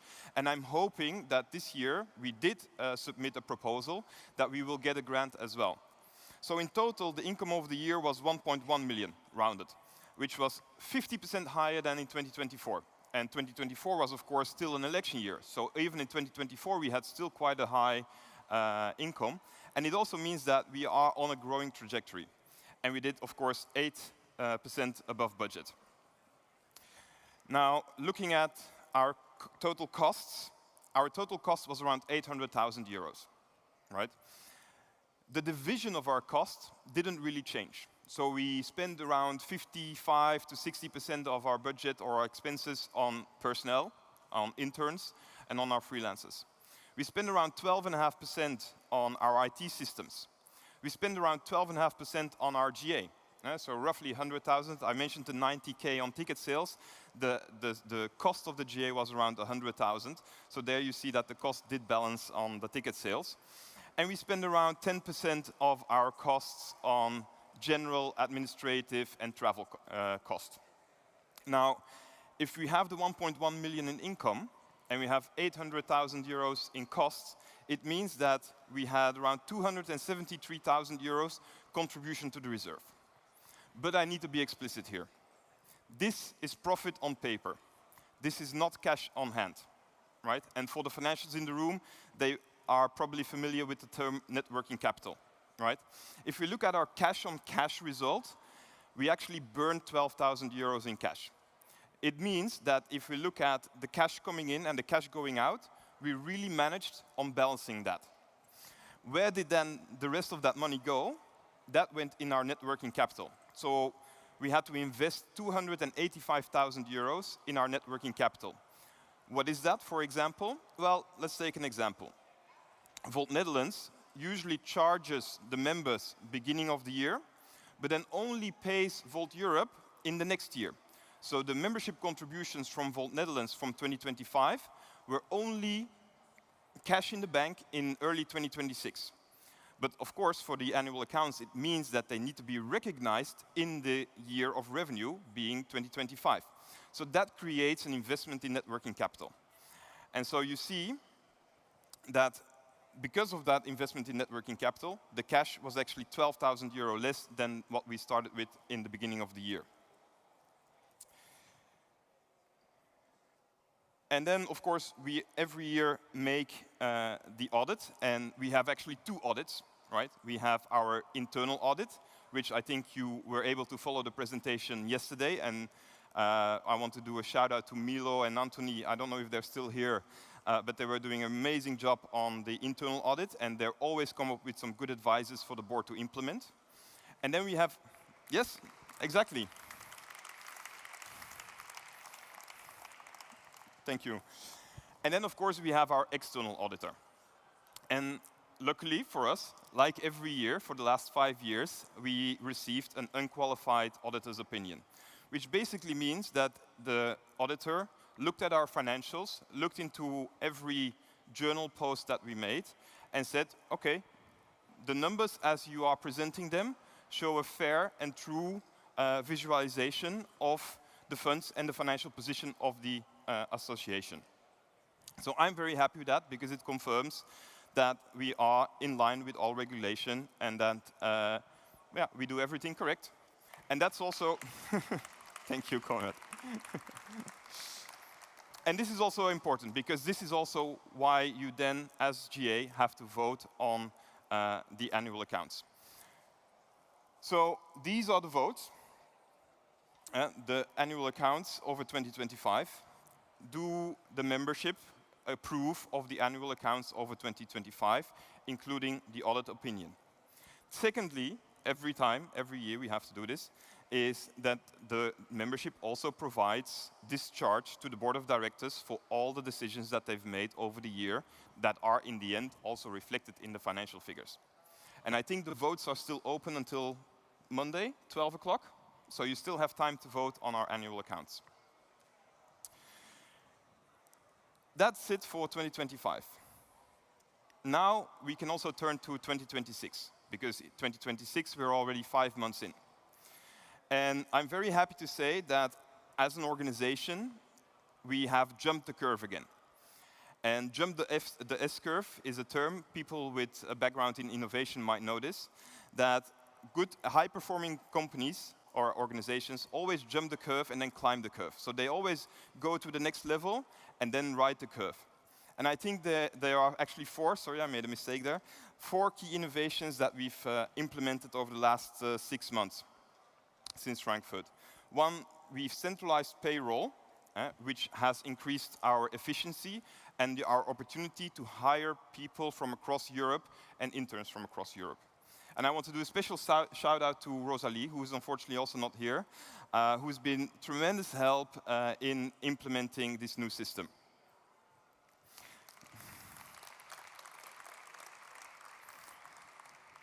Secondly, a shout out to Volt Netherlands, because Volt Netherlands joined Club Collect this year. And Club Collect is our membership invoicing system, right? Which basically means, and I turn back to the thing I said previously on the networking capital, right? So instead of now having to wait for the Volt Netherlands contributions until 2027, we were actually able to reverse that, and we've been able to invoice Volt Netherlands already for the contributions of 2026 in April. So that has created a wave of liquidity for us.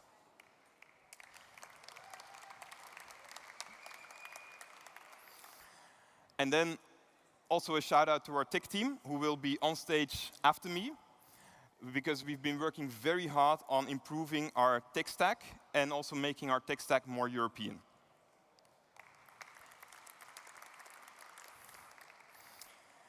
And then the last innovation that we did was we created an online treasury dashboard. This dashboard lives on our GitHub page. So all members, currently with a Volt Europe account, but in the future with a single sign-on, can access our Volt Europe GitLab on the link you see above. And that will bring you to our treasury dashboard.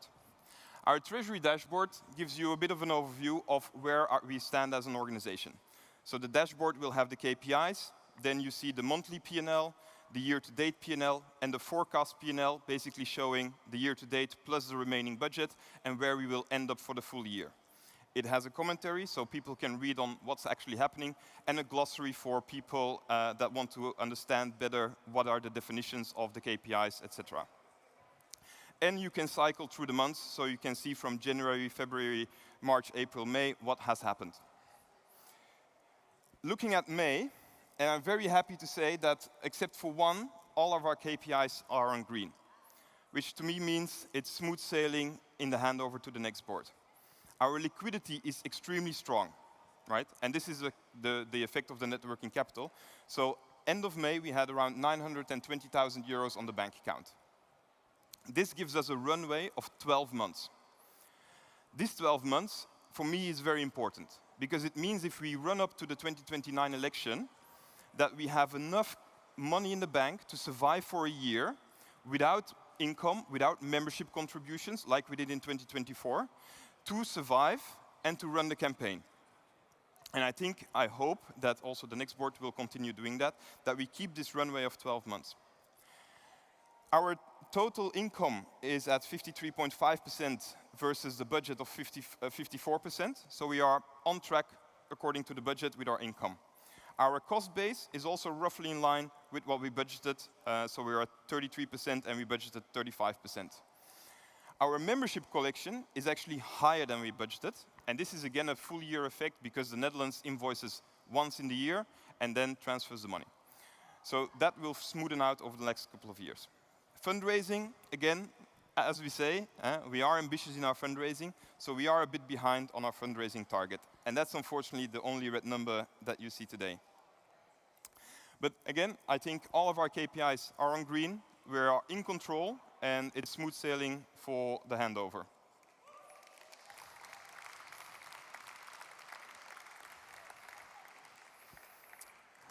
Then you see, of course, also some graphs. It's basically divided in monthly, year-to-date, and forecast. And you basically can see, all of our members can see now, where do we spend our money.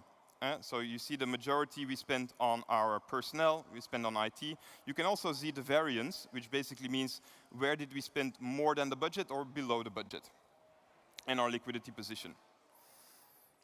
Same here for the forecast, and then the other KPIs that we track. Oh, no, this is one too far. Yeah. So basically, this is still April. You see basically also the membership income, and I think that's an interesting one as well. So we can live track where the majority of our membership contributions come from. And you see a liquidity forecast, whereby we define our minimum cash reserve as around 6 months of operating expenses.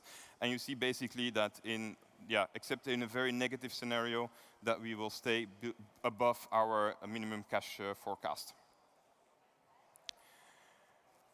The forecast P&L, I think, happy for you to all see this, and you can go for it. And that brings me to the end of my presentation already. I think I was quite fast, so that helps maybe with the timing. But again, I think 2025, very good year on paper, cash a bit less. 2026, the reversal, we have really good liquidity, and looking forward to the 2029 elections.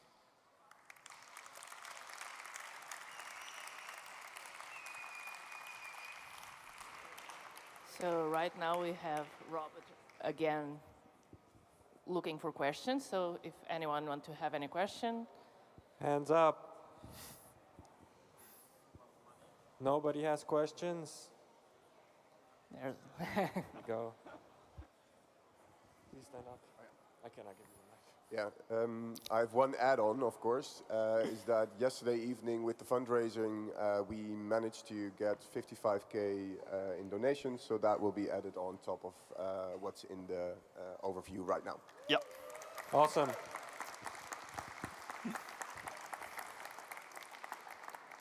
Questions? On your left. There we go.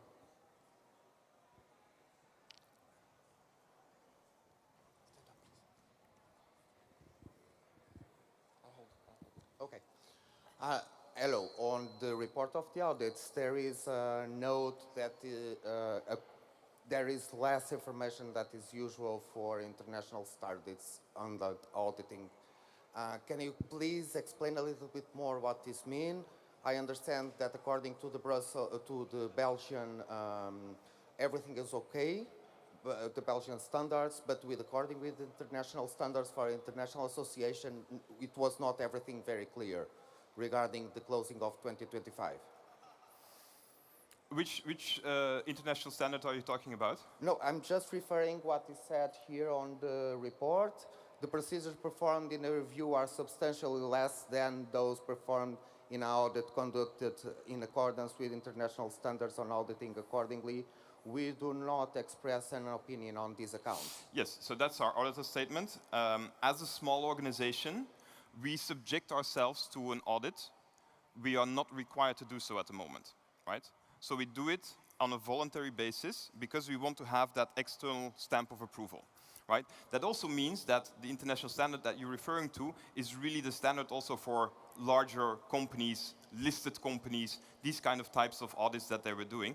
And that is, of course, that would cost a lot more than we spend now for our audit, but it would also probably not bring us a lot of additional value, right? And so that's why, as I said, that we are voluntarily subjecting to the audit, that the auditor chooses this methodology. Okay, questions? There we go. Hello. One idea. Do you regularly ask for improving the membership fees? My understanding is that we think about 1% at the entrance during onboarding, but later there is no adapting of this figure. And my feeling is that we have a lot of young people starting their career and also their income should start. And so sending in a nice letter could perhaps result in 5 to 10% more income. I think that's a wonderful idea, but the membership fee in itself is, of course, very much dependent on the culture of the country. And we see that there is a lot of deviation between the membership fees in, for instance, France versus Germany versus Belgium versus Italy, right? And that's also why I think it's important that that decision is made by the national team, right? And that's why in the past, we've always said, no, it's only the division of the membership fee that is voted between, or at the GA, by the members, how the money is divided between the European level and the national level. But of course, I'm very much happy with your idea, and I do hope that Volt Germany might implement that. Okay, any more questions?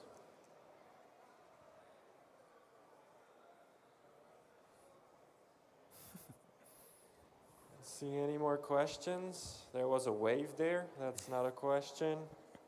So I guess we're good.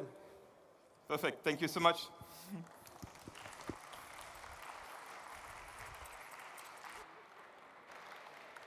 So the vote is already open. It's open until tomorrow at 12. Just a reminder, only people who have been members for 30 days prior to the General Assembly have the right to vote.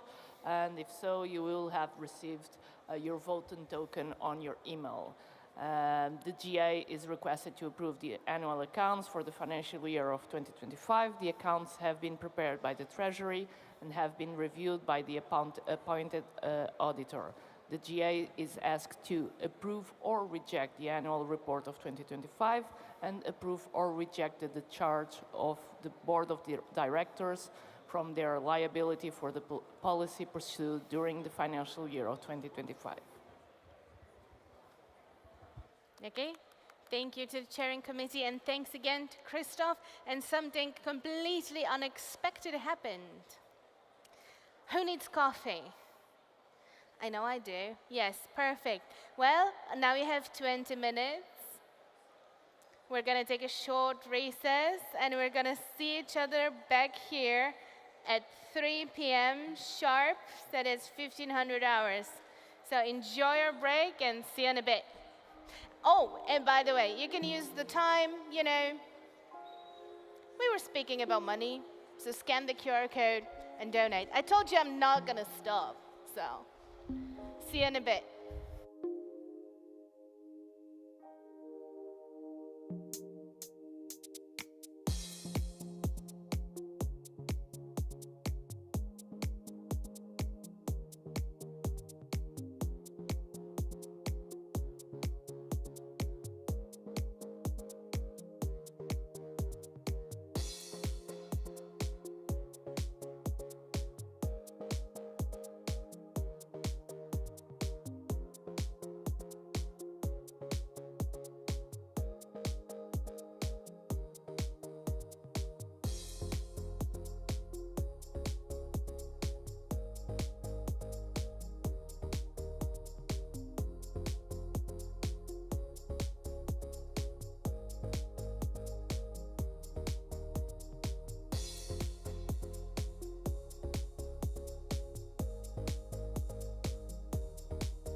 Hi.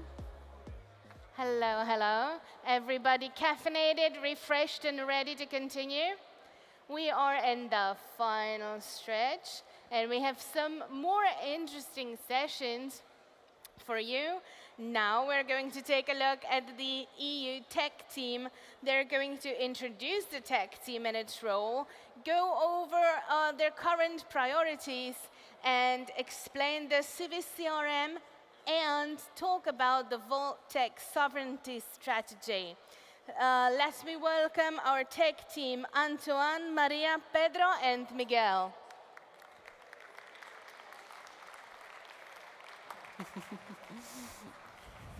There you go. Thank you very much.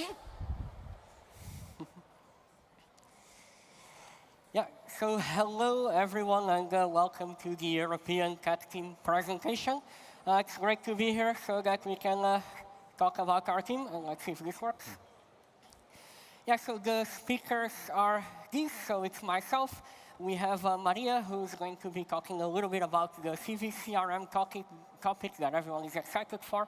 Also, Anton, that is going to tell us about infrastructure and the overall European tech sovereignty topic.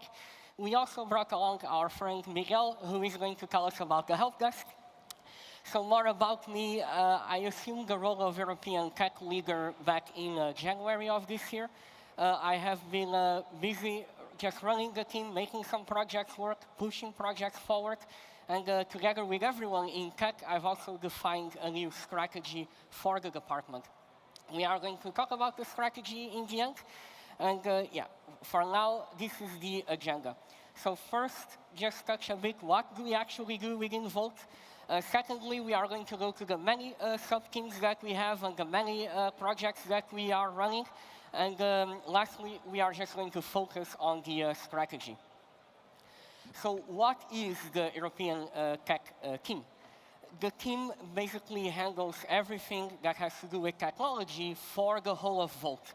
So when you think about our website, tools like CV CRM and the voting tool, and also topics such as security and even the help desk, all of that falls within the European tech team. The mission is really to provide a reliable, privacy-respecting, and accessible digital infrastructure. And we are really all about enabling teams from doing a campaign, from doing their governance, membership management, and so on. The tech team reports directly to the European GSO, the General Secretaries. We work with Annette as our General Secretary. And we are divided into 6 teams. The teams are as such. So AI, help desk, core app and security, and infrastructure and website. We are going to be talking in particularly about 4 of these teams. We will not delve much into the AI team, but I just would like to give a shout out to the 2 co-leads of the AI team. They are Ivan and Stefani. I hope they are here somewhere. And also a shout out to the website lead, who is Greg.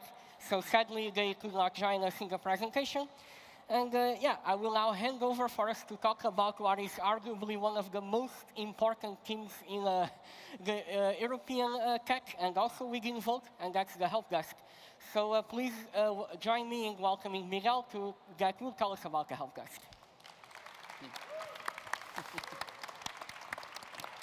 Thank you very much, guys. I'm here to speak on the behalf of Tech because Nikolai and Meg weren't able to attend this time. They are amazing colleagues, co-leads, leading this group. And through the help desk, it's your entry point for everything that breaks. So while we have the infrastructure team, the website team, a lot of other different groups building the tools that are required to make everything at Vault work, sometimes things don't work, and that's inevitable. And there we are to help you with any of the issues that we have. On that front, we are solving thousands of tickets every year, and you have a dedicated email, help@vaulteuropa.org, that you can reach out at any point whenever there are issues. During the GA, more than you are familiar with the voting token issues, which you can reach out to me, to any of my team about. And on that front, I actually want to thank you for your patience for one topic in specific, which is we have been moving away from American tech to European tech as part of the process to make Europe stronger. And through it, our authentication systems have moved as well. Thank you very much. we are very happy with the work that people have been doing behind the scenes to make all of that happen, but you've been facing authentication issues. So I actually want to thank all of you for your patience as we try to do that. Every time you try to log into Hilo and things don't work, or to the app, or to the email, or anything like that. But the progress is going, and it's going very smoothly. In terms of strengthening the help desk team, it's very important to have this sort of contact with all of the chapters. So if you don't feel supported in your chapter about getting help desk attention, anyone in your chapter that wants to reach out with us and integrate with the team, start helping us, we're very open to have new joiners. With that, I pass to the next person. Back to apologies. Maybe I can just give in the previous slide just to present. I don't know if it's possible to pass to the previous slide, maybe not. But yeah, it's just a big shout out to the two leads of the help desk. They are Matt and Nikolai. I'm sure many of you know them. And yeah, so thank you very much. Sadly, they could not be here with us today, but I really hope they are watching at home. Hi, Matt. Hi, Nikolai. And hi, everyone in the help desk. Perfect. I think my mic is on. So, I'm Anton Tielbeke, and I'm the co-lead for the infrastructure team. And I think I mostly work on migrating our software in a reliable place, but also in a European way. So, the infrastructure team is kind of weird because it's really tech infrastructure. So you really have to think that every Vault email, every password you save, every motion you submit, every campaign you run in the new campaigner app, these all have to run somewhere. And this is done by a small group of volunteers to make sure all these apps are highly available, they do their thing, and this is what we do at Tech at Vault. And I'm talking mostly about the things we host ourselves. Because you have apps like Halo, those are we purchase from a supplier, but what I'm talking about is really the things we host ourselves and manage ourselves. So what we actually run. So I had to check how many applications we actually do, and there are 35 plus applications we use for Vault Europa. And all these applications are for different members, campaigns, chapters, national chapters, European-wide. Like the previous example, Zamat is for support requests. And Vault Warden is what we use for saving our passwords and making sure our crown jewels are all in a place that is hosted on European soil and on a European-owned company. And of course, we have the new Campaigner app, because the old Campaigner app was in AWS, in Amazon Cloud Services. And we have many more applications. I'm not going to go through all of them, but there were a lot more than I initially thought. So how we build it? Well, it sounds weird, but every app kind of looks after itself. So yesterday, we had the voting. It opened for the new co-presidents. And as you saw, it was down for a little bit. And that's like the typical thing. But what was really cool at this, I didn't have to do anything. In our app cluster, apps auto-heal. So the system notices the application is down, restarts it, and after a couple of minutes, it was back up. I didn't need to intervene. I didn't need to do anything. And that's what really is cool about our new setup. And this is also... The entire setup is written down. You can see it like a recipe. So if something happens to me, something happens to someone else, it's not all in my mind. Every volunteer can see this, work on it, contribute to it, and that's what makes this setup really great. And we can do changes live. If we update a machine, it used to take a long time. We had to plan downtime. Now it's going to be down for less than a minute. If we update something, if we change something, we have backups everywhere, and it's really nice. We now have a central, mature place we can do all these things. And for the nerds here, it's built with Kubernetes. We have some Go applications. Most of the infrastructure as code is managed in OpenTofu, and for database, we use Postgres. This is a very modern setup, and I know that there's some techie people here who wanted me to say these kinds of things, so here you go.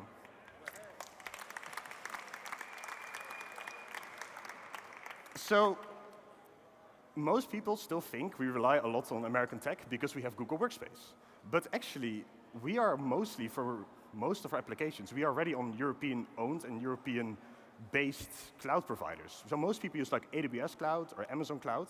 We use Scaleway and OVH, which are both French and French-owned. For email, and it sounds very simple, we also used Amazon. And we migrated to Lettermint, which is actually a company based in my city in the Netherlands, which is really lovely. And you might think like it must be easy to migrate to these American services, and it kind of is.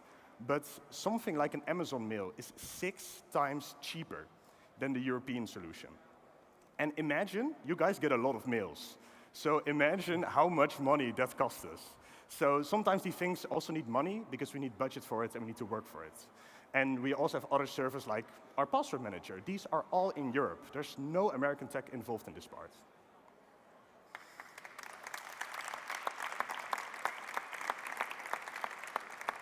And before, we actually had kind of a scattered landscape. We had many European providers, also some American providers, but we had on many places different applications. They were really spread out. It was hard to maintain. It was really easy to break. That's what I noticed when I joined. And it's kind of expensive because we have all these different cloud applications where something can go wrong, different places, different invoices. It puts a burden on treasury. No one gets happy. So now what we have is this centralized app cluster. Like I said, it is self-healing.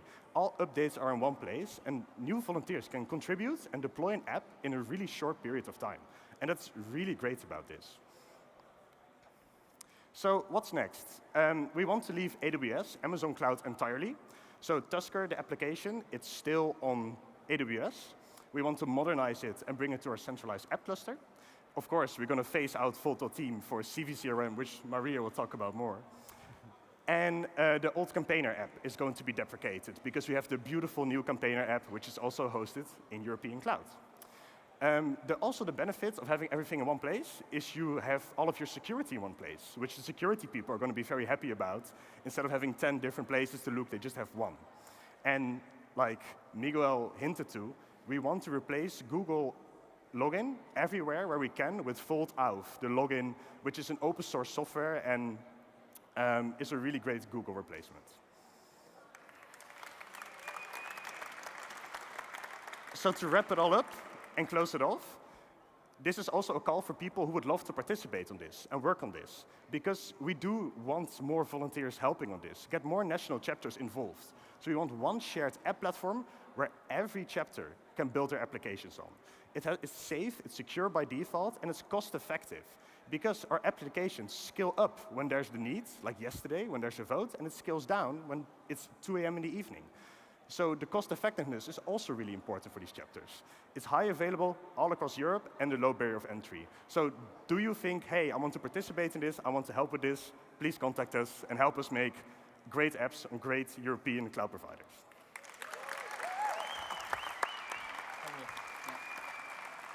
Thank you, everyone. Thank you, everyone. That was Anton.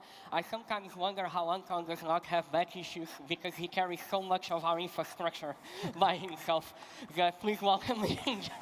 Clapping for Anton. Okay. So what we just saw, along with the help desk team and the upcoming team, which is security, is entirely run by volunteers. This cannot be stressed enough. No one of these people that work on these particular teams are paid to do it. They do it out of their passion. They do it out of their sheer professionality, and really because they care about the mission of Vault. So every day they get up and they help us with the many problems that we have, really into enabling our movement to work. The next team, yeah, thank you. Shout out to our volunteers. And we do have yet another team that is also 100% volunteer run, and that is security. So the lead of the security team is Kako Gahan. Sadly, Kako could not join us today, so I will be speaking for him. So what is the security team? Security basically cares about the cybersecurity of our infrastructure and all of our activities. What it means to have security? Well, it basically means that we assure the privacy of our data. We also make sure that the data is accurate for when it's being used and that everything is just available. Of course, infrastructure cares that tools run. Security cares also a little bit extra about if everything is actually available for our users to be able to, well, use the tools. I am fortunate to say that we have 4 great volunteers as well working on the security team, and I will be talking about their activities in a while, namely into a new strategy for security. For everyone who feels there's anything wrong with security, then there is the email. You can just write to them. The security members will handle the problem promptly. So the security team kind of has a unique challenge. You see, when I am in a corporation, any company, I usually have company hardware or a company cell phone or something like that. Within it, the company can actually assure security through this hardware. But of course, in Volt, we do not have that. Everyone works on their laptops. They use whatever operating systems they want. They use whatever phones they want. They even use whatever chat applications they want. So it's very hard for the security team to handle this. We do not have, for example, standardization. We do not have cyber hygiene. And there is some risk of leaks. And so the team is actively looking into ways to mitigating these things. What they do on a day-to-day basis is really just safety checks of our many systems. They also do tool selection. So when people come to us and say, hey, tech, we would like to use this new tool for campaigning or for donations or whatever other activities we have, then the security team also vets those tools. This is important not only because we care about tools being European tech sovereign, but we also care about them just being safe for our infrastructure to begin with. So they play an active role on that. And of course, any organization, especially an organization that lives up to the values of the European Union, we want to implement compliance and best practices. So within Eurotech, we are committed to following whatever best practices are put upon us. There are some ideas for some security training. So there are basically 3 steps. One of them is just basic security. So, people should know what a password is, a password manager is, what two-factor authentication is. There's a second level which goes into, what is the actual phishing, what is privacy, where should I not forward emails and things like that. And on a third level, there is the need to have training, as Kako and our security colleagues put it, as good as non-experts can become. It is the recommendation of the security team that such trainings be given to everyone on the first level, and that at a second level, they should be given to every elected person, every staff member, and every functional team member. That is the commitment that we have for security. That is what the security team is achieving. On the third level, it is open to anyone who is interested in knowing more about it. We recently had an audit. So the Dutch Ministry of the Interior made an audit, a cybersecurity audit of Volt Netherlands, but because so much of the infrastructure is actually supported by Volt Europa, the audit ends up being for Volt Europa anyway. We are still waiting for the results of that audit, but I can guarantee everyone that as far as the security team is concerned, and as far as I am concerned, we will take the results of this audit very seriously, and all of this will go into the strategy. The strategy for security will give us tools that will guarantee that we are safe, which will guarantee our privacy and the privacy of our many members and supporters. We are looking into automation. We do not want our volunteers to be stuck in boring, simple tasks. We want to automate things so that people can be impactful in their everyday lives. And we are also defining a rule book for situations like what do we do when there is a breach? Who do we talk to? Who is responsible for these things? Who is going to talk with the press should this be needed? Hopefully this will not happen, but if it does, we will be ready. And that's it for the security team. So really a great team, and yeah, thank you very much. Shout out to Taco and our security colleagues. And yeah, and now we will hand over to yet another person who I wonder how she doesn't have back issues. It is Maria. So thank you very much. And it is about our big topic, CVCRM. Thank you, Maria. Hello. Is my mic working? Okay. Hello, everyone. My name is Maria, and I'm going to tell you about a very exciting topic, CVCRM. And I'm sure many of you already heard about it, and if you have not, you will hear about it now. Firstly, what I'm going to say is that if you are here sitting at the J, it means that you have already been using CVCRM, because this J was, the registration for the J was made with the CVCRM. And all the payments, all the tickets were sold with this system, so I'm sure this looks very familiar to you. So congrats, we are all already using CVCRM.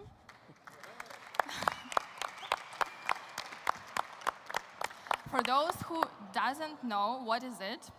CVCRM is the IT product which we use in Volt. It's a member management system. It is open source and hosted in the EU, because we really care about data protection and data privacy. CVCRM has a lot of benefits for many stakeholders and community management, for the national chapters, for the city leads, for the regional leads, and so on, because we want to create a single source of truth for all the data, for all the members that we have, because this is the backbone of the organization, our members. And the benefit is that all of the city leads and all of the other community leads will have consolidated data in one place, no more scattered and fragmented members' data. And another beneficial thing is that this is the place where you will be able to create events to outreach to your members about these events, to track all the members-related statistics, to send email campaigns, to create donation pages, and sign up to become a member for Vault and pay, all in one place. Here you can see a little snapshot of how a contact of a member looks like. It's my contact, and the address is blurred here. But this is how, for example, as a city lead, how you will see your members.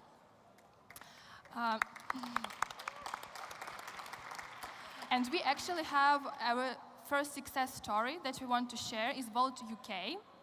And we had a situation that their previous CRM contract was ending on the 31st of March 2026. And before that, we had a deadline, and during several months, we had meetings with them and gathered all the requirements to implement all the data for them in the CVCRM. And the task for us, for our team, was to transfer all the workflows from the previous CRM to the CVCRM, to transfer all the members' data, to create new membership sign-up form, to connect their payment system, and so on. And throughout this time, throughout a couple of months, we were all doing this. And as a result, from the 1st of April 2026, Vault UK is the officially first chapter who uses CVCRM as their member management system for all of these tasks. And if you scan the QR code, you will be able to see their member sign-up form. And for you, it will be a little sneak peek of how the future of member sign-up forms will look like in Vault. And what we have achieved in our team, first of all, that every day there is a data sync happening between the Vault team, which is the previous membership management system, and CVCRM. And also on these screenshots, you can see, first of all, how the memberships of a person will look like. There is the example of Pedro, and he is the member of Vault Deutschland and Vault Europa. And you will be able to see as a lead the memberships of the contact. And secondly, you can see the example of Vault Netherlands, how the relationships and memberships are actually visible. Here, maybe it's very, I don't know if you can see the number, but there is, okay, maybe you're not, but where there is relationships, there is slightly more than 18,000 people, members of Vault Netherlands. And I blurred some of the data of people, but this is how it will look like in the future. And what we're also doing is that we're working with pilot chapters and functional teams to gather all the requirements and see how CVCRM can help them and gather all the documentation in one place. Just a couple of examples of how CVCRM is already supporting the functional teams. Since the beginning of this year, we had sent 6 mailing campaigns. First of all, to all the members of Vault. Second of all, to some specific groups of people, for example, who bought the GA tickets with the CVCRM. And here you can also see an example of how the email template looks like. And there is a lot of functionality which you can also use to outreach to your members. And another thing is we created for this GA a donation form so that people can help other Vaulters join the GA. You can scan the QR code and also look how it looks. And another related topic is reports, because for almost everything in CVCRM, you can create reports. So, for example, here is the report created for this donation form. also with some data blurred. But you can see here that if you have the right permissions for that, you will be able to see who donated, the contacts of people who donated, the emails, the information that you need if you want to like say them thank you or send something. And also in the bottom of the page you can see the statistics of how much was donated and so on. So important information for fundraising. And finally, what is our plan? Our more like short-term plan until, let's say, the end of the year. We want to bring 5 next pilot chapters on board: Albania, Germany, France, Italy, and Sweden. And for that, we also need to create all the roles and permissions for all the people, like community leads, treasurers, presidents, etc., so that all of these roles comply with Vault's structure, what we have at the moment. And of course, we have some challenges. First of all, is that the team working on this implementation is really small. For the moment, it's just me and Pedro. And if you really want to join our team to outreach with the chapters, to create the forums, which I just showed you, or to help other chapters implement it quicker, we are very welcome to onboard you. And finally, CVCRM, as a normal IT project, has also some challenges as an IT project. For example, the expectations and change management, so that to clearly communicate why is it very important to migrate to CVCRM and stop using Vault.team. And also stakeholder engagement to communicate with all of the people about the status of the project. And with this, we are wrapping up the CVCRM topic and going to Pedro again. Thank you.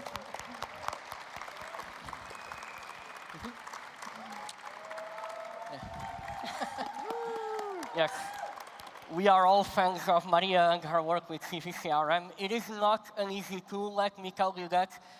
Every time we have a meeting where we talk about the tool, I mean, it isn't hard, but it's so necessary. It is also why we want to recruit people for this tool, but more on that later. So we talked about 4 of our teams. European Tech has 6 teams in total, but we do want to introduce 2 new, sorry, not 2 teams. We do want to introduce 2 new teams.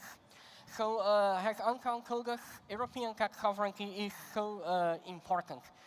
We really want to create the momentum, the volunteer momentum, for us to achieve those goals of being European sovereign. So for that, the work starts with actually answering this question. What exactly is European tech sovereignty?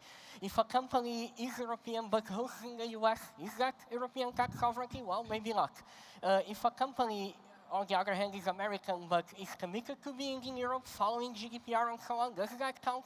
Well, it's a question to be answered. And that's why we are creating a new team only dedicated to do this, only dedicated to get the requirements out of Vault, to really know what we need, and to develop the proposals that we can show to our European board to go to new tools to assure European tech sovereignty.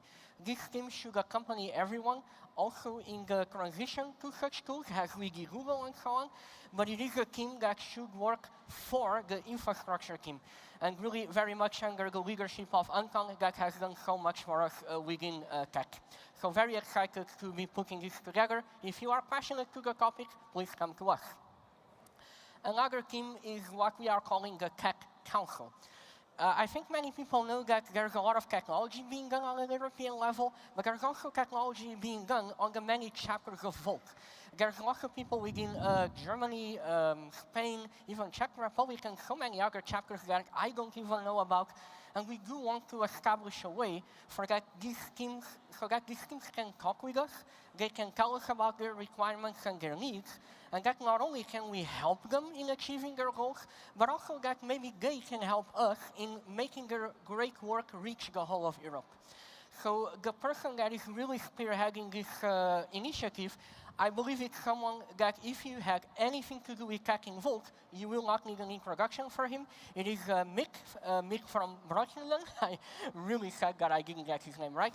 But yeah, sadly he could not be here today. I hope he's watching us at home. So really, please welcome him in giving a shout out to Mick. He has done so much for us. Yeah.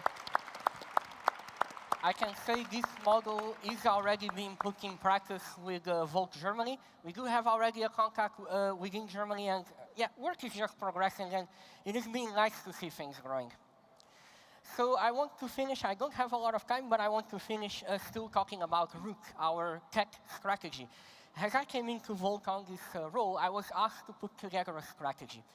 The strategy should inform our department into how we work, how our decisions are made, what are our goals even. So it is a big document, it has a lot of things, but I will just talk about a few cool things about it. And it really starts with core values. So what are actually the values that inform every decision in European tech? Well, first of all, we are volunteer-driven. We have whole teams which are 100% volunteer-driven. Half of the people on this stage are volunteers, in the presentation, I mean. And really, we need to be mindful that everything we do should be to enable the volunteers. Secondly, we are remote first. Of course, there are offices of Volt here and there, but we are scattered throughout all of Europe. It does not matter if you are in a big city or in a small countryside house away from everyone, you should be able to work. This is important because we are committed to not having things like too many meetings or too many calls. We are also committed to having good documentation, good transfer of information, and so that our discussion is available for everyone. And lastly, we are bottom-up. It's very important. I am not here a dictator. I'm not telling people how to do the tech work. Really, people are telling us what we should do for tech. I just take high-level decisions, so to speak. So it's important. That's why I say that we are bottom-up. Really, the ideas, the passion of our volunteers is what drives tech, and it's not the other way around. I came up with this resistance style structure thing because we were so many, we are scattered, and I personally, I cannot keep track of all our volunteers. That would not be a feasible task. So what I come up with is this. There is a leadership, there is someone who is a lead of the many teams, and I made it very clear in the strategy what does it mean for these leads and what responsibility do they actually have. I was inspired by movements such as the French resistance, and that's why I call it the resistance style movement. But yeah, it really tells you that each team has a lot of independence. We just tell them how they should escalate. And so you do see something like this. Yeah, over there's the European Tech League, we give the goals, we do the enablement, we do the communication, but really ideas, initiatives, contributions come from below. In fact, just today someone pitched a very good idea to me, and yeah, just like that, we are now excited about a new project that we can make work with the whole of the team. So I will be brief for the rest of the presentation. We also define communication. I just want to tell everyone that these are the tools we use. Asana is a task management tool that we are looking to replace. People are passionate about this topic, but yeah, it's being looked into it. You can reach out to us if you have ideas about it. And finally, chat. We use Signal, WhatsApp, Telegram, Hilo. We are scattered everywhere. We are working on a solution to give you a chat application that is supported by Volt and that fills all the needs that you do not find currently in Halo. I will not talk about the tool just yet, but yeah, thank you. But yeah, I can tell you that work is on the way. It has been approved already by the board, and we are all very excited to make it work.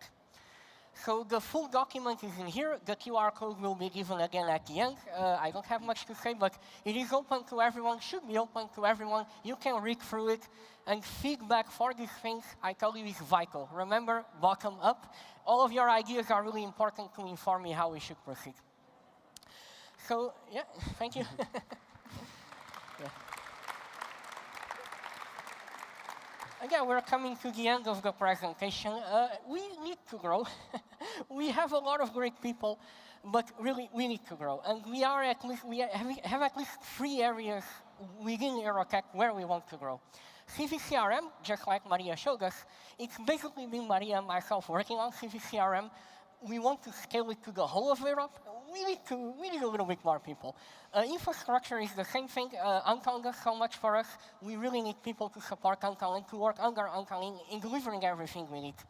And then, of course, there is European tech sovereignty. So really gathering requirements, doing business analysis or systems analysis of what we do so that Anton can really focus on execution and so that we can support him in communicating with the whole of Volt. That's the idea of these teams. That's the idea of these openings. So if you are passionate about this, then please just reach out to us. And lastly, to finish, we do live in an unprecedented time. I don't have to tell everyone in this room that democracy is under attack, and really a movement such as Volt is only as good as the volunteers that every day work for it. It's really only as good as our passion, really only as good as what we can contribute to it. So really a message from me to everyone is that we want you, we really need you to support us, we really need you to work with us. So again, reach out to us, our door is open, my door is open to everyone, and we are happy to onboard people into our team. And that concludes our presentation. Here are the links, and thank you very much for listening.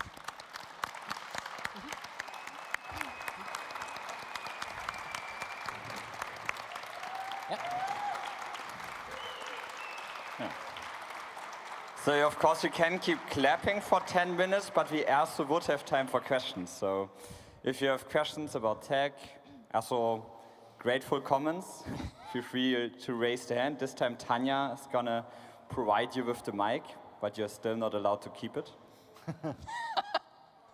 Sorry. Okay. Questions. If not, you're also free to do last words. Ask yourselves questions. I mean, you're 4 people. You can just talk to yourself. If not, then we're also happy to save the time. So last call for question. Way in the back. Tanya, run. It's on the way or the opposite. Run for Volt. Cheer her up. While Kanya, let's clap for Kanya. Dedication. So my question is related to cost. Have you done any analysis of how cheaper / more expensive it is to be on European providers and self-deployed platforms compared to the big tech? Thank you. Yeah, thank you very much for that question. I did not address costs, but I can guarantee that as we came into this team, costs became extremely important for us. We work very closely with the Treasury, the European Treasury, and we are taking steps to assure that we don't have budget overruns. Now, the question that I'll hand over to Anton, part of the reason why we want to establish this team is also to answer that question. We do not want to just throw money at the problem, but we do want to be mindful to make sure we don't just have too much of costs when we transition to European tech. But yes, Anton? So in that regard, it really depends on the situation. So the thing is that, in general, European cloud providers are 20 to 30% more cheap than American alternatives. And if you look at a pricing page, you don't see that 20 or 30%. But Americans are they have amazing marketing teams, and they have a lot of hidden costs, like networking, outgoing bandwidth. So sending bandwidth out of an American cloud provider is built very heavily. In almost every European cloud provider, that bandwidth going out is for free. And these kinds of things save us money on the long run. So a hard number I cannot give you, but it's kind of, in some situations, 20 to 30% cheaper, but in a situation like mail, it's 6 times more expensive. Yeah. Then we had one question at the front, and then if you're fast, we can do another one, and then we are done for the day. So let's do 2 more. CVCRM. One of the main activities that we do as local chapters is networking with other individuals and organizations. And what we need is a tool where we can log all the interactions that we have, and then can keep track of what we discuss with whom, when to meet these people again, so even something that pushes us. Yes. Is CVCRM going to support this kind of activity?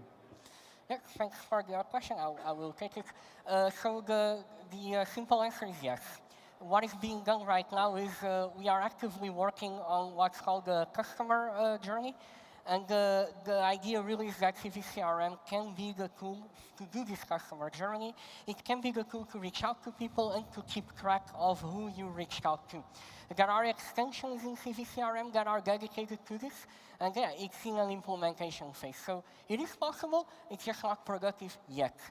Yeah, hope that answers the question. Maybe also another point which is important to be mindful is that we get a lot of people that come to us and say, I have a data set that is given to me by the Ministry of Foreign Affairs or something, and it's a data set with emails, and I can communicate to these emails. So for that, it may not be intuitive, but we usually cannot put that in CVCRM. The reason is that it's gigantic data sets, and data sets to which we do not have ownership. So we cannot manage the data set, we just get it from an external source, and if people opt out of them, we cannot edit them anymore. We have already tools that are used for these particular situations. We wanted it to roll out this tool already with Vote France in a recent election, but it is anyway a tool already there that can be used when CVCRM just does not fit in a functional case for these situations. Yeah, I hope that helps. Okay. So last question. No, he was first actually. I'm sorry. Oh. If anyone anyway has questions that cannot be answered here, please reach out to me. We have the help desk there, or just the email.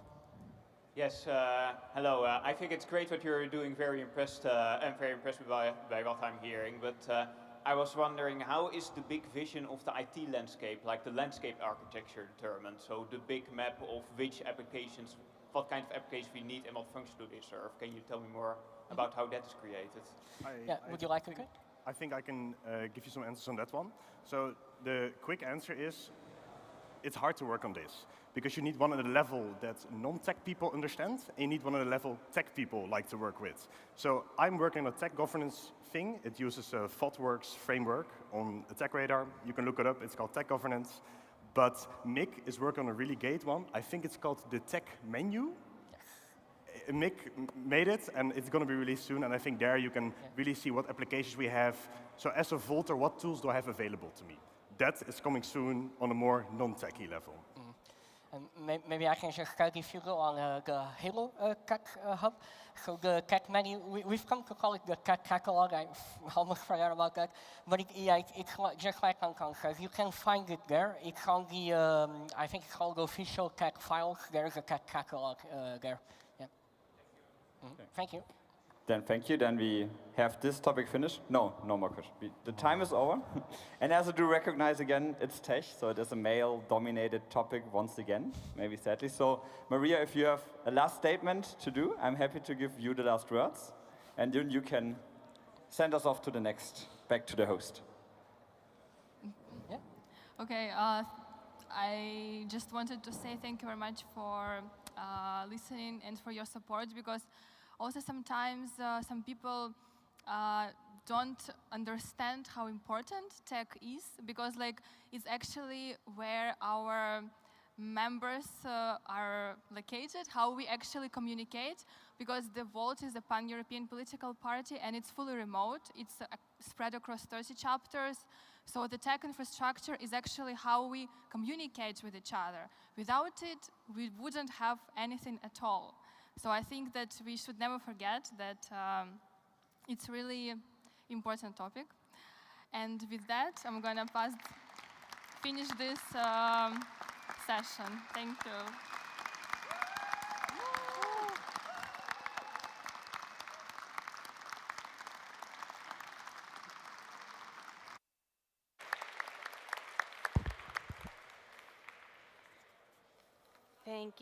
Thank you to our tech team again.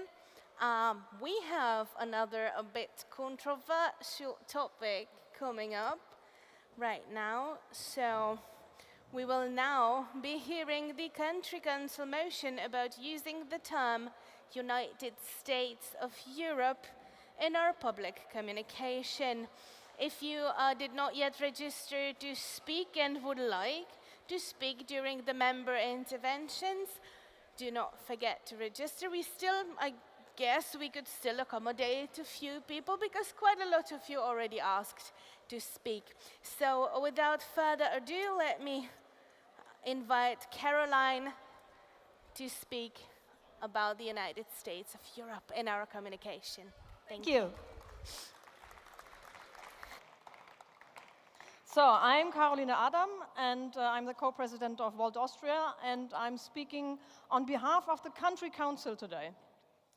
As you probably all know, the term United States of Europe has slowly and silently crept into our public communication since 2024.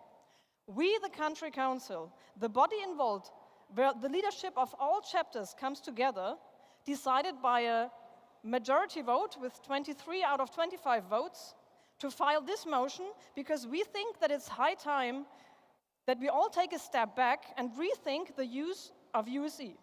Because we want you, the members, to vote and have a say in this. Why do we propose this? First of all, because there is a lot of negative feedback regarding the term from inside of Volt as well as from the outside. And secondly, and more importantly, it's more about the how than the what. About how the term was chosen, and by whom not. So I'll start with the first point. You probably all stumbled upon a post on Halo or Workplace by members that criticized the term. Or you heard people on the streets or on social media commenting negatively on the term, mostly basing their criticism on the negative connotations they have with the USA and with Trump. In a nutshell, lots of people agree with the content, but they don't agree with the name.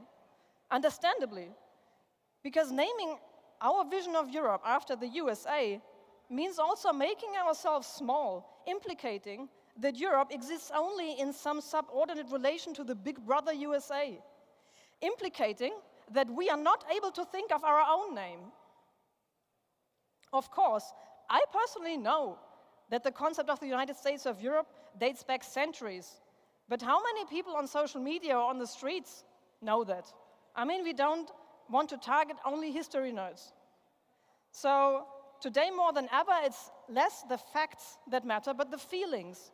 And that's why it's more important what connotations go with the term, what it makes people feel, what it reminds them of. And, you know, it's great that we're thinking about breaking our purple bubble and use language that everyone understands. But let us not be so arrogant and assume that people who consider voting for us are so stupid that they don't understand any other term than United States of Europe. And two, let's be strategic about it. Are the people who have positive connotations with USA really the people that will vote for us? One person wrote on social media, "I get that it's for marketing purpose, but that's bad marketing." So one could say now, well, all marketing is good marketing, or that just as many people like the name USE. Or you could say, well, it's not about us who have to like the term, it's about our target audience who has to like it. Yes, but in the end, maybe, we should at least consider the possibility that if it took us 6 months to get the USE petition up to 30,000 signatures, that it could be because a lot of members didn't support the name and only reluctantly signed it, if they signed at all. And if not even Volt members, probably the most European of Europeans, didn't want to support it, then why would it work with the general public? The timing would have been right. I mean, this is a moment in history when history is basically serving us our chance on a silver platter. And we really have to use this moment where the sleeping giant Europe is slowly starting to wake up, to get our momentum going. But falling for the sunk cost fallacy is not helping with that. And desperately clinging to something that doesn't work just because of all the effort and resources already invested is not the way to go. In short, if something's not working, try changing it. Which brings me to my second and more important point, how the term was chosen in the first place. It was basically decided by a small group of people in our leadership, no discussion, no consultation of the members. One could say now, well, we can't consult the membership like on every small decision, can we? Totally true. I also don't doubt the good intentions behind choosing the term. But this is not some random poster slogan or social media post. This is the heart of our vision condensed into a few words. And decisions that touch the innermost core of our vision, those are the ones where the membership should be involved. Because yes, leadership leads the way and they walk in the front of the group. Yes, but good leadership They know when they have to stop, turn their heads over their shoulders, and see if people are still following them.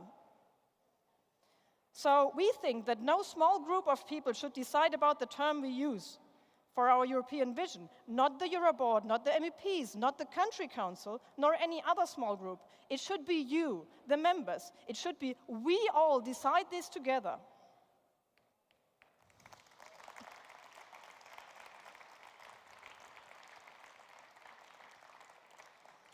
And you might think now that maybe there isn't a term that everyone will be happy with, which is also very true. But when are you more likely to accept a decision and to support a term that's not your favorite one? When it was just decided over your head, or when you had a say in it? I truly believe in Europe. I truly believe in the wonderful, messy, complicated, united in diversity.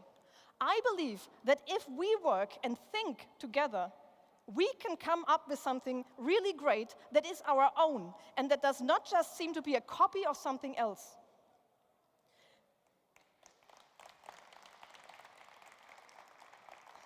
And if we really can't find a term that fits all our cultural differences and connotations, then we can still discuss if we even need a one-size-fits-all solution. When we really don't care too much about the name, as Damian Böselager once said, and we care more about the content, then we could still decide that every region can use the name they see best for their cultural context. Or we use a very generic name. Maybe we even decide to try focusing solely on communicating what we want and what concrete proposals will bring what advantages to our voters. Market the solutions and not the name, and then United Europe might be a logical consequence through the back door. Like Thomas Hendrik Ilves basically suggested in his speech in Frankfurt. And even if not everyone might like the decision in the end, at least everyone had a say in it.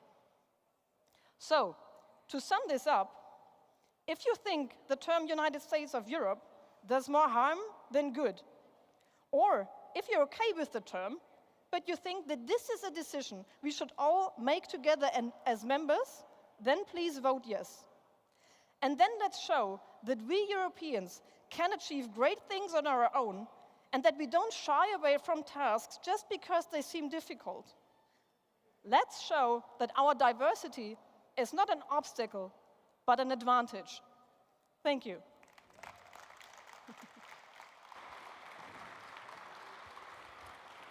Thank you, Carolyn. I will invite you to sit next to us because now we're going to have Kai Tegetov on stage shortly because especially the MEPs have been using the term. So he now gives the counter perspective, why have they chosen to do it? And then if you already have questions, keep them in mind. Tanya's on the way. And then we're going to have the Q&A together with the both of them. And then afterwards, we also have the opportunity for you to take the floor and speak. We have already 3 people signing up. You can maybe guess which gender they are. So again, we want encourage also non-male voices to speak up, to take the stance, like Caroline already did. But for now, we have our MEP Kai with 3 minutes. Thank you and hello again.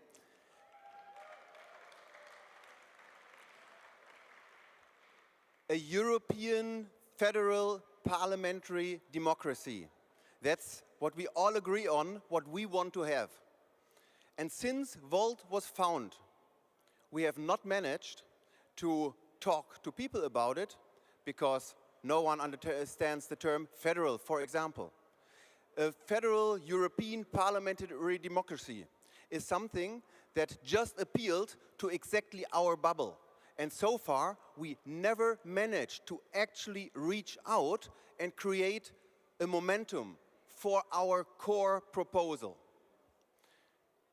For the first time now, we, as the European parliamentary team, came up with a campaign, with a marketing campaign, with a campaign that we use in as many plenary speeches as possible to actually create momentum for this.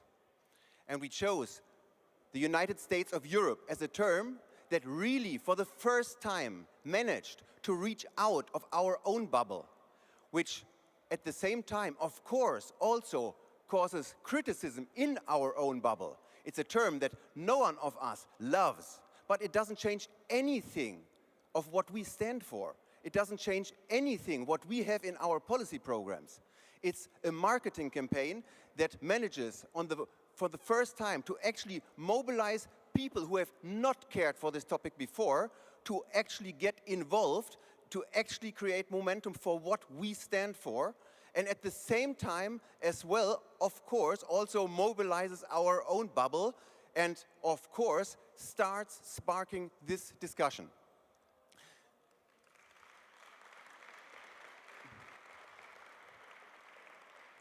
For the first time, we are getting the feedback from big media outlets that, well, you finally made it. You found a wording to create momentum for your core topic. For the first time, there's more than one party copying the exact slogan and running campaigns on it because they don't want to miss that train. Yes, sorry for the train pun. That is a thing that comes naturally.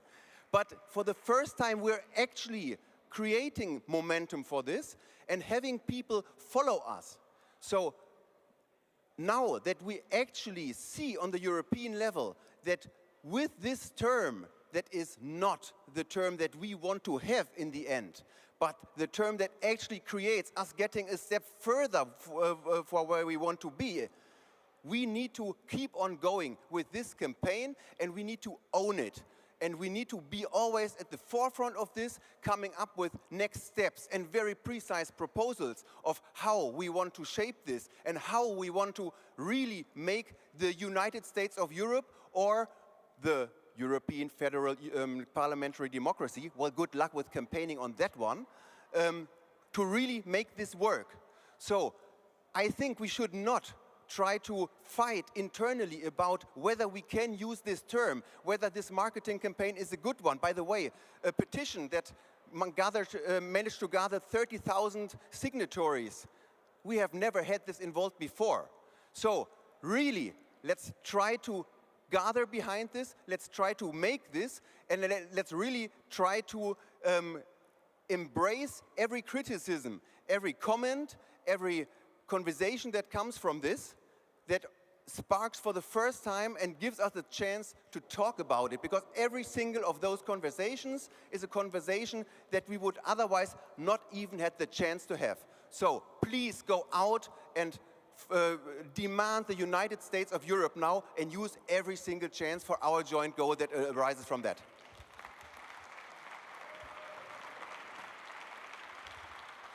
Yeah.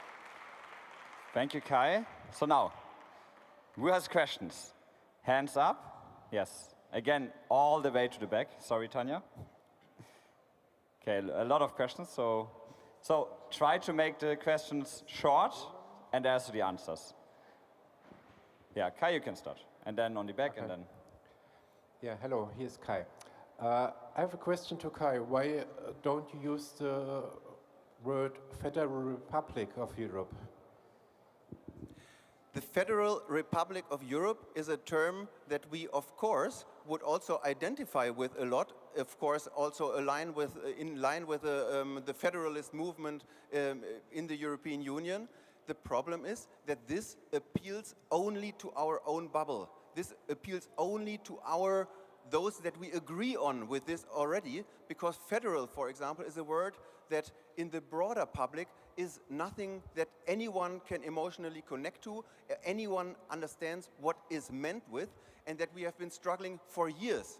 And so I think this is a term that, of course, can be used with our like-minded to describe what we want, but if we really want to reach out of our bubble, we also should be open to using new terms that we really manage to mobilize people with. Thank you. No secondary question. If you want to speak, register. So, second question to the guy in the back. Hi. Let me tell in advance that I wouldn't like the term United States of Europe.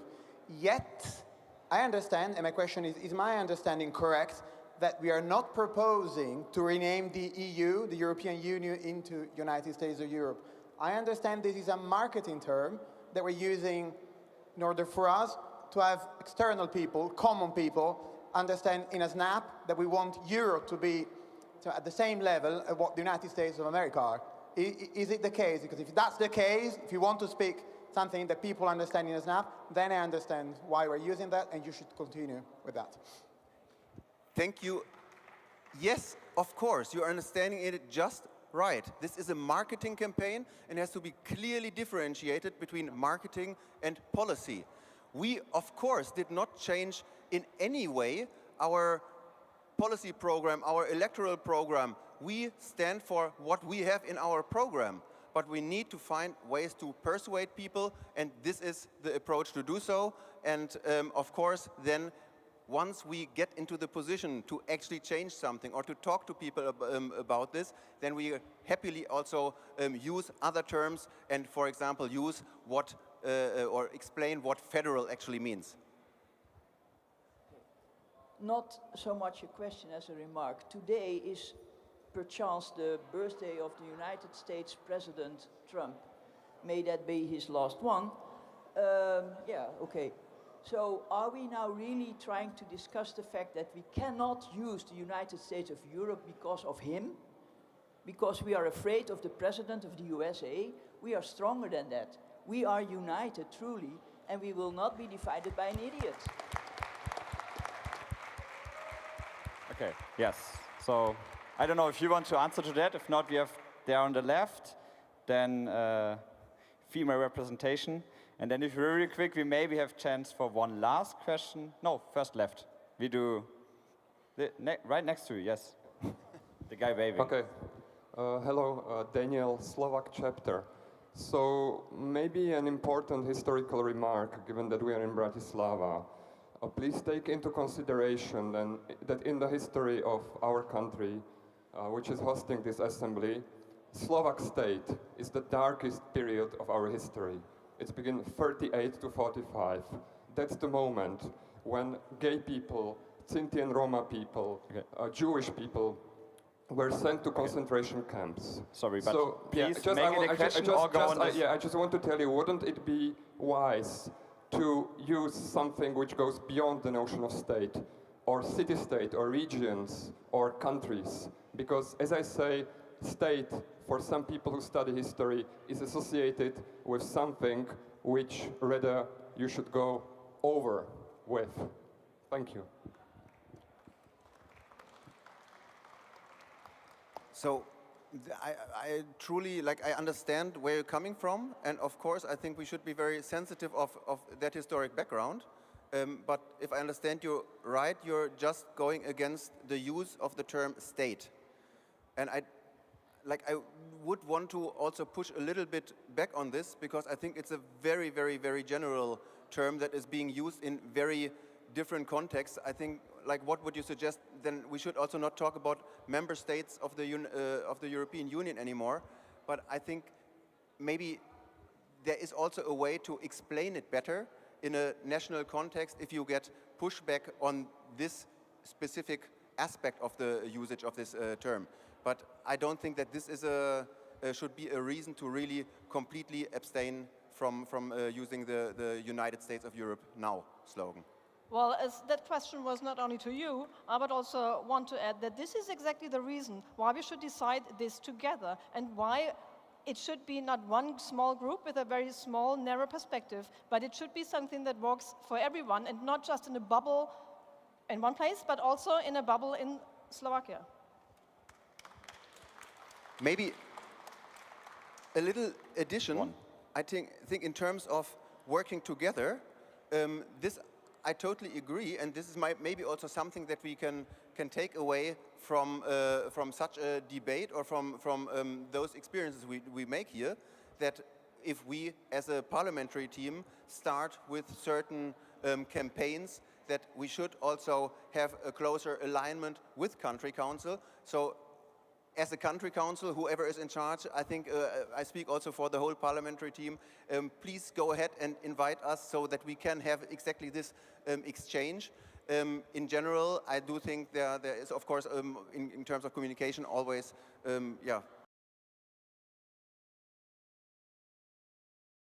this is an argument to now vote for a motion that would immediately go against the usage of this term. There was a long addition, Kai. Okay, so I want to hear Anna and the person in orange, because you were holding your hand very long time. This is the last two remarks. Let's put them together, and then you can finish your session on those two, and then we need to move to member sessions, member motions. So yes, go ahead. My question is to Carolina about why, like, association with the United States of America is such a bad thing, because they're pretty strong, and what we want is like a counterweight, is like putting us on the same stage as them and making us like stronger. So I think the name is good, not for like our finished product, but for marketing, for exactly that reason, because they are appearing strong and we want to be stronger, even more than them. So first of all, it's not about what I like, but I think it's what's resonating in our target group.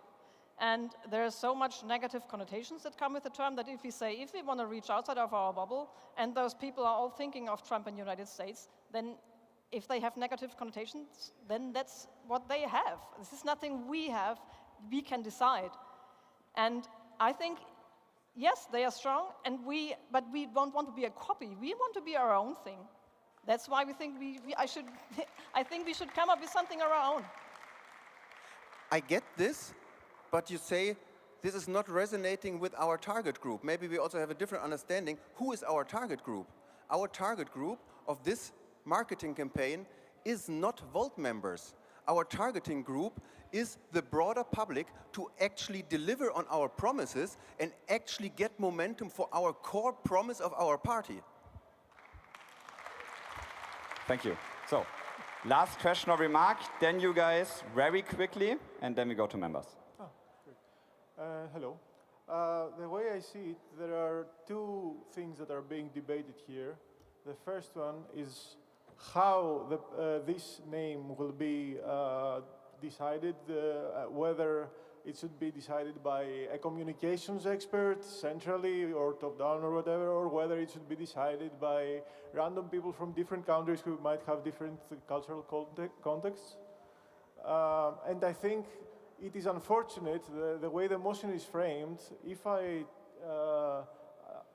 only have two options, either to choose that I would prefer a different term and I want a different term and consultation with the members and the country council. Well, I don't want to say I want a different term necessarily. It might all just be about the principle of getting people to decide.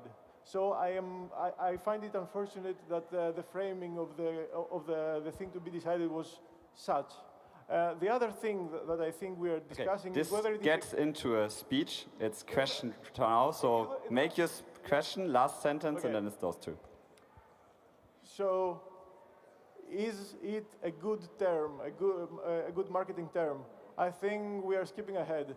I cannot market the United States of Europe because the petition is in English and in a US platform, and I cannot go to people on the street and talk to them in Greek about a petition they have designed that is in English. So I have not even yet received the feedback about whether United States is a good title, United States of Europe is a good title to... Thank you. I think I understood, so really quickly, please. I mean, if you don't want to, you can just go. No, happily so. So I do think it is a good marketing term because we see that it is working. And we see that we get the feedback for it and that it gives us those chances that we have been searching for years. And you raised one very specific aspect, the question that we always discuss about how democratically marketing campaigns have to be designed. And I do think we really have to be a little bit differentiating there. And I think I myself proud of the way that we as Volt come up with policy and have policy processes that are democratically legitimized by our members and gain a broad support and are not somehow mysteriously decided top-down. But we also have to learn that marketing is not a democratic exercise and that marketing definitely has to be thought in a different way and by marketing experts, and then we must use those campaigns to really deliver on those content, on those policies that we have decided democratically on. And this is what we're trying to do here. And you're completely right. The motion clearly takes position against the usage of this term. And that's why I can also only ask every one of you to really reject that motion. Thank you.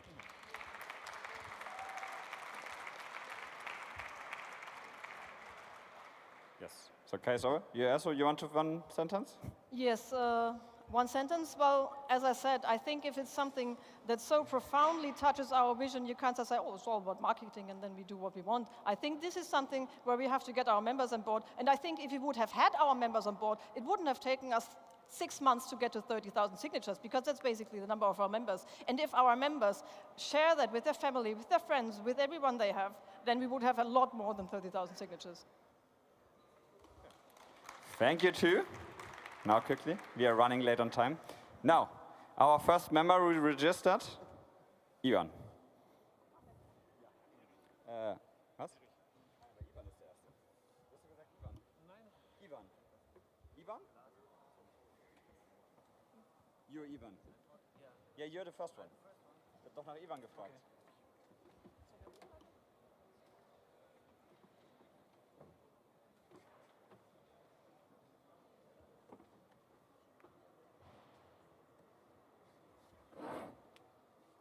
Hi guys, I'm new to this and I'm not as well prepared as I want to be. But at least I had an item today in my hand and I was watching at the compass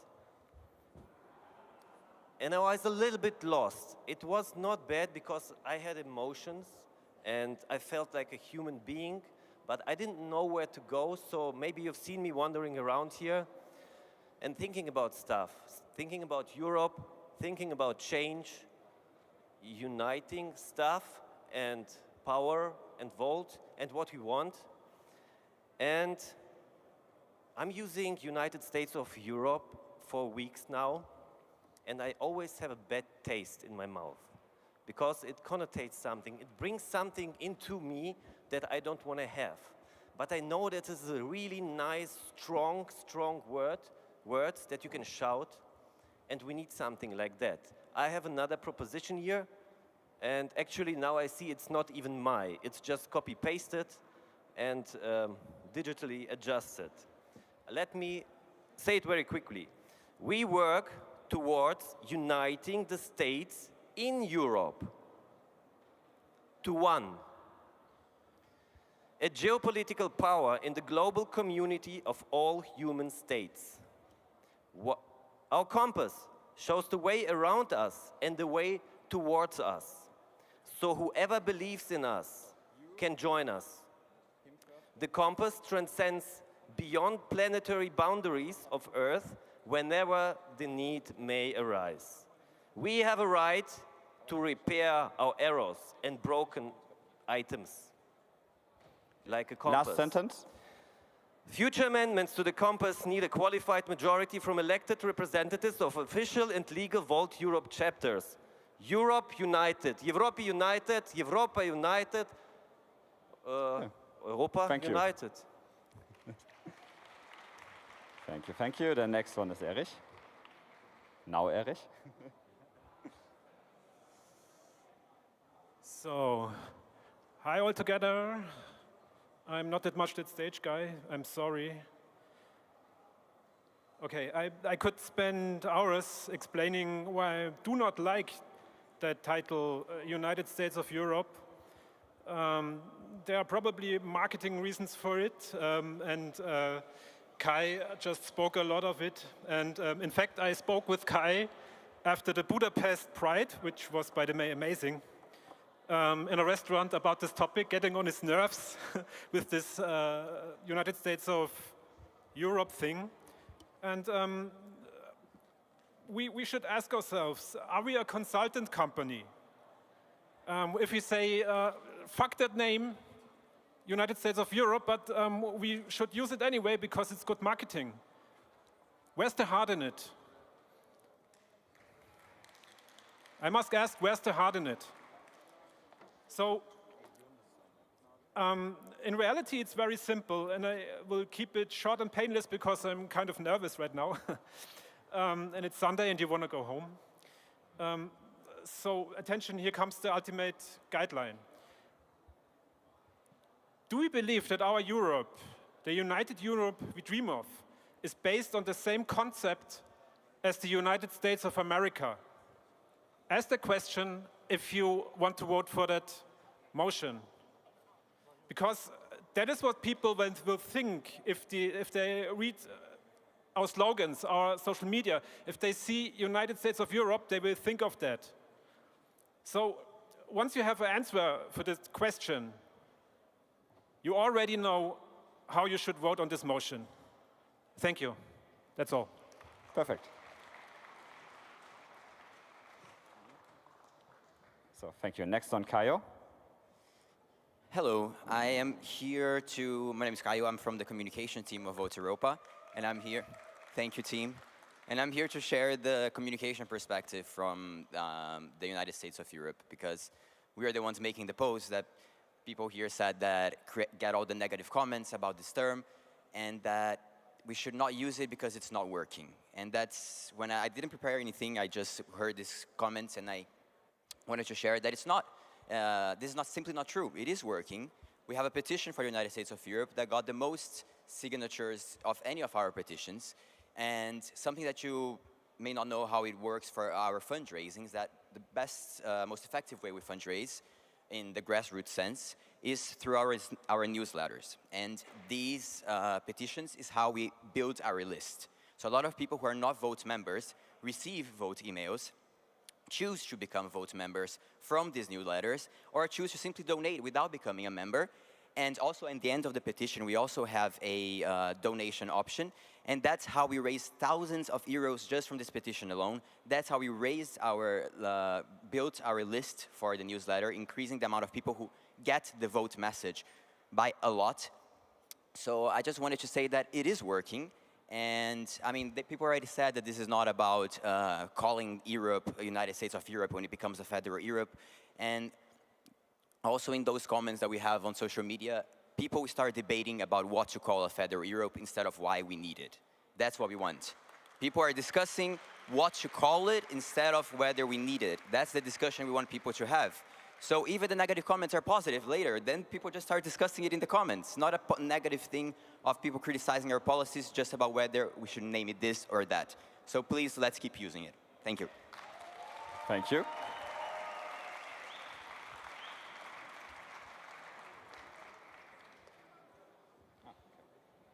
Okay, thank you. I try to be quick. Two things. The first one is we take it seriously when the country council raised this motion. It's not only a member motion, so when the country council have a majority to bring in this motion, it shows us that the chapters have a different point of view of this marketing term. We should acknowledge that. And then, for example, I think this was a great campaign, but I think what would it have been much more better when we had a claim where the people say, well, this is great. So this is the second thing I want to tell you. I'm involved since 8 years, and a lot of voters who are in this party as long as me know I wear a sandwich poster. Maria Britta Save the EU, some might remember. And I'm a campaigning guy. I'm a street fighting man like the Rolling Stones are singing in their songs. I'm on street. I'm campaigning in Cologne, in North Rhine-Westphalia. And I can tell you, I sent this campaign to a lot of members and friends and family. I had this amazing two-sided flyer. I appreciated having a flyer with two-sided information. It was great. But a lot, nearly all feedback was, but we are not the United States of Europe. I got this feedback to nearly 100% that this is a wrong claim. I just wanted to mention it from a guy on the street, to remember or to see what's the feedback from the street. And I would like to have, let's say, another claim to test it. And as an evidence party, why run another campaign with a different claim or a survey? Let's see how many people we can attract with another claim to come out of our bubble. Thank you. Thank you. And now to our last member speaking before I tell you what you can vote on. All right, thank you. So, a very little bit of context. The term United States of Europe, even though we are using it as Volta Europa, is not something that Volta Europa invented. That's something that has been around since the 30s, since the book Pan-Europa, where it was first discussed the idea of an hypothetical federation. What we have to take into account is that time changed. So what yesterday's was seen in a good light, today might not be seen in the same light. Therefore, I've heard a lot of, all right, but yes, it is working from the social media, the term United States of Europe, and I do not have the data to say that it's not, of course, but maybe what if another alternative worked better? That's just a what if. Maybe it ends up that the term United States of Europe is the one that brings the most interest towards this cause, but let's keep our mind open. Just that. Thank you, thank you, thank you. Yeah, just keep it here. So, this was our last debate part. Thank you all who participated. Thanks again.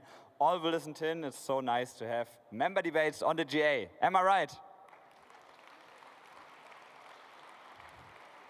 So, I'm not going to tell you again that you have received your voting token, blah, blah, blah. It's the same as with the other votes. You can vote until tomorrow, and you are asked if, yes, I want a different term and consultation with the members, and the CC should be planned and then started after this GA to be completed and to be voted on by the next GA at the latest, with a new term then finally replacing USE. Or if you like USE, you can just vote no to keep the USE.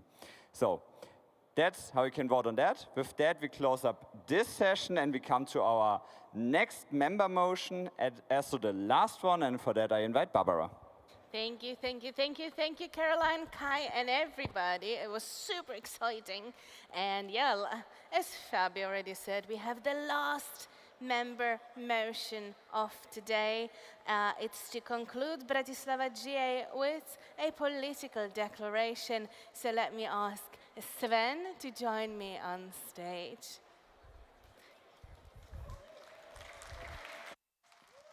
Hello, hello. Can you hear me? Yes. I hope you all have read the declaration, or let's say the motion is about closing a General Assembly with a political declaration, because when I was younger, I always went to Love Parade, and even if you go to Love Parade, there's a political declaration. 1 million people gather, and they have a topic which they want to push out into the world. And for me, I thought, after the Frankfurt General Assembly especially, we have such a big convening of members, we also have to have a political message. It's not, and I heard a lot after the Frankfurt General Assembly, hey, we were 1,500, 1,600 members, but we almost nowhere were in the press and in the media. Of course not, because we have no message to close the General Assembly. And I think the whole idea also of my campaign running for co-president is to be more political. And one element for me is that we have to have a declaration to close General Assemblies. Something that we want, something which we stand for, like an exclamation mark of what Volt is about and what are our goals.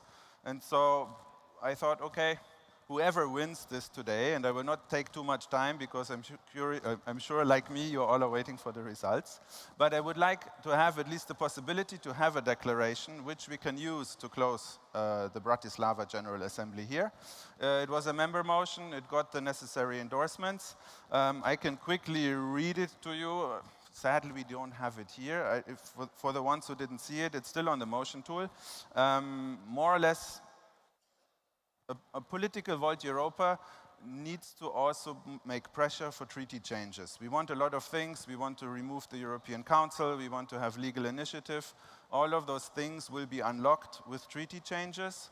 And so for me, the topic where I think we will all agree is we need to push national governments towards opening the treaties and starting to negotiate how Europe should develop in the future.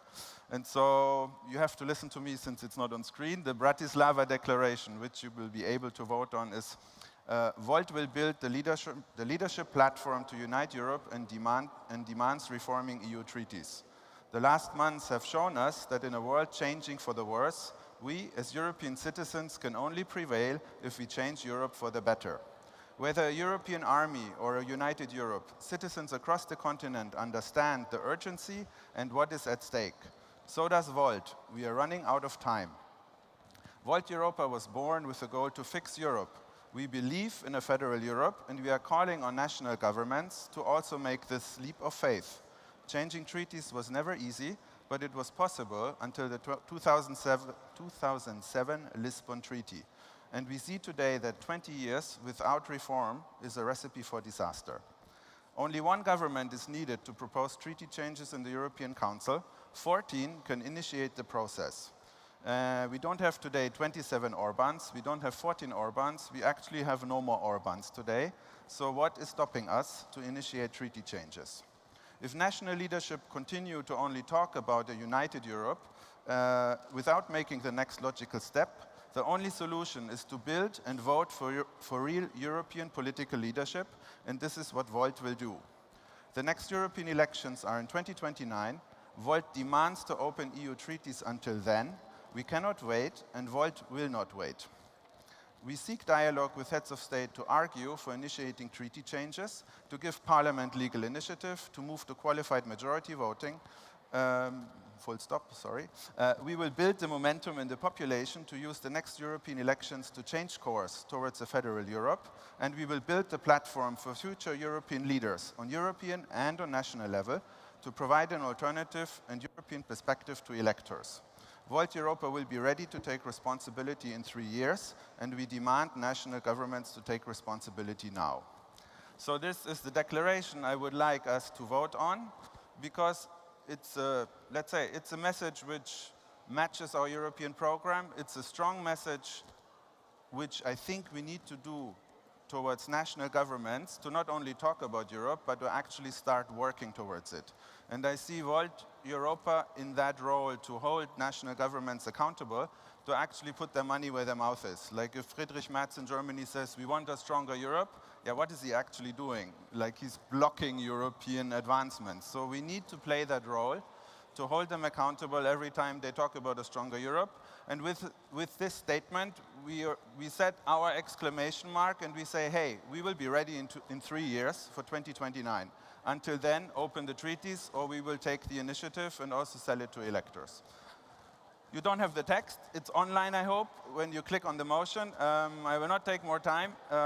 Thank you for listening. I hope you vote for it, because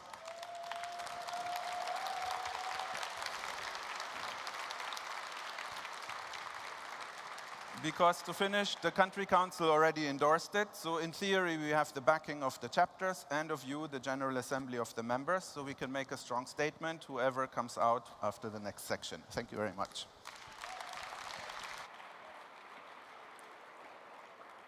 Thank you, Sven, for your presentation. A presentation that doesn't leave room for any questions, because we don't have time for them. So, we as have no one will register to speak.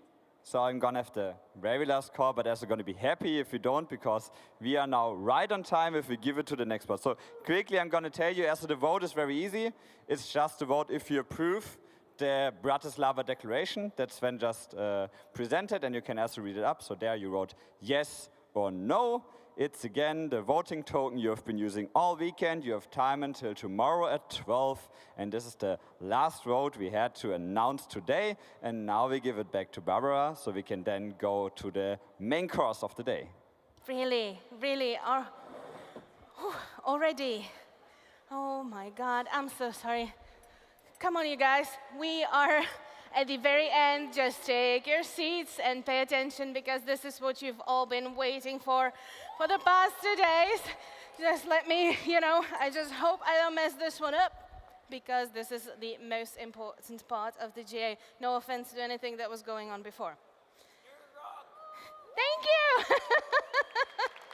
So do you. This is the audience pandering. It usually works. Anyway, first of all, I have one more housekeeping announcement. We have some leftover lunches. So if you need and want some snacks for the road, you will find them there where you picked up your lunch. So do not forget about that. So that was it. And now I would like to welcome the Electoral Commission to announce the result of the IEC vote. Please, Electoral Commission, if you can join me on stage, and please give them a huge, huge applause, because these guys worked so hard, so hard the whole weekend.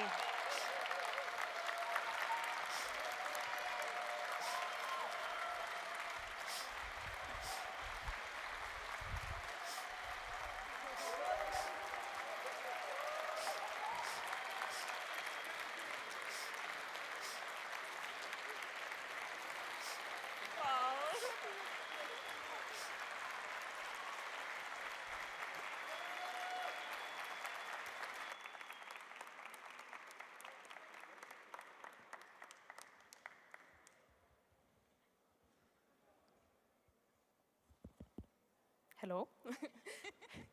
Okay. We are the Electoral Commission, and now we would like to announce the results for the Internal Audit Committee. Can we please go to the next slide?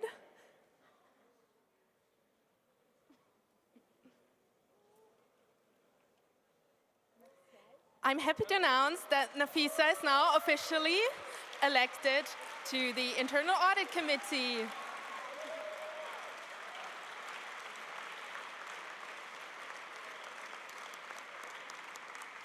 Yes, thank you, Nafisa, for putting your candidacy forward, and we hope you're having a great time in the IAC.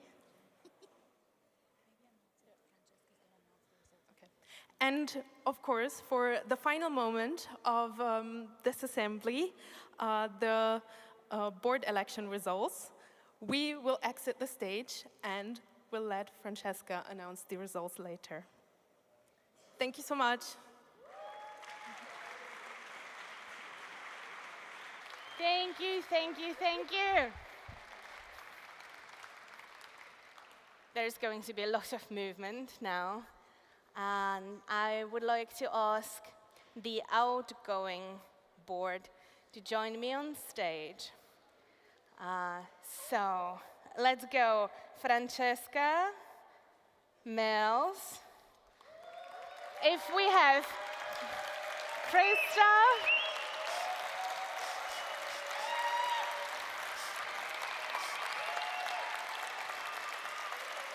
Lucia,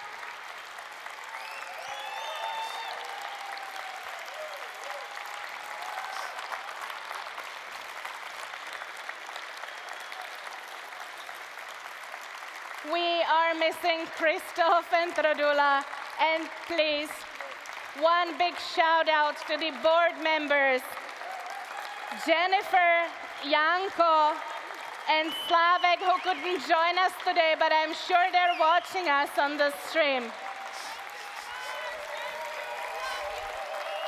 Thank you.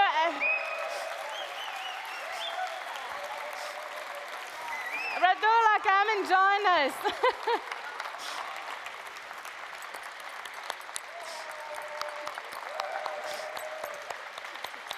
Oh, Crystal. A huge thank you to you guys.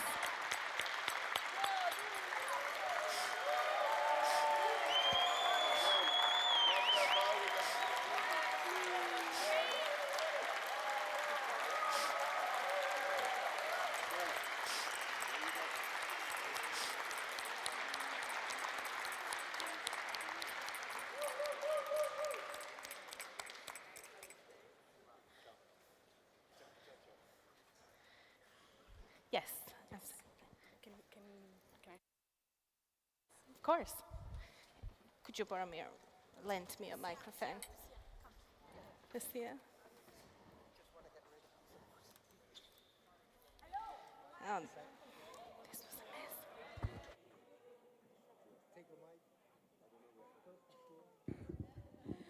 I needed to turn it up.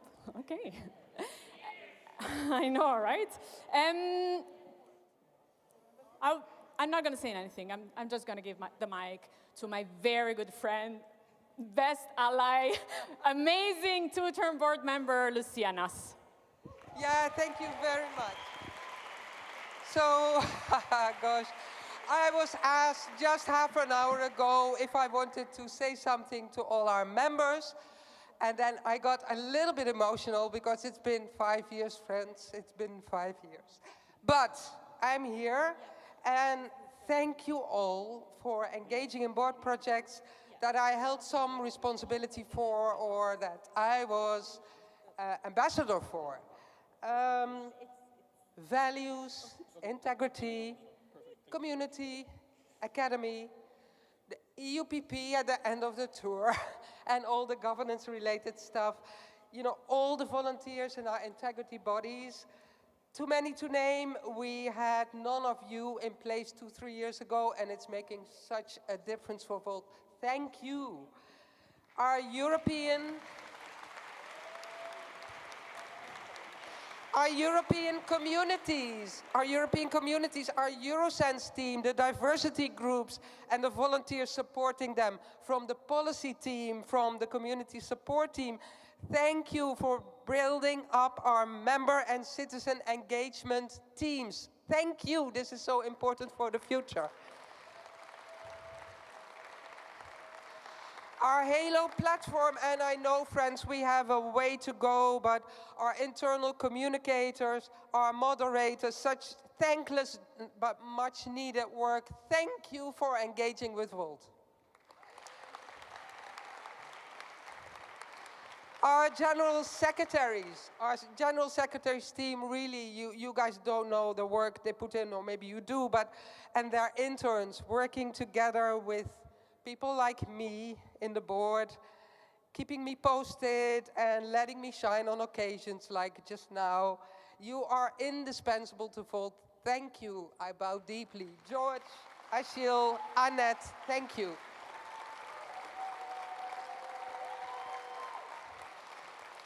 And last but not least, my colleagues in the board.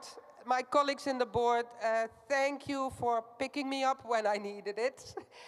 I try to be there for you. I hope you felt that for me. And last but not least, I think all of us, we have a wonderful events team that gets better and better at keeping us all, not just at this GA, but also throughout the year, engaged. And, you know, honestly, you'll be thanked again, but already from the bottom of my heart, you know, thank you so much, everyone. There are many, many teams that I didn't mention. Sorry for focusing a bit on my areas of work, but you know, we are in the board. I think I speak on behalf of everyone. We have been here to serve you. We hope you felt served, and even when you disagreed with us and kicked our butts, thank you for that. And I wish all the best for our new board. And yeah, I look forward to who the winner will be. And then over to Francesca, our co-president, friends, really. This woman is going miles and miles ahead of everyone and making a big difference for Europe. Thank you. Thank you very much.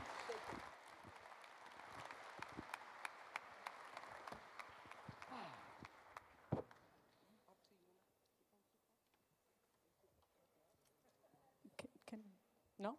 Yes, you can talk. You can absolutely talk. So Francesca is going to announce her own, let's say, goodbye speech. But I just wanted to tell you before that Volt is letting move on a very talented politician, a tremendous leader, an activist, and wonderful human being. You are not leaving Volt. There's lots that's going to happen. I am losing a partner, a companion on this trip. There will be new partners.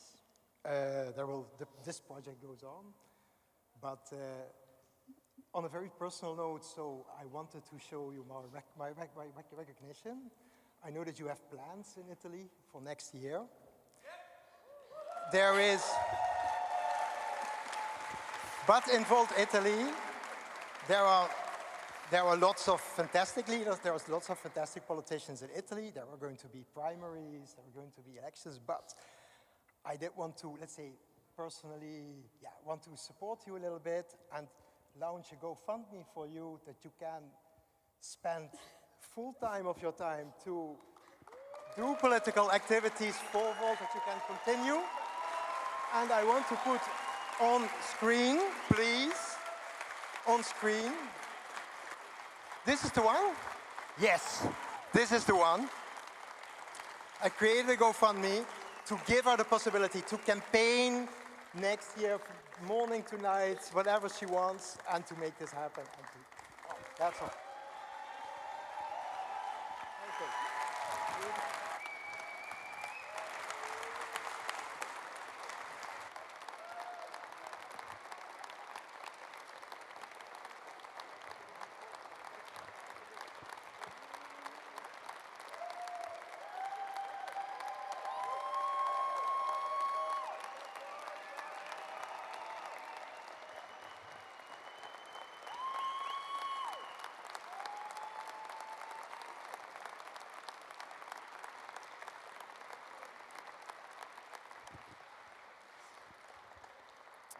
Hey, people, you know, I tend to get emotional, but at least I have to say something first, and now you're making me cry even before I can speak.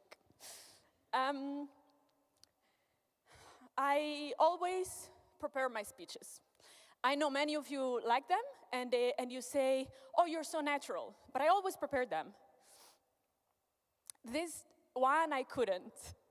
I tried, but I just couldn't.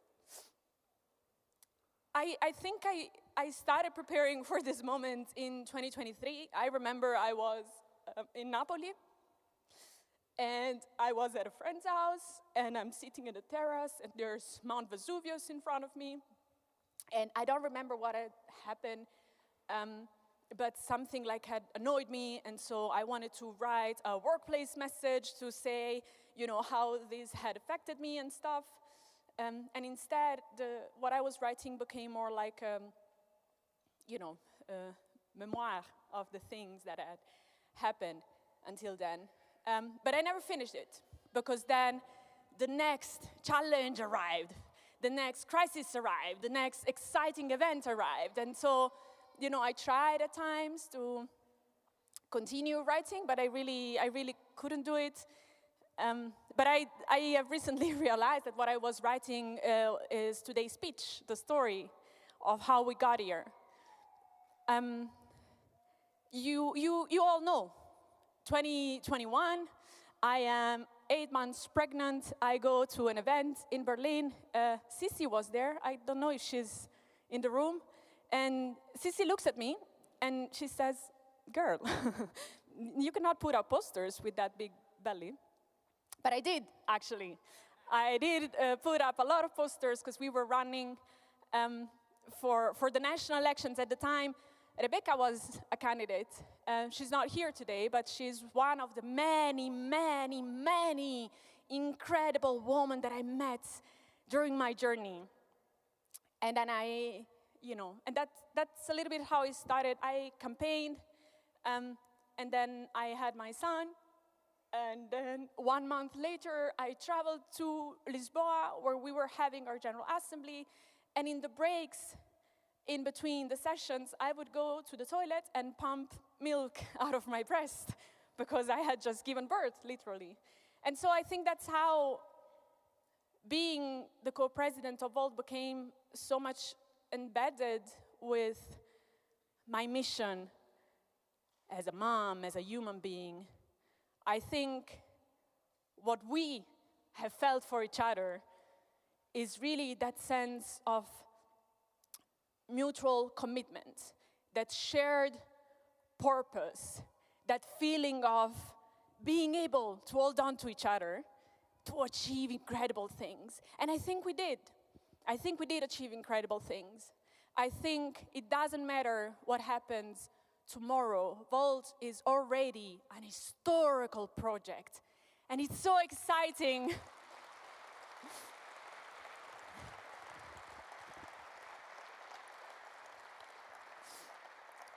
It is so incredibly exciting to be able to be a part of it. Now, there are many people to thank.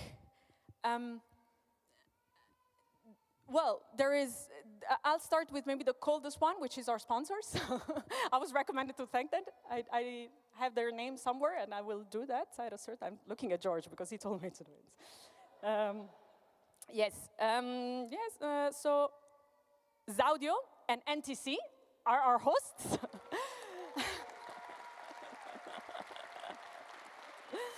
So I don't have a personal relationship with them as I have with you, but it's also important to acknowledge, you know, the people and the services that carried us until here. But I do have a personal relationship with so many of you, and it has been such a privilege to serve you. It has been such a privilege to learn from you.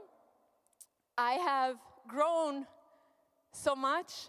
I have been given the opportunity to go get it, to fail sometimes, to make missteps, to learn, or simply to carry forward a crazy idea that nobody believed in at the beginning, but then it became our idea.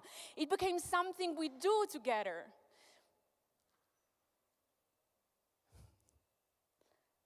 I know what comes next for me, but I also want to acknowledge the fact that we arrive here thanks to so many of you. Those who ran a campaign against all odds and almost got burned at it. Those who carried out a boring office job, or was not boring at all, but had a lot of responsibility. Those who dislike what we're doing and will hold us accountable until we do it right. Those who donate their time, their energy, their money. A little shout out to my Mission Impossible team. I'm not gonna name them, but this is a group that has supported me in ways that I cannot believe, that has trusted me as a leader, that has empowered me to achieve what we have achieved. And I have no words to say how thankful I am to them. The love I felt in this organization is unbelievable.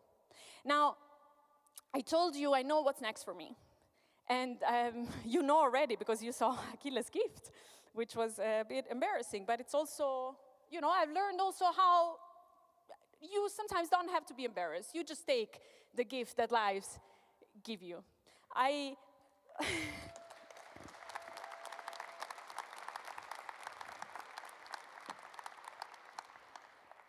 have the ambition of running for the Italian elections. I have the ambition of supporting my team of Italians that I see to really become mainstream, to enter the Italian parliament, to create a little bit of a political earthquake in this country that is always ahead when it comes to having fastest governments. And we'll do it, and we will do it, and I will.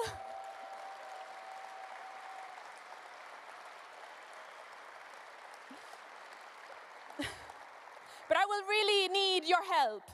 There is one thing that I can never do, and that is working alone. I don't function good alone. I function good in teams. I functioned very well with my current board, with my past board. Well, not always super well, but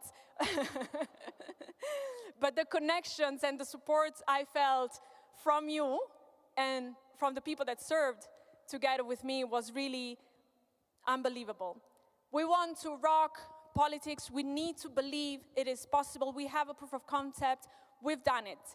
I will invite you personally to support this effort in Italy. I need you to be a little bit crazy and believe that this is possible, because I do believe it is. And it's not to get me a seat or some other Italian a seat. It is to create a future we can live in, a future in which you're not jailed because you're a migrant, a future in which you can afford to live your life, a future in which you can be whatever skin color you want, whatever ethnicity you want, whatever faith you want, and you can still thrive. A future in which technology is our friend. I feel so strong because I know I have you by my side.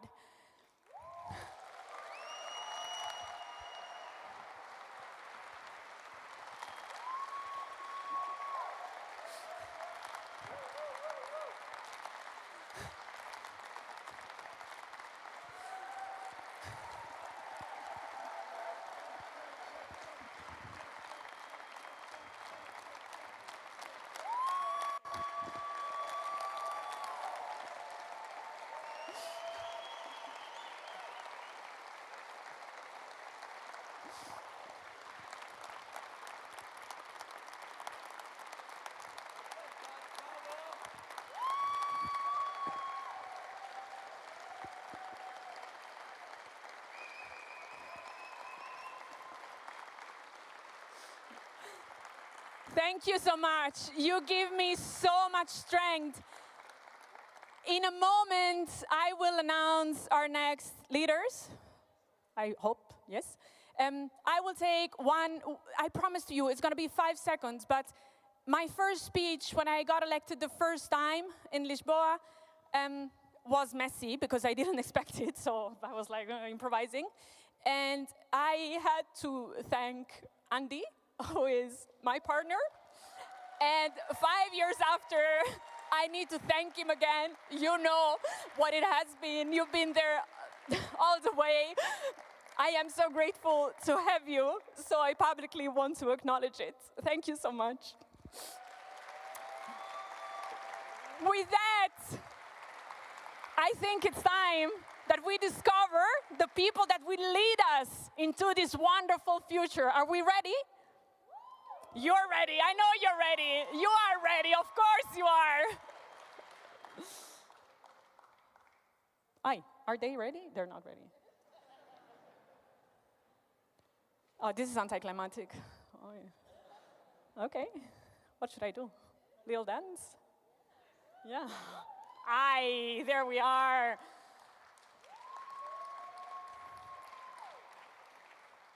Thank you. Thanks. Thank you.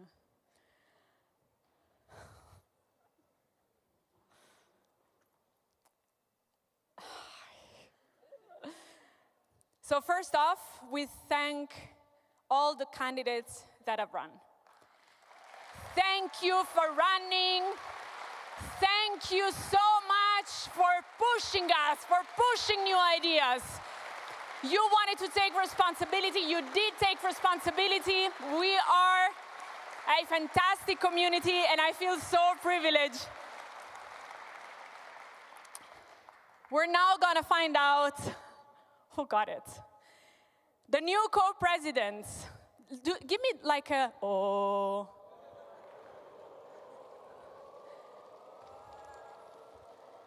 The female co-president, I think, is first. Okay, then we go first with the female co-president. Let me welcome my successor, to which I pass the baton, so honored, Inês Bravo Figueiredo.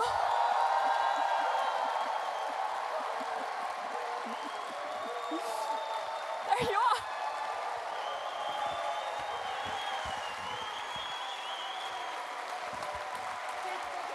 Thank you.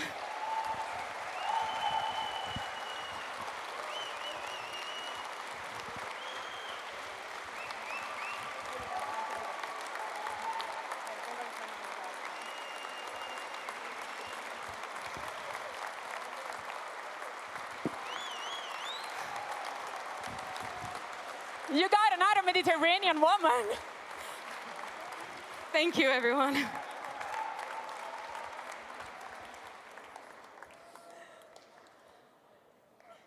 For the male co-presidency, let's do another oh.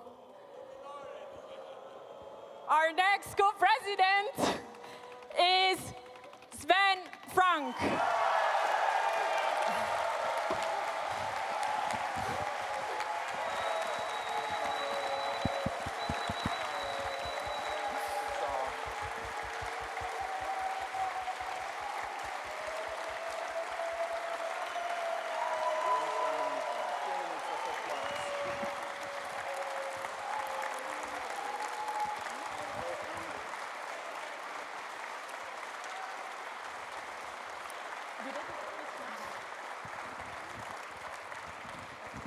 No?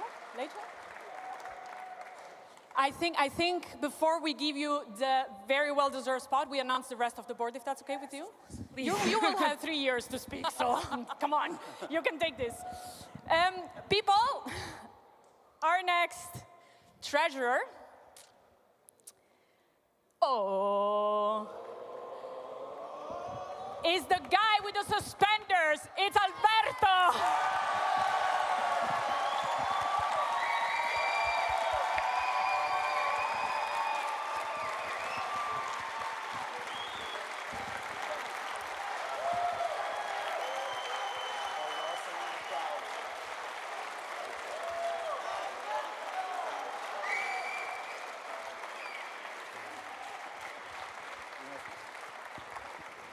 Non-executive board members, we go with the ladies first. And I am happy to announce, thank you, Marike, Marina, and Michaela.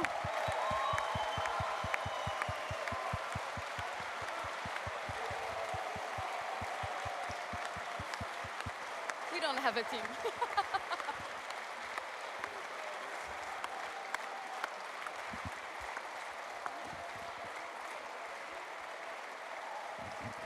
We don't know where they are, or are they somewhere? Are they coming? Marina Okay, is here. Marina is here, come. Okay, the others will, well, Michaela is not here, but Marike was. Well, anyways, very good. Take the stage, please.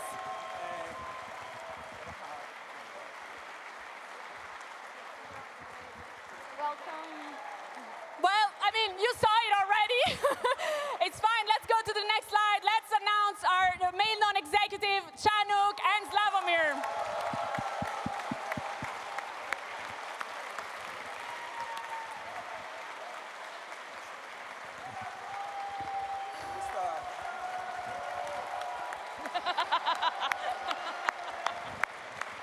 Ladies and gentlemen, I present you the new board of Volta Europa.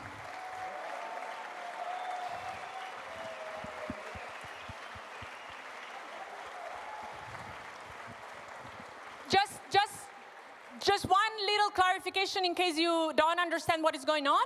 Our electoral law is so that you have to meet a certain quota to get a threshold, to get elected. So for the male non-executives, we have an empty seat. I think it shows that we have a very good democracy because people make decisions and don't just, I know, fantastic, great. People, thank you, I love you. Thank you. Thank you. And congratulations to all of you. And thank you so much to all our members for participating in this election.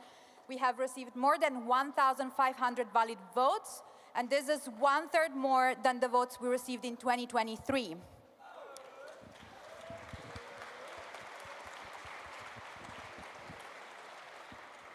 You will notice that one seat for male non-executive board member was not filled, and this is a scenario that we had anticipated and tested in advance, and you can read more about our testing process in our analysis of edge cases that we publish on Halo. But simply put, at the time when 2 seats for male non-executive board members remained to be filled, only 2 eligible candidates were still in contention, and of those 2, only 1 reached the Drup quota, which is why 1 seat has remained empty. The Electoral Commission is therefore submitting a recommendation to the board to fill the empty seat with the remaining eligible candidate who did not reach the Drup quota, and that candidate is Federico Moscogiuri.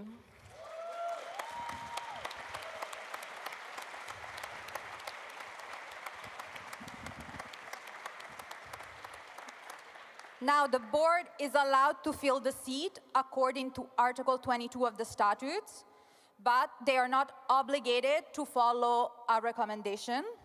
If they do agree, however, the appointment will be confirmed at the next General Assembly. Thank you. The president's the speakers? Yes. It's us? Go ahead.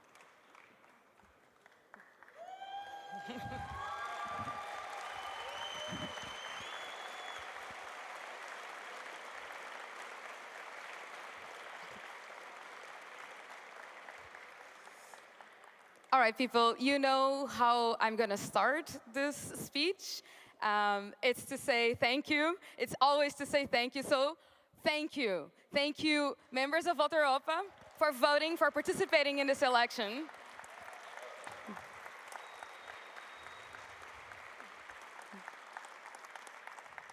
Thank you to the other amazing candidates that we have here for having run such a beautiful campaign. You all worked so hard, and thank you for dedicating so much of your time and your lives to Volta Europa.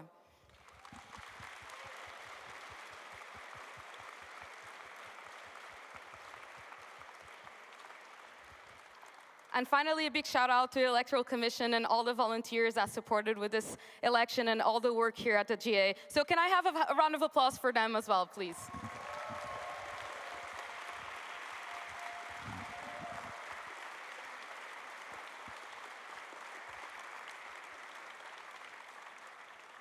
Yes, also from my side, thank you very much also for the confidence to take Volt Europa forward from the good work that the last board has done. I'm humbled, let's say it like this. I also want to say, Melz, I remember when in Berlin you said, you're happy I'm running, because either in your hand or in my hands, Volt Europa would be in good hands, and I agree. Thank you very much.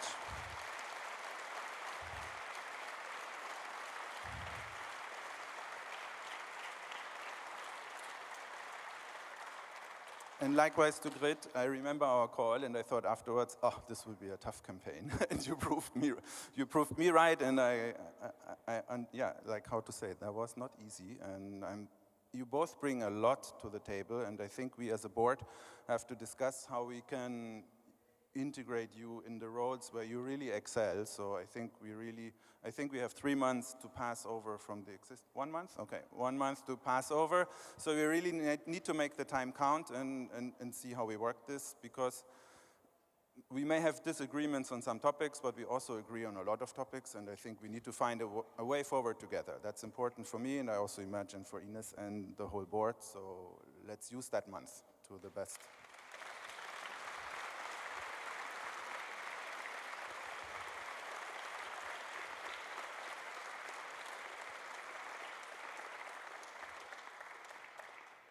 Right, so this election also means that there's change coming to Volt Europa. That choosing me and Sven, we came, both of us, with very clear perspective on let's have Volt V more political. So if you take one thing away from this election today, is that we want to work so that Volt will be seen more out there, that we're going to have more impact politically. We're going to do the things that are going to change people's lives starting now.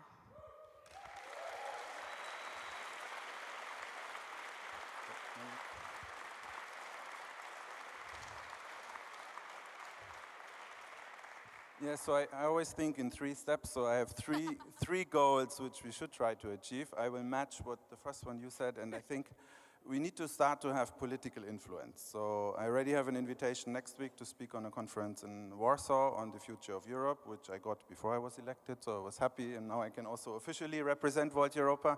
But we need to do this more, and we need to be visible in different member states and actually start placing messages in the ears that need to hear what we want to achieve with Volt Europa. And so this is one of the goals I'm sure we align on it, where we need to see how many feet can we get indoors to make our message heard. Let's say it like this.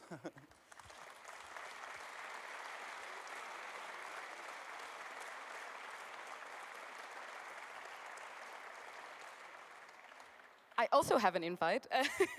So I have an invite for a podcast this week, but actually it's in Portuguese, so won't be able to share with you.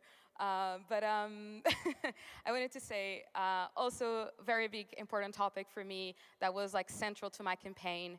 I want this to be strategic. I want Volt Europa not to fumble in the dark, to try and figure out things again and again and again. I want to make sure that we use the know-how that we have internally to design strategies to succeed. So we don't just try things at random or try things that we think might work. We use the things that we know are going to work because we did the strategic analysis. So 2 things you're going to see from me. Thank you. I'm going to bring strategy into how we work.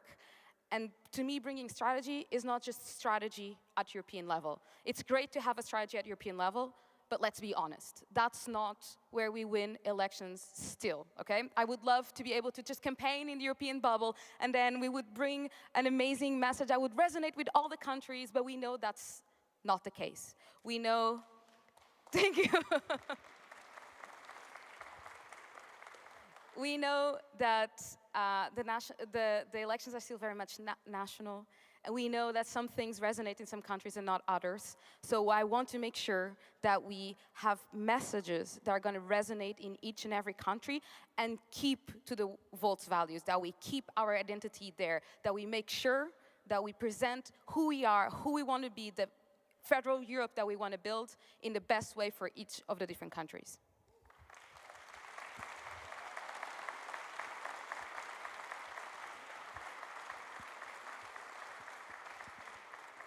Because that will make us much more legitimate. I think, yes. I always say Volt Europa is a mini European Union, and we need to prove our idea and our vision of a European Union actually works, and we can prove it by practicing what we are preaching.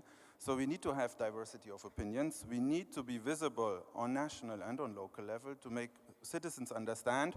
I always say we have the technical EUPP, but I also would like that Volt Europa is a European political party in the sense of what we wanted to achieve initially. And we will not change the law just by asking for it. We need to start living our idea of how European politics should work. So this means we need to be visible on national level. We have to try to get into your media to make people understand, okay, Volt Netherlands, yes, but there's Volt Europa. And in other countries where we are still small, it will give us much more boost, because if there's only 10 or 20 members and we manage to get into the media, we will drive attention to our chapters. So I think a political Volt Europa can provide a super boost to a lot of chapters, and yes, let's see how much we can translate our vision into a reality so that slowly we move the needle to the Europe that we want.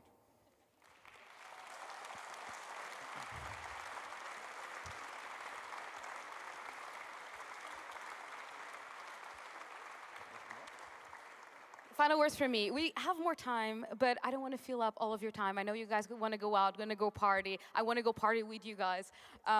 So I'm just, I want to say some final words here.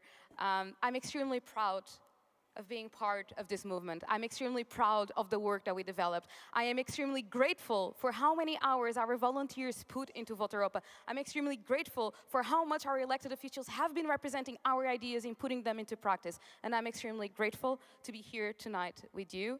I don't have much more to say besides thank you. I already said it many times. You can count on me to bring you energy, I hope, and always ambition, because I want us to succeed in 29, and I know it's possible, like I said on stage before, so let's do it together.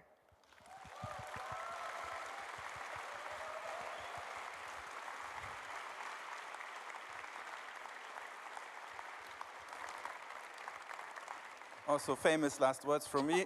Yes, I also want to get off of stage and celebrate. My wife is waiting, I think, in the background, who I never drag to Volt events, but this one she said she cannot miss either way. So, yes, it's time to celebrate. I want to thank everyone for coming here. I want to also say happy birthday to Rick today. You made your biggest birthday party by holding a general assembly.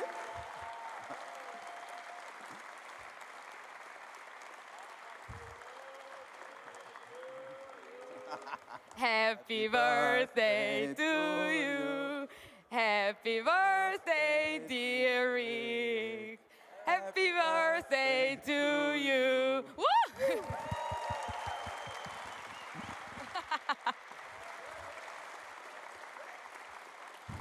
It's also Theo's birthday. So but we won't sing again. Sorry, Theo. Let's have one day to celebrate, and then from tomorrow, I think we have we start work. working. We only have 3 years, and if we want to make a splash in 2029, I always say the campaign is only the reminder to vote for us. We have to convince people before. So we have 2 years to convince people. Let's get to work, and I hope we will have a sensational campaign in 2029 and a lot of fun going there. And you're going to be the faces of that campaign. Let's go.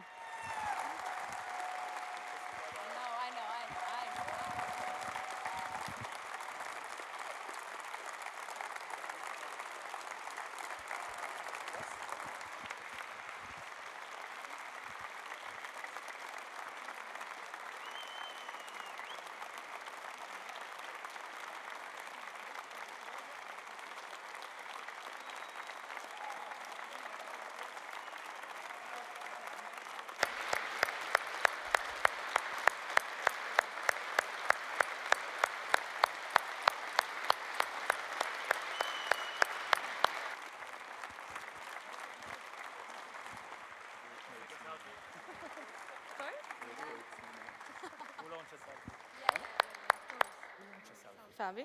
Selfie. Selfie with everyone. Don't move yet. You're closing?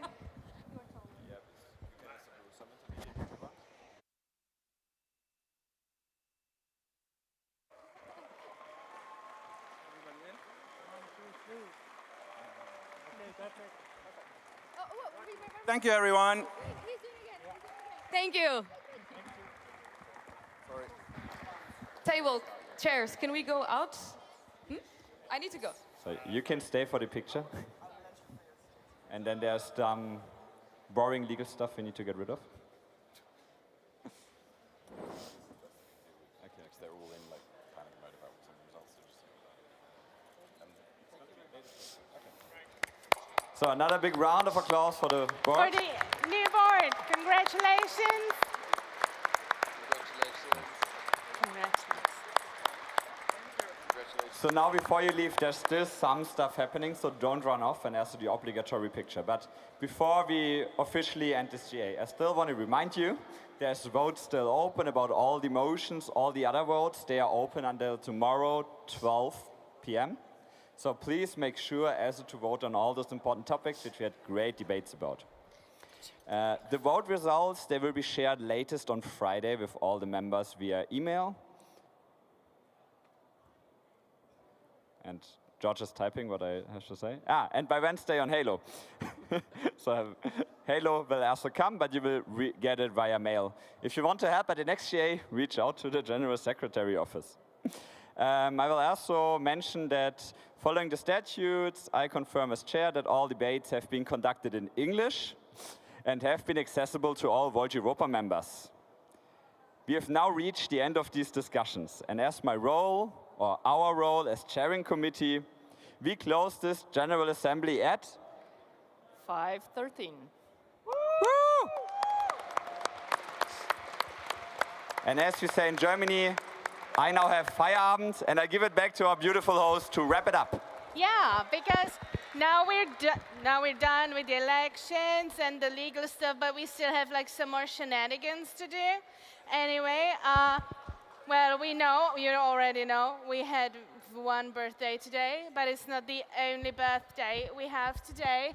So if I may ask Isabel for her announcement, and we will need some of your cooperation, if I'm not mistaken, right? Yes, so before all of you are leaving, we have a special day today, and I think the cake is coming up. Many of you have heard about it. Today is the 41st year birthday of Schengen.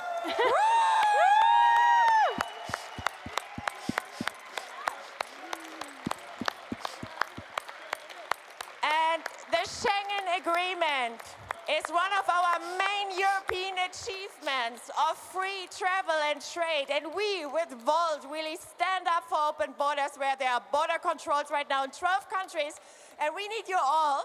But today, first of all, we will sing a song once the candles are lighted, because we had wonderful people who were basically baking this cake with their heart last night, actually this night, at 3 o'clock in the night.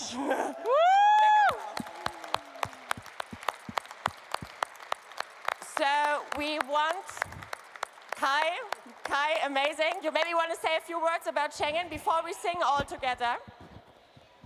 Well, that comes by surprise now, but of course, like we have been in the past year already writing letters to Commission and calling out several member states' behavior of not respecting the Schengen treaties. And this is exactly what we are trying to also achieve, and to celebrate Schengen as a huge European achievement, what we need to drive forward and what we need to protect. That is also what we as Volt stand for. And so, of course, happy birthday, Schengen.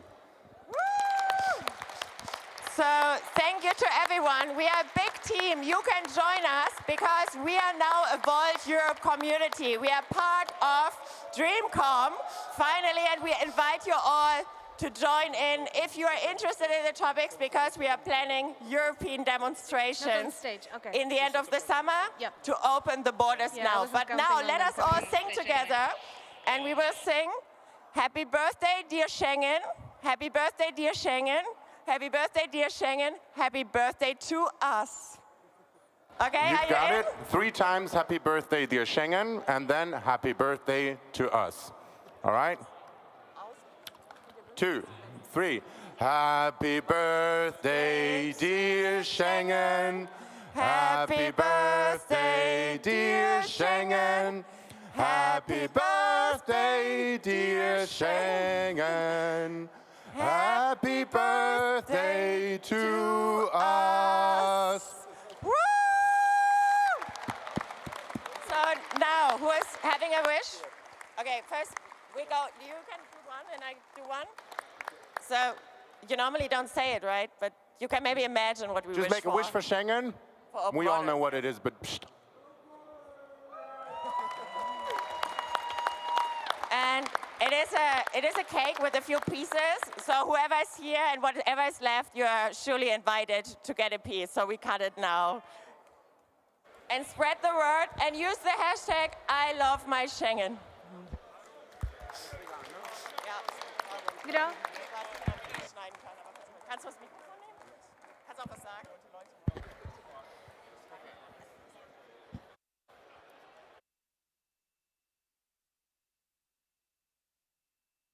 Of course, usually you are not allowed to say what you wished for, but when we blew out the candles, of course, we wished for open borders. Okay, and just one last thing. Thank you so much, everybody.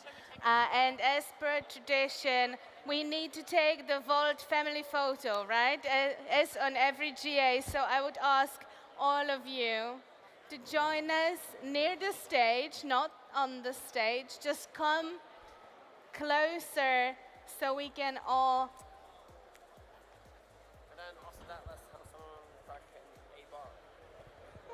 Later on.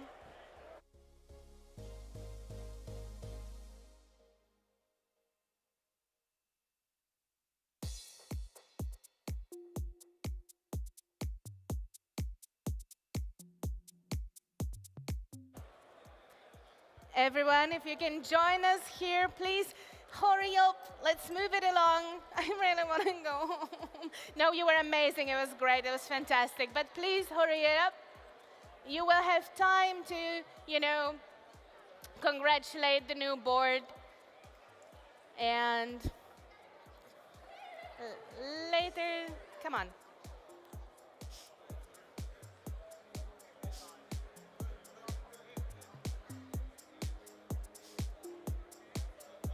If maybe the organizing team wants to join me here.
Okay. Does it work? Yeah. Yeah. Calling Rick to the stage. Rick, if your name is Rick, just one Rick only, come to the stage now. You've left your pants somewhere. Where is he? Rick Zednik. Calling Rick Zednik. there he is. Come on. And Steph. Hey, we all got to get around the microphone too. Add the energy to it.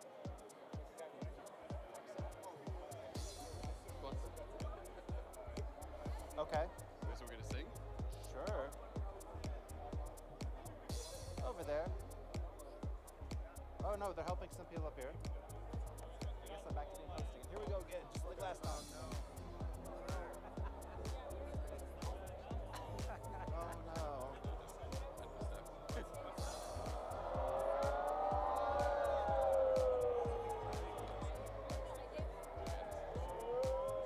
Woo!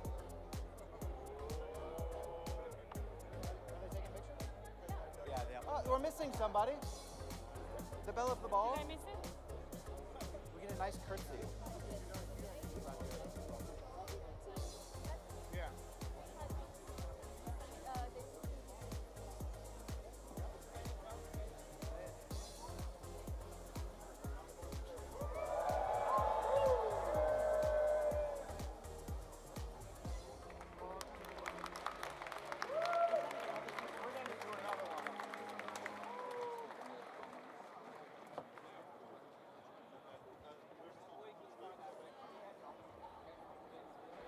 The guy with the ear.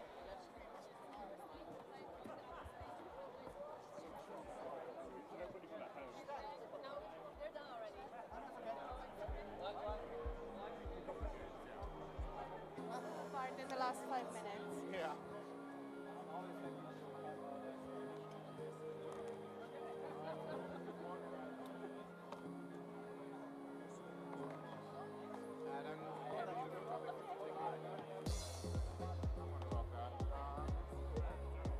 Do we have all the organizers? Are they all here? Is everyone here? Where is everyone?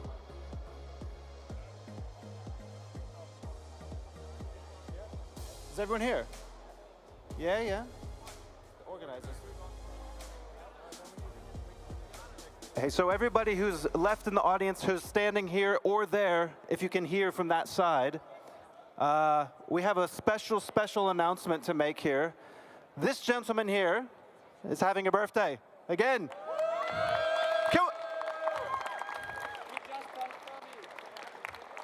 He's not yet 30. And we have yet another birthday coming right here. Stephanie Kuh's birthday! Now you take it. No, it's just, I want to talk to you guys separately. So we sing happy birthday again for Schengen 2. Let's go again. Happy birthday to you. Happy birthday to you. Happy birthday, everyone. Happy birthday to you.